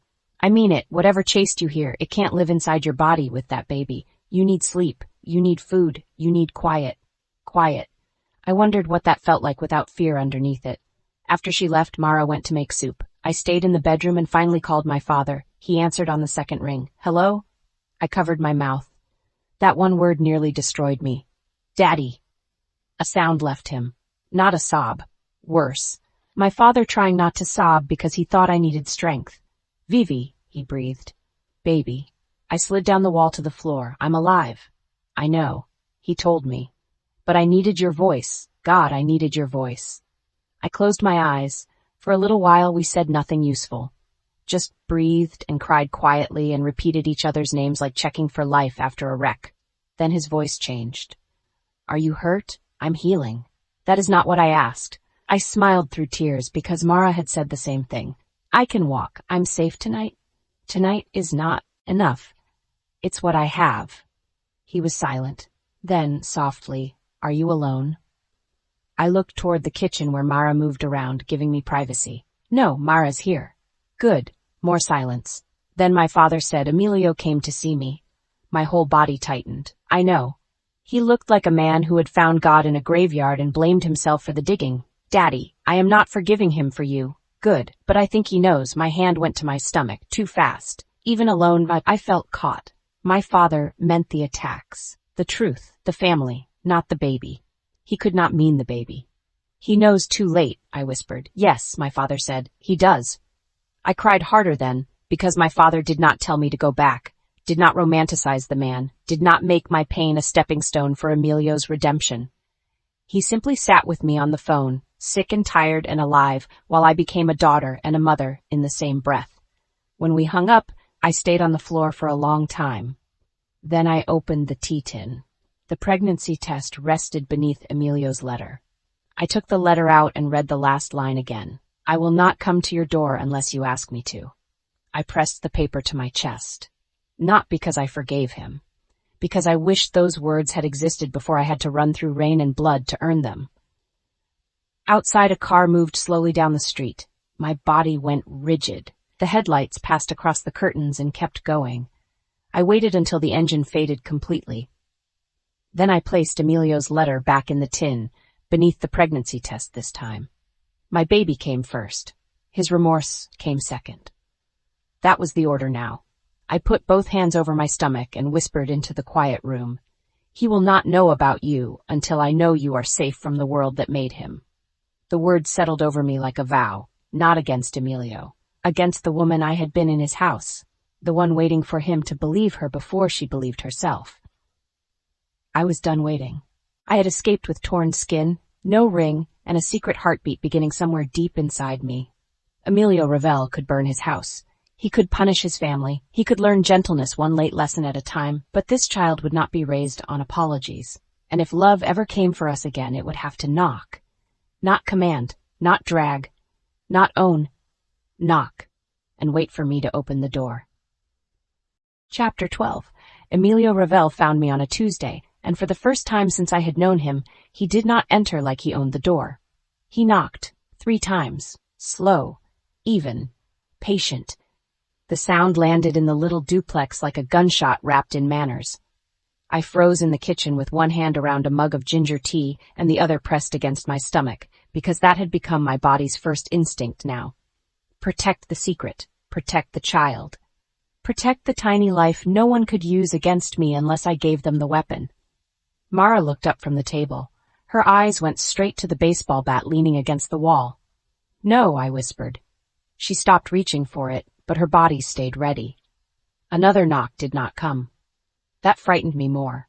The old Emilio would have knocked once, decided patience was an insult, and opened the door with power, money, guards, or rage. The old Emilio would have turned a doorknob like permission was something weaker people invented. This Emilio waited, and I hated that waiting made my throat hurt. Mara stood slowly and crossed to the peephole. She looked through it, then back at me. Her face told me before her mouth did. It's him. My fingers tightened around the mug. The tea trembled. Alone? She looked again. As far as I can see. As far as you can see is not enough. I know. Outside, through the thin curtains, the afternoon lay gray and wet. The kind of day that made every car reflection look black if you feared it enough. The street was quiet. Too quiet, maybe. A neighbor's wind chime clicked softly from a porch 2 doors down. Somewhere beyond the laundromat, a dog barked once and stopped. The whole world seemed to hold its breath with me. Mara moved away from the door. You don't have to answer. I knew that. That was the cruelest part. For the first time, I actually knew it. I did not have to open the door. Not because Emilio allowed it, because I did. My hand slid lower over my stomach. The nausea had been worse that morning. Mrs. Calder said that was normal. Normal. Such a strange word. My body was building a future while my mind still lived in hallways with cameras going dark. I need to know why he's here, I said. No, you don't. I looked at her. Mara did not soften. That was why I loved her. You want to know, she said. That's different. My eyes burned. I hate that I do. I know. I hate that he wrote one decent letter and suddenly some stupid part of me thinks that means something. It does mean something. Mara's voice was steady. It just doesn't mean everything. That was the problem with truth. It rarely gave you a clean road. I set the mug down. Stand behind the door. Vivi, I'm not opening it wide. I'm not letting him in. I just need to see his face when he lies. Mara picked up the bat. This time, I did not stop her. I walked to the door. Each step felt like crossing years instead of floorboards. My body remembered him before my mind could command it not to. His hand at my waist, his mouth against mine, his voice telling me to breathe, his silence when belief would have saved me from needing to run. I reached for the lock, stopped, breathed. The chain stayed on, the deadbolt turned. I opened the door 3 inches. Emilio stood on the porch in a black coat darkened by rain. No guards behind him, no umbrella, no visible weapon, just him. That should not have made him look more dangerous. It did. He looked different, not broken. Men like Emilio did not break where people could see, but something in him had been stripped down. His face was leaner, his eyes shadowed, his jaw carrying the kind of tension that did not come from a sleepless night but from many. Rain clung to his hair and lashes. A bandage wrapped his right palm. My gaze caught there. His hand. He saw me notice. His fingers flexed once. Neither of us spoke. For one horrible second, the sight of him hurt more than the memory of leaving. Then his eyes moved over my face, not greedily, not with ownership, with pain so careful it almost felt like fear. He looked at the healing cut on my lip, the faint bruise near my jaw, the sweater hanging too loose on my shoulders, the hand I kept pressed low against my body. His eyes stopped there for half a breath too long. My heart lurched. I moved my hand away at once, folding my arms. Too late? No. No, he could not know. He could suspect many things. He did not know this. Viviana, he said. My name came out rough. Not a command. Not a warning. A wound. I hated that too. What do you want? The words were sharper than I felt. Good. Sharp kept bleeding things from spilling. His gaze flicked once to the chain between us. A tiny movement.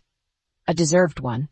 I came to ask for 5 minutes. You came without Aldo. Yes. Why? Because if I brought him, it would still feel like an order.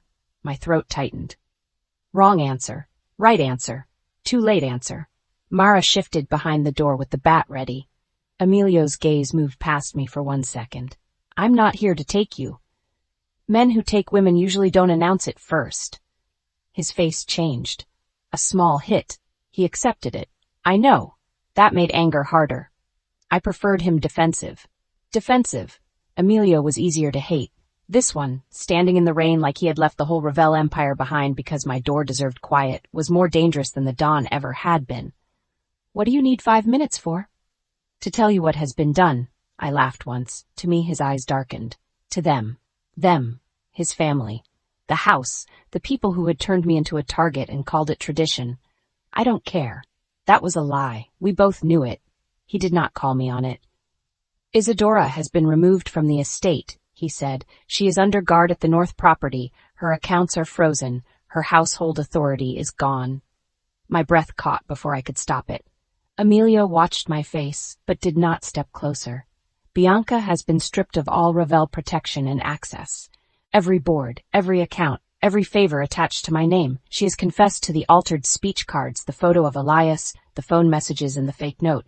I gripped the edge of the door, not because I might fall, because some part of me wanted to believe consequences could make past pain less lonely. It did not. But it mattered anyway.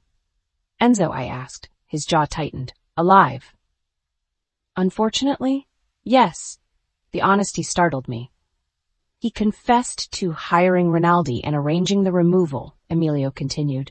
He arranged the dock distraction to get me away. Rinaldi is dead. I went still. Emilio's eyes did not leave mine. By your men? By the men he tried to betray when they realized I had frozen every account and marked everyone connected to Enzo for seizure. His mouth tightened. He ran. They killed him before Aldo reached him. I should have felt satisfaction. I felt nothing at first. Then a sick little wave of relief. Rinaldi had been in the front seat. Rinaldi had said no body unless necessary, like my life was a shipment note. Rinaldi was dead. I did not mourn him. That frightened me less than I thought it would. And the others? I asked. The men from the SUV are being hunted. 2 are in custody. The driver died in the crash. The scarred one is alive. My stomach turned.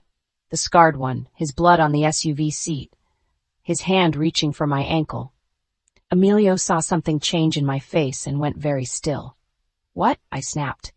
His eyes lowered briefly. I wanted to touch you. The words hit harder than they should have. Not because they were romantic, because he did not move. He named the impulse and obeyed the boundary.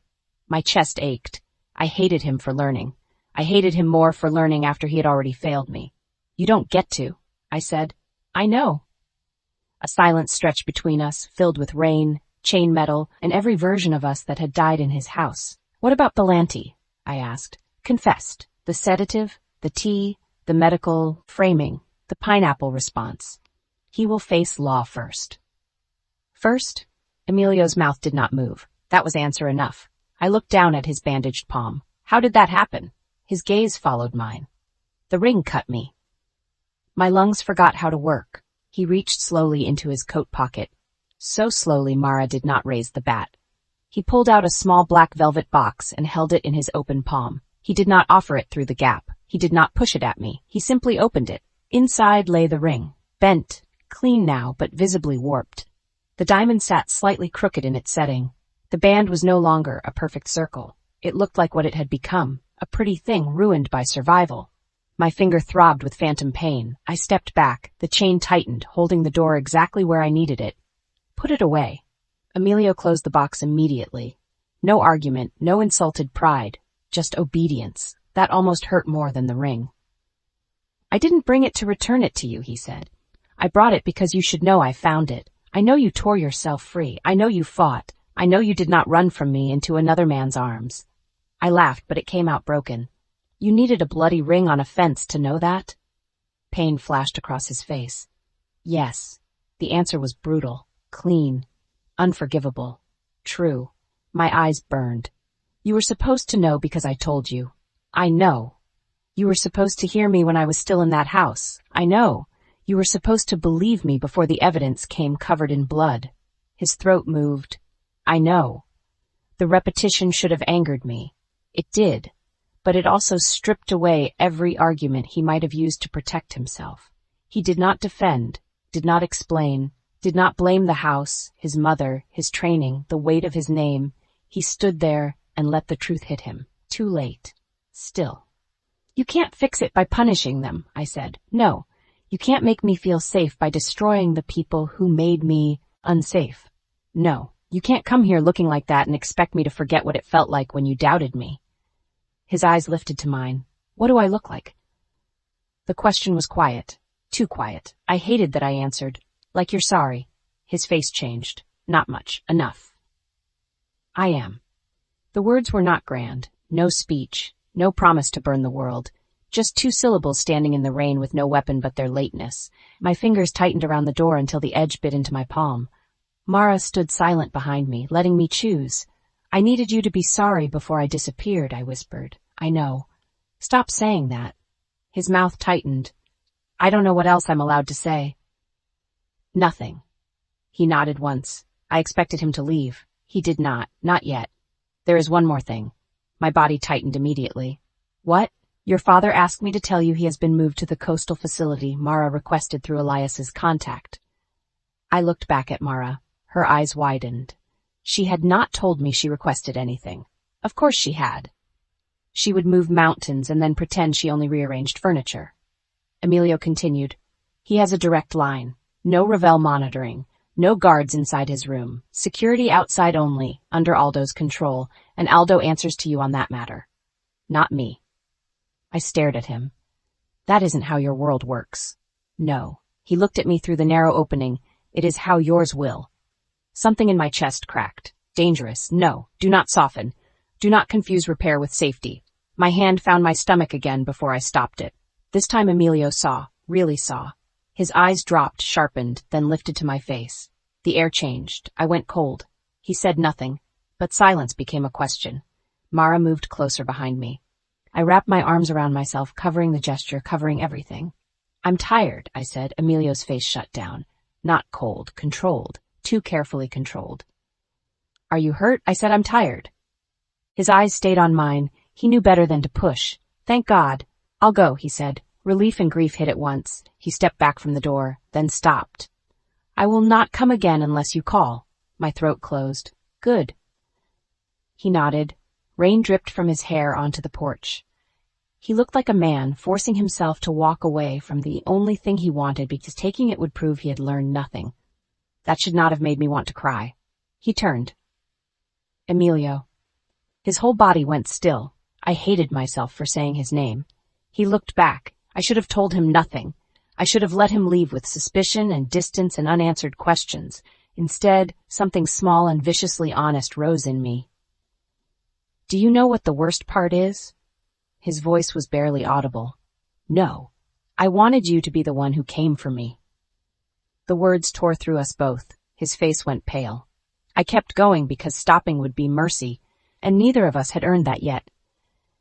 When I was in that SUV, when I ran through the woods, when my ring caught on the fence and I thought they would find me, some stupid part of me kept waiting for you. I hated you. I was terrified of you, and I still wanted you to come. His eyes looked almost black. I should have. Yes. My voice broke. You should have. He lowered his head once, as if the words had struck him physically. Then he said, I will spend the rest of my life knowing that. He walked away. I closed the door before he reached the sidewalk because watching him leave felt too much like wanting him to stay. The deadbolt turned.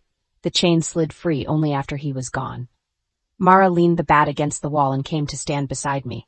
Neither of us spoke for a long time. Finally, she said, He saw. I closed my eyes. I know. Did he understand? No. But my voice shook. Mara did not argue. That night, I could not sleep. The duplex creaked around me, ordinary and old. The heater coughed every few minutes. Mara slept on the couch with the bat within reach.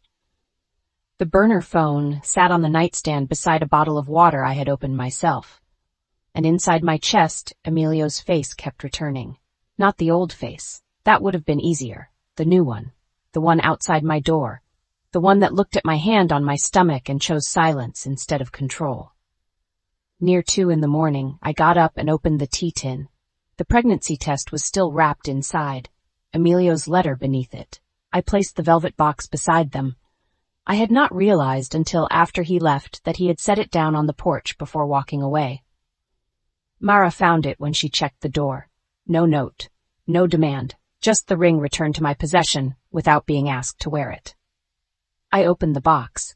The diamond caught the weak lamplight. I did not put it on. I did not want to, but I did not throw it away either. That frightened me. I touched the bent band with one finger. Your father knocked today, I whispered to the life inside me. The words made me cry. Not loudly, not dramatically, just tears sliding down my face while I sat on the floor with a pregnancy test, a ruined ring, and a heart still too bruised to know the difference between hope and danger.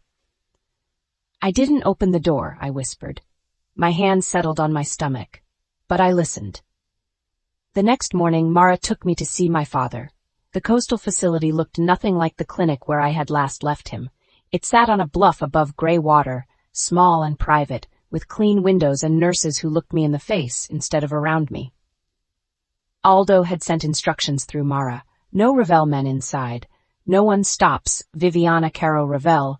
No one asks for ID beyond the name Julian himself confirms. I almost hated him for that too. The freedom felt like a gift I did not want to owe. My father cried when he saw me. Not quietly, not politely.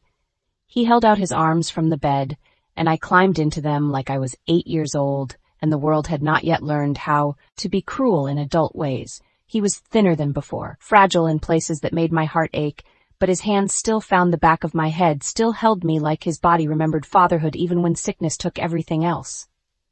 "My baby," he whispered. "I'm here." I know.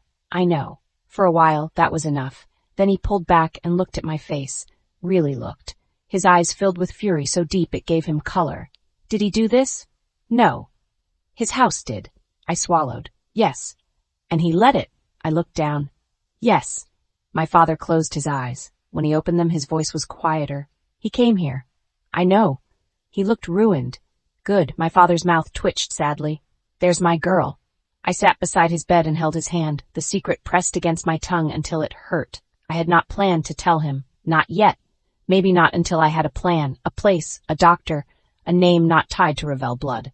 But my father had been the first person who taught me that love was not supposed to demand silence as proof of loyalty, and I was so tired of hiding from everyone. "Daddy," I whispered. He turned his hand under mine. "What is it?" My throat closed. I looked at Mara near the window. She nodded once. I placed my father's hand over my stomach. His eyes widened. For 1 second, he did not understand. Then he did. His face broke open. "Oh, Vivi, I'm scared." "I know." I can't let him know. My father's hand trembled over mine. He did not answer too quickly. That was how I knew he loved me more than his own fear. Finally, he said, "You do not owe any man access to a child if access becomes a weapon." Tears spilled down my cheeks. "But," he continued softly, "you also do not have to decide forever while you are still bleeding from yesterday." I shook my head. "He'll take over. Then make him prove he can stand outside the door." I thought of Emilio in the rain, knocking, waiting, leaving. "He did today," I whispered. My father watched me carefully. "Then let that be one day, not forgiveness, not trust. One day." One day, it sounded so small, so possible, so dangerous. Before I could answer, alarms exploded in the hallway. Not medical alarms, security. Mara spun toward the door. My father's hand tightened on mine. A nurse shouted somewhere outside. Then Aldo's voice cut through the chaos, hard and commanding. "Lock this floor down." My blood turned cold. Mara grabbed my arm. "Vivi." A gunshot cracked from somewhere below. The sound split the world open. My father tried to sit up. "No," I said, pushing him back. "No, stay down." Another shot, closer. Then footsteps running. Aldo burst into the room, gun drawn, face like stone. "Mrs. Ravelle, we have to move." Mara stepped in front of me. "Who?" Aldo's eyes found mine. "Enzo's last men." My hand flew to my stomach. The family was not done. Consequences had made them desperate. Aldo looked at that gesture. Just once. Then away. Loyal man. Dangerous man. He had seen too much. "We go now," he said. The window behind him shattered. Glass exploded inward. Mara screamed. I dropped over my father instinctively as the wall behind us splintered. Aldo fired twice through the broken window, then grabbed me by the arm. Not hard enough to hurt. Hard enough to move me. "Viviana," he said, voice sharp with urgency. "Emilio is downstairs." My heart stopped. "What?" He came after the perimeter alarm tripped. Another shot rang out below. "Why?" a man shouted. Then through the chaos, through the broken glass, through the terror clawing its way back into my body, I heard his voice from the hall. Emilio.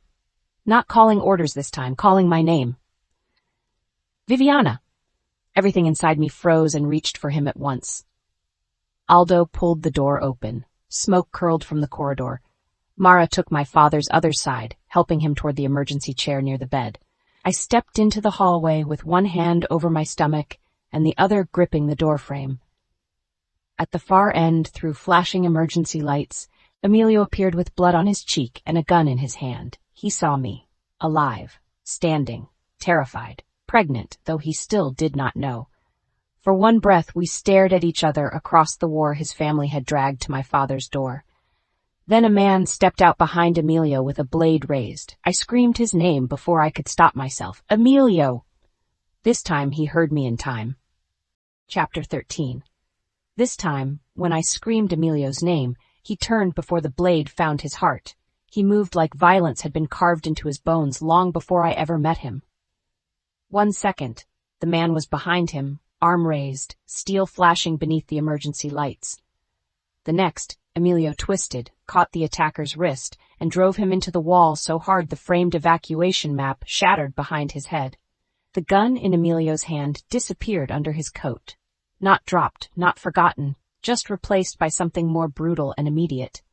His forearm locked beneath the man's throat. His knee drove in once. The blade clattered to the floor. The man made one wet, broken sound. Then Emilio hit him again. "Alive!" Aldo barked from beside me. "We need him alive." Emilio froze. Not because he wanted to. Because control still obeyed him, even when rage was eating through the leash. His head turned toward me. Blood streaked one side of his face. Not much, a thin red line from cheekbone to jaw, bright against his skin. His eyes found mine across smoke, broken glass, and flashing red alarm light. For one breath, no one else existed. Not Aldo. Not Mara. Not my father struggling in the emergency chair behind me. Not the men attacking the clinic. Just Emilio looking at me like the universe had given him a second chance, and he was terrified to touch it wrong. Then his gaze dropped. To my hand, still pressed over my stomach. I moved it too late. His expression changed, not fully, not enough for the others. But I saw it. A question opened in him. A terrible, fragile, dangerous question. "No," I whispered. He heard me. His face went still. Not cold. Careful. That hurt more. Aldo grabbed the attacker from the floor and shoved him toward two guards. "Secure him." Gunfire cracked from the stairwell. Mara screamed my name. The hallway erupted again. Emilio moved toward us immediately, but he stopped 3 feet away, as if some invisible line had been drawn between his instinct and my fear. "Viviana," he said, "I need to get you out." My heart slammed against my ribs. The old me would have heard a command. The new me heard the strain beneath it. He wanted to grab me, carry me, put his body between mine and everything moving. He did none of those things. He waited, even while bullets cracked below us, even with blood on his face, even while death climbed the stairs. I hated that I loved him a little in that moment. Not enough to forgive, not enough to forget. But enough to make the ground inside me shift. "My father," I said. "I have him." Mara's voice shook, but she already had both hands on the emergency chair. "Go, I've got him with Aldo's men." "No." My father reached for me, his face pale with pain and terror. "Vivi, I'm not leaving you. You are carrying more than yourself now." The words tore through the hallway. Everything stopped inside me. Mara's eyes widened, Aldo's head turned, and Emilio looked like I had put a blade directly into his chest and twisted. For 1 second, the clinic noise faded. The alarm softened into a distant pulse. The smoke blurred. The whole violent world held its breath around the secret my father had just placed between us. Emilio's eyes dropped to my stomach again. This time, he did not hide it. His face went pale under the blood. "Viviana," he whispered. I lifted my chin. No. It was the only word I had. No to ownership. No to claiming. No to the Ravelle world reaching for my baby before I decided whether the father had earned the right to stand near the crib. He did not argue. That was what nearly broke me. He swallowed once hard, then said, "Okay, 1 word. No demand. No accusation. No, my child. Just okay." The man I married would have taken the hallway with his voice. The man in front of me lowered his gun and looked at me like my fear mattered more than his shock. Another shot exploded below. A nurse screamed. Aldo snapped, "Don, now." Emilio stepped aside, not toward me, not into me, but beside me, making a path. "This way," he said. "Emergency stairwell. You choose the pace. I stay behind you." Behind. Not in front dragging. Not at my side claiming. Behind. Where danger would have to go through him first. I moved. My legs shook so badly I almost stumbled, but before Emilio could touch me, Mara's hand caught mine. Good. He saw it. Accepted it. We moved as one broken little army, Mara guiding me, Aldo's men pushing my father's emergency chair while Emilio behind us with a gun and the kind of quiet that made every shadow afraid to move. The stairwell smelled like smoke and disinfectant. Red lights flashed against concrete walls. My father's breathing rasped behind me, each sound dragging guilt through my chest. "This is my fault," I whispered. Mara squeezed my hand hard. "Shut up." "Mara, I love you. Shut up." A laugh cracked out of me, too close to sobbing. Then someone hit the stairwell door below us. Aldo fired once. The sound punched through my bones. Emilio's hand came near my back, but stopped before touching. "Keep moving," he said. Not command. Anchor. So I did. We reached the service exit at the back of the clinic where two black SUVs waited with doors open. My whole body rejected them. Black SUV, leather seats, zip ties, rain. Ring caught in the fence. I froze so hard Mara nearly slammed into me. No, I said. Emilio looked at the vehicles, then at me. Understanding hit his face like pain. He turned to Aldo. Not the SUV. Don, it's armored. Not the SUV. Aldo did not hesitate. He pointed to a gray medical transport van parked near the loading bay. That one. The driver was pulled out and replaced in seconds. My father was loaded first. Mara climbed in with him. I stood outside in the rain, shaking, unable to make my feet obey. Emilio stayed several feet away. Rain washed the blood on his cheek into a pale red line. I won't get in unless you tell me to, he said. The words slipped under my ribs. I hated this version of him. No, that was a lie. I hated that this version had arrived after the damage. Are they coming after us? I asked. Not anymore. Something in his voice told me not to ask what that meant. Not now. I can protect the van from another car, he said. Aldo can drive separately, or Mara can decide where to take you, and I'll follow at a distance. Or I can leave right now. My throat closed. Leave right now. He meant it. I could see the cost of it in his face. He would let me go, even with the secret between us now breathing in the rain. Even knowing I might be carrying his child, he would let me choose. That was the first thing he gave me that no one could call a cage. I looked at the van, at Mara holding my father's hand, at Aldo scanning the lot, at the clinic doors where smoke still drifted. Then I looked at Emilio. Get in. His entire body went still. Viviana, I said get in before I change my mind. He moved then, quickly but not too quickly. He sat across from me in the van, not beside me. Rain darkened his coat. His hands stayed visible on his knees. The ruined ring box was not in sight. No symbol, no claim. The doors slammed shut. The van pulled away. For 10 minutes no one spoke. My father was given oxygen. Mara kept one hand on my knee and one on my father's wrist, as if she could hold both of us in this world by force. Emilio sat opposite me, every line of him controlled, but his eyes kept returning to my face. Not my stomach, my face. That mattered. Finally I said, You heard. Yes. My voice shook. You don't know anything. I know you are afraid. That is not what I meant. It is the only thing I have the right to know unless you tell me more. The van seemed to tilt beneath me. My father closed his eyes. Mara looked out the window like she was giving us privacy in a space too small to have any. I stared at Emilio. You would let me keep it from you? His jaw tightened. Pain flashed through his eyes. No, he said honestly. I would suffer through letting you. A tear slid down my cheek before I could stop it. He noticed. His hands curled once on his knees, then opened. No reaching, no taking. I don't trust you, I whispered. I know. I want to. That broke him more than hatred ever had. His face twisted for 1 second before he controlled it. I will earn the want first, he said. Then the trust, if you ever decide I can. The van carried us toward a safe house that belonged to Mara's aunt, not the Ravelles. Emilio did not argue. Aldo followed in a separate car. No one tried to change the destination. No one demanded my father be moved somewhere more secure under Emilio's control. That was how the first piece of healing began. Not with a kiss, not with forgiveness, with a man who had once owned every room, learning to sit quietly in one he did not control. 3 days later, the last of Enzo's men were captured. A week later, Isadora Ravelle was gone from the country under a kind of exile that looked elegant from the outside and felt like prison from the inside. Emilio did not ask me to pity her. He only told me the facts because I asked. Bianca was indicted on enough charges to make her borrowed life collapse. The press tried to paint her as fragile. Then Emilio released the luncheon footage, the forged note, the altered speech cards, and Dr. Belanti's confession. Not my private records. He asked before using anything that had come from me. Asked. Such a small word. Such a violent repair. Enzo disappeared into a federal case and a Mafia exile so complete even his own friends learned not to say his name near phones. The Ravelle estate was emptied, not redecorated, not cleansed with flowers and new curtains. Emptied. Staff dismissed. Wings closed.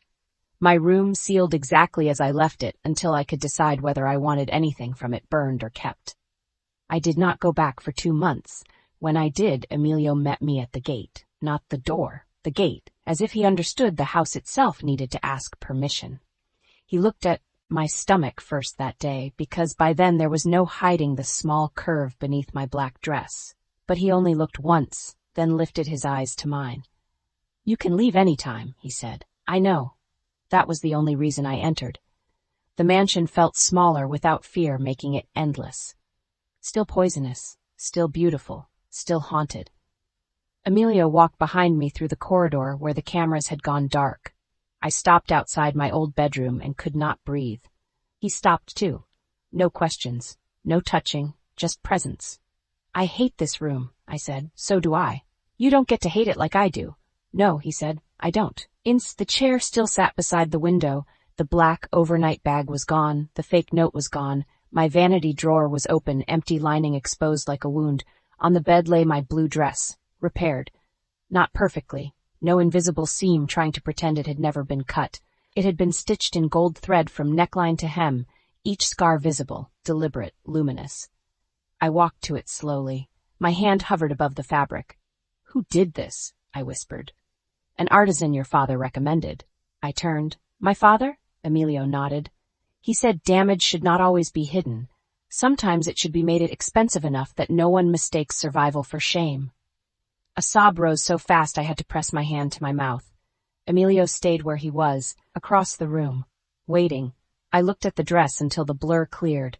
Then I said, "Come here." He came slowly, stopped before touching distance. I picked up the dress and held it between us. "You called it fabric." His face tightened. "I did. You called my fear dramatic, yes. You let them teach me I had to bleed before you listened." His eyes filled, but no tears fell. "Maybe one day. Not yet." "Yes," he said. I looked down at the gold seam. "I don't forgive that yet." "I know, but I don't want to hate you forever." His breath left him. A small sound, devastated, human. I took one step, closer, then another. His hand stayed at his sides. I lifted my palm and touched the bandage scar on his right hand, the one the ring had left. He shuddered once. "I'm pregnant," I said. His eyes closed. The words were not news anymore. Not really. But they were the first time I gave him the truth from my own mouth. When he opened his eyes, they were wet. "I know now," he whispered, "but thank you for telling me." I swallowed hard. "This baby is not a Ravelle weapon. No, not an heir first. No, not leverage. Never. My child first." His voice broke. "Your child first. And yours," I said, barely audible, "if you keep proving you know the difference between love and ownership." He bowed his head. Not to me like a subject, to the vow. "I will." That was when I let him touch me. Only my hand. Only that. His fingers wrapped around mine like he was holding something breakable and sacred and not his to keep by force. For the next 4 months, he courted me like a man learning a foreign language late in life. Awkwardly sometimes. Carefully. With mistakes he corrected before I had to scream. He asked before visiting. Asked before sending guards. Asked before paying a bill. Asked before touching my stomach. The first time the baby kicked beneath his palm, Emilio Ravelle sank to his knees in Mara's ugly little duplex living room and put his forehead against my dress. He did not speak for a long time. When he did, his voice was wrecked. "Thank you for letting me know them before they arrive. Them, not it. Not heir. Not son. Not Ravelle. Our child." I cried that day. So did Mara, though she pretended she had allergies. My father lived long enough to choose the nursery color. Blue. Not Ravelle blue, not mourning blue, the blue of the repaired dress, the blue of a life that had been cut and stitched into something brighter because it refused to be discarded. He also lived long enough to hold my daughter. We named her Amalia Julianne Ravelle Carrow. Amalia for tenderness. Julianne for the man who taught me to survive poor rooms without forgetting I was important. Ravelle Carrow because no child of mine would ever carry power without remembering where her mother came from. When Emilio held her for the first time, he looked terrified. Good. A little fear belonged in fatherhood. Not fear of the child, fear of failing what trusted you. He sat beside my hospital bed, our daughter no bigger than a promise in his arms, and whispered, "I will never make you prove pain before I protect you." I looked at him then. Really looked. At the dangerous man, the late man, the learning man, the father of my child, The husband I had not yet fully forgiven, but had chosen, day by day, to let become more than the worst thing he failed to do. Say it to both of us, I whispered. His eyes lifted to mine. Then he shifted, Amalia gently, and took my hand. I will never make either of you prove pain before I protect you. That was not the end of the wound, but it was the beginning of trust. A year later, we did not live in the Ravelle mansion. I refused. Emilio did not argue. We lived in a house by the water with wide windows, soft locks that opened from the inside, and a kitchen where I chose every ingredient myself. Guards existed, but at the property line, not outside my bedroom door. My father's old chair sat in the nursery. The repaired blue dress hung framed behind museum glass in my study, gold seam gleaming down the center like lightning. The bent ring stayed in a box. I never wore it again. Instead, Emilio gave me a new one on a rainy Tuesday, standing on the porch while Amalia slept against his shoulder. No audience, no family, no blackmail, no bargain. He opened the box and did not take the ring out. Ask me, I said. His mouth trembled. Viviana Carrow Ravelle, he said, will you choose me again today? Not forever, not ownership. Today. I loved him for understanding the difference. I held out my hand. Yes, I said, today. He slid the ring on gently, then kissed my knuckles like a man grateful for permission. Behind us, Amalia stirred, made one soft sound, and settled again against his chest. Our daughter slept through the proposal. Somehow that made it perfect. I leaned into Emilio's side, not because I needed him to hold me up, but because I wanted to feel him there. He looked down at me. Are you safe? He asked. He asked me that often now, not because he doubted the locks, because he knew safety was not a house. It was a feeling that had to be rebuilt every day. I looked at the water beyond the porch, gray and endless beneath the rain, then at my husband, then at our daughter. Yes, I said, and for the first time in a long time, my body believed me. Epilogue. 3 years after I ran barefoot through the storm, my daughter learned how to unlock doors. Not metaphorically, literally. She was 2 years old, round-cheeked, wild-haired, too clever for the safety of any adult in her radius, and entirely too pleased with herself when the nursery door clicked open beneath her determined little hand. I stood in the hallway with a basket of folded laundry against my hip and watched Amalia Julianne Ravelle Carrow step out like she owned the entire eastern coast. She wore one yellow sock, one blue sock, a pink dress backward, and my old silk scarf tied around her shoulders like a cape. Behind me, Emilio went very still. I felt it before I saw it. That pause, that instinctive shift in the air when memory walked into the room wearing an innocent face. Amalia looked up at us, curls falling into her eyes, one hand still proudly gripping the doorknob. I open, she announced. My heart did something soft and painful. Emilio's hand found my lower back. Not pressing, not guiding, just there. A question in the shape of warmth. I leaned into it because I could now, because my body no longer treated every touch as an ambush, because the man behind me had spent 3 years proving he understood the difference between holding and trapping. Yes, baby, I said, kneeling in front of her. You opened it.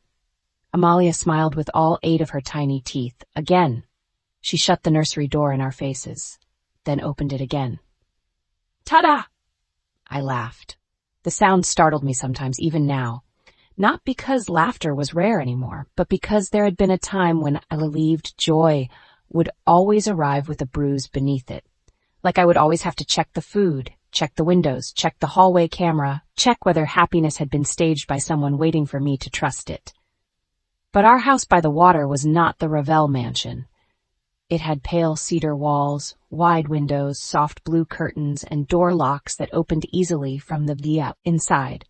Emilio had chosen the property for security. I had chosen it because every room had more than one exit. He did not argue. He never argued with my exits. That was one of the first promises he kept. Amalia opened and closed the nursery door 5 more times, each time clapping for herself, each time making Emilio stand behind me in a silence I understood too well. Finally, he crouched beside us, his expensive suit pulled tight across his shoulders, but he did not seem to notice. He had a council meeting in 40 minutes. Men were probably already waiting for him on the secure line downstairs. Shipments, negotiations, money, old enemies, new fools. The Mafia world did not disappear because a man became a father, but Emilio had changed the order of things. Now, when Amalia looked at him and said, "Papa, watch," the empire waited. Always. He watched. She shut the door again, opened it. Ta-da! Emilio pressed one hand over his heart like she had performed a miracle. "Brilliant," he said solemnly. Amalia beamed, then she pointed at him. "You open." Emilio looked at the door, then at me. Something moved behind his eyes. That old grief, not fresh anymore, not bleeding, but present, a scar beneath the suit. He stood slowly, stepped into the nursery, and closed the door gently behind him. A second passed, then another. Amalia waited, bouncing on her toes. "Papa?" The knob turned. The door opened. Emilio stood there, looking down at our daughter with a softness that would have terrified the men who knew him only as Don Ravelle. "I open," he said. Amalia clapped. "Papa, ta-da!" He laughed. Low, rough, real. And I had to turn away for a second because tears came too quickly. Not sad ones exactly. Something more complicated. The kind of tears that came when the body remembered surviving and then realized survival had not been the final gift. Life was ordinary. Ridiculous sock-mismatched life. Emilio saw. Of course he saw. He always saw me now. Not perfectly. No one saw perfectly. But carefully. Willingly. Without demanding that my face become evidence before he believed something had moved inside me. He came to me after Amalia ran back into the nursery to gather the stuffed animals she had apparently invited to breakfast. "Are you all right?" he asked. I smiled through the tears. "Yes." He studied my face, not doubting, listening. "Memory?" I nodded once. His jaw tightened. That was another thing that had changed. He did not become defensive when the past entered the room. He did not say, "That was years ago." He did not say, "I punished them." He did not say, "You are safe now," as if safety in the present erased fear from the bones. He only held out his hand. I took it. His thumb moved once over my knuckles. "I'm sorry," he said. He had said those words 1,000 times in 3 years. Never casually, never as a shortcut, never to make me stop hurting. Every time, he said them like he understood remorse was not a bridge he crossed once, but a road he would keep walking for as long as I needed him beside me. "I know," I whispered, and I did. That was the strange mercy time had given us. Not forgetting, never that, but knowing. Knowing he meant it. Knowing I could hurt and love him in the same breath. Knowing trust could regrow unevenly and still be real. Amalia ran out of the nursery holding 3 stuffed wolves, 1 silk hair ribbon, and a wooden spoon she had stolen from the kitchen. "Breakfast," she announced. "With the spoon?" Emilio asked. "For soup." "We're having pancakes." "Pancake soup." Emilio nodded gravely. "Of course." I laughed again, and this time the tears stayed quiet. Our mornings were not always peaceful. Amalia had inherited my stubbornness and Emilio's command voice, which meant she could bring a grown man to emotional surrender over the wrong color cup. The dogs barked at delivery trucks. Mara came by every Thursday and taught my daughter new words Emilio claimed were inappropriate for a Ravelle child, which only made Mara teach her more. My father's old chair still sat near the nursery window, and sometimes I found Amalia curled in it, talking to the framed photograph beside the lamp. She knew him as Grandpa Julian. She knew he loved blue. She knew he held her once and cried. She knew he told her mother she was allowed to choose herself. Julian Carrow had lived 9 months after Amalia's birth, long enough to see her smile. Long enough to watch Emilio change diapers with the grave concentration of a man disarming explosives. Long enough to tell me, on a clear afternoon by the water, that he was not afraid to go anymore. I had been angry at him for saying it. He had smiled at me with that tired, beautiful face. "Vivi," he whispered, "I spent my life worrying what would happen to you when I was gone. Now I know." I had cried into his hand. "You know what? That you will open the door for people who deserve it, and lock it on those who don't." He died 3 days later in his sleep, with my hand in one of his and Amalia's tiny blanket tucked beneath his arm, because she had insisted Grandpa needed soft. I thought grief would break me. It did not. It changed the shape of the room. Some days I still reached for the phone to call him. Some nights, when rain hit the windows just right, I still heard his voice telling me to memorize exits. But now, when I missed him, I did not feel abandoned by the world. I felt loved by someone who had stayed as long as his body allowed. That was different. That was a blessing. After breakfast, Emilio went to his office, but not before Amalia pressed pancake syrup kisses on both his cheeks. He accepted them like honors. Then he looked at me from the doorway. 10 minutes? He asked. I knew what he meant. Every Monday, before he stepped back into the harder parts of his world, he sat with me in the sunroom and told me anything I asked about the Ravelle side. No secrets that touched my safety. No hidden family movements. No quiet little decisions made for my own good. Transparency had become one of our vows, not romantic, necessary. I handed Amalia to Mara, who had arrived with coffee and a scandalous red coat. Teach her nothing criminal, Emilio said. Mara kissed Amalia's cheek. Define criminal. No. Coward. Men have died for less. Men have died because they annoyed you before coffee. Emilio almost smiled. Mara looked at me. Go. I've got tiny dictator. Amalia pointed the wooden spoon at Emilio. Papa, go work. He bowed his head. Yes, Don Amalia. She nodded, satisfied. In the sunroom, rain silvered the windows. Our house sat on a rise above the water, surrounded by low dunes and winter grass. Emilio had installed security so discreetly even I sometimes forgot it was there. That had been the point. Protection without prison. A perimeter that defended without announcing itself inside my living room. We sat across from each other with coffee between us. 3 years in, he still waited for me to begin. I looked at the folder he had brought. Isadora? His expression cooled but did not close. Still in Switzerland. Her medical appeal was denied. She remains under restricted movement. No access to Ravelle accounts. No direct communication with Amalia. No exceptions. My stomach did not twist the way it used to when I heard her name. That felt like progress. Has she asked? Twice this month. Did you answer? No. Why? Because she did not ask as a grandmother. She asked as a woman looking for a legacy door. I sipped my coffee. The old Viviana would have braced for argument, for a lecture about blood, for Emilio to explain that family was complicated and power had obligations. This Emilio only looked at me and waited. Good, I said. He nodded once. Bianca? Still serving her sentence. Her latest attempt to sell her version of events was blocked by the evidence archive. Does she still blame me? Yes, I smiled faintly. Comforting. Some things are stable. Emilio's mouth moved at one corner. Enzo? There, the air changed. Not with fear. With old violence held on a leash. Alive, Emilio said. Irrelevant. Those are not the same. No. He placed his hands flat on his knees. He remains in federal custody under protection because he gave names larger than himself. He has no money, no men, no family standing, no Ravelle access, and no route back into our lives. Our? His eyes lifted to mine. Our, he said carefully, because I mean you and Amalia. Not possession. Not assumption. The family we are building because you allow me to stand in it. That was another thing he did now. Corrected language before I had to. Not always, but often enough that I knew the effort was real.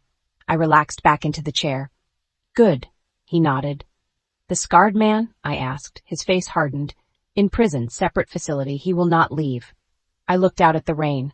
For a second, I felt mud beneath my feet again. Chain link biting into my finger. Breath burning. The sound of men shouting through trees. Then I heard Amalia laugh from the kitchen. The memory loosened. Not gone. Loosened. I don't want to talk about him anymore. Then we won't. I turned back to Emilio. What about the estate? His eyes searched mine for the real question beneath the simple one. He always did that now. It is still empty, he said. Maintained by rotating exterior staff only. The east wing remains sealed. Your room remains sealed. Nothing has been touched since the last time you went. I nodded slowly.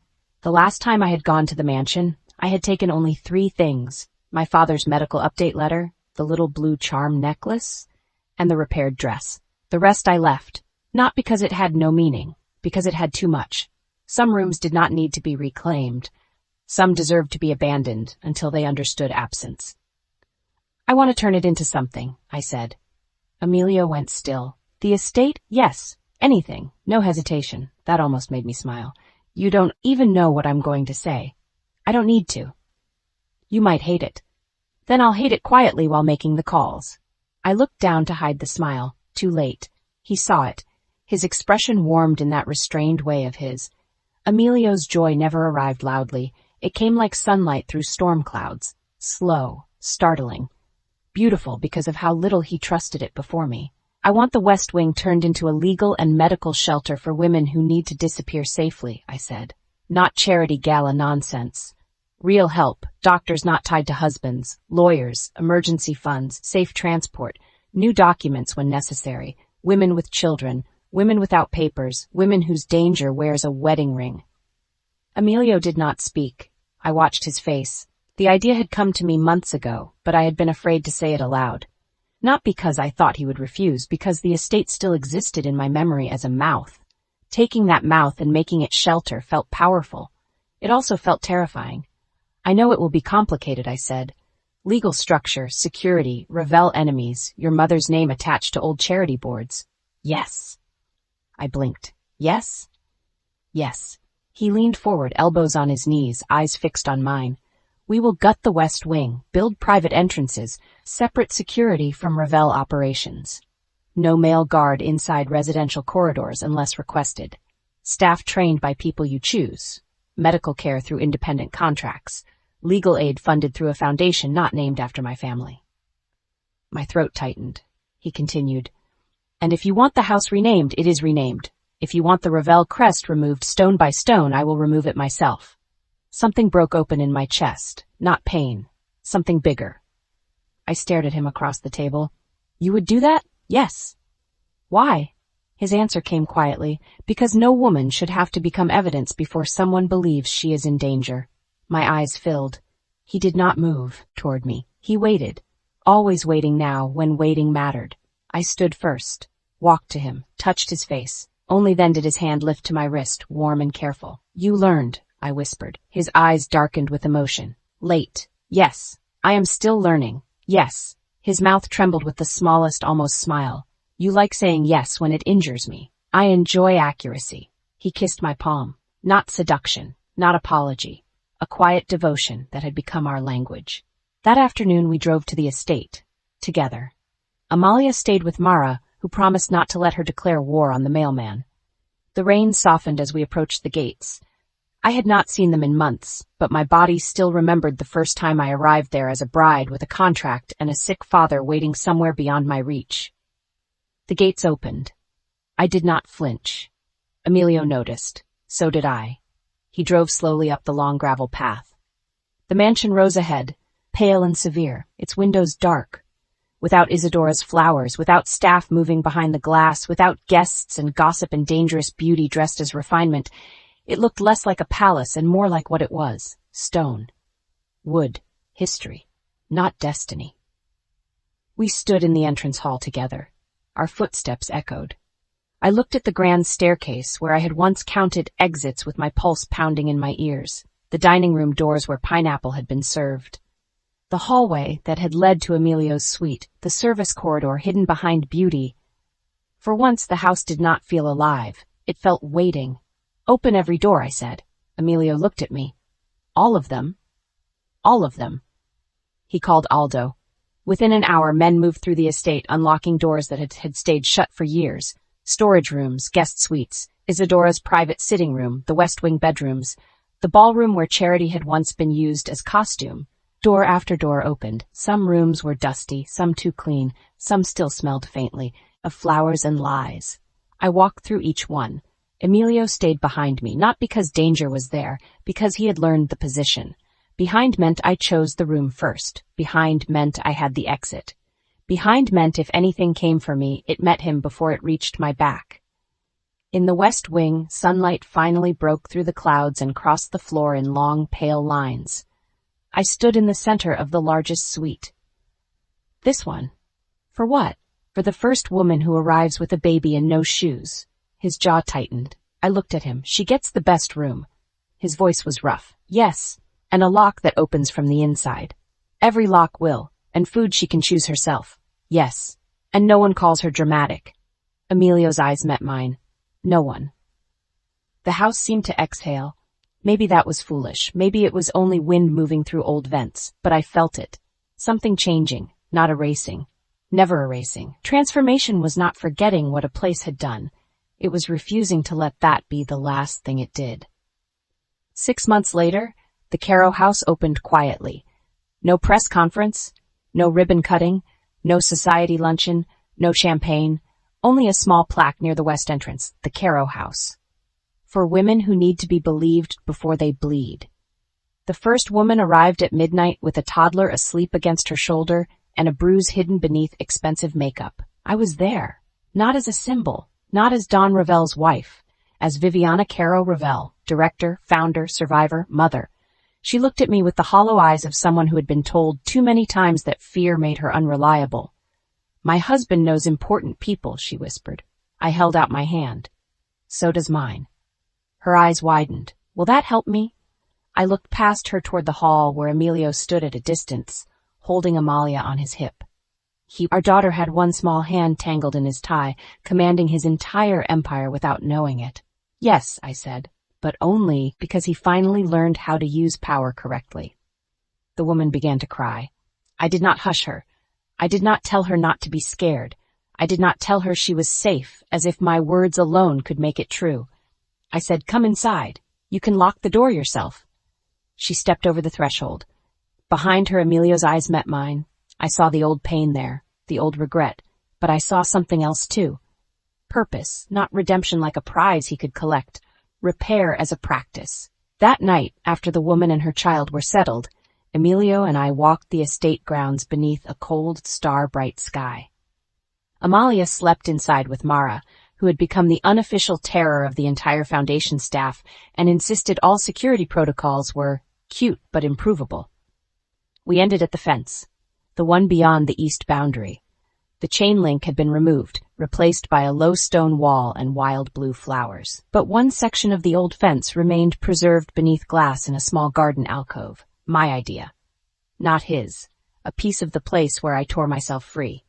The bent ring hung there, not on my hand, not hidden in a drawer, but displayed beside the gold-stitched blue dress in the Carrow house archive room. Survival deserved witnesses. Emilio stood beside me, hands in his coat pockets. "Do you ever wish I had not kept it?" I asked. "The ring?" "Yes." "No. Why?" He looked at the flowers, then at me. "Because that was the first honest thing my name ever did for you." I frowned softly. It failed me.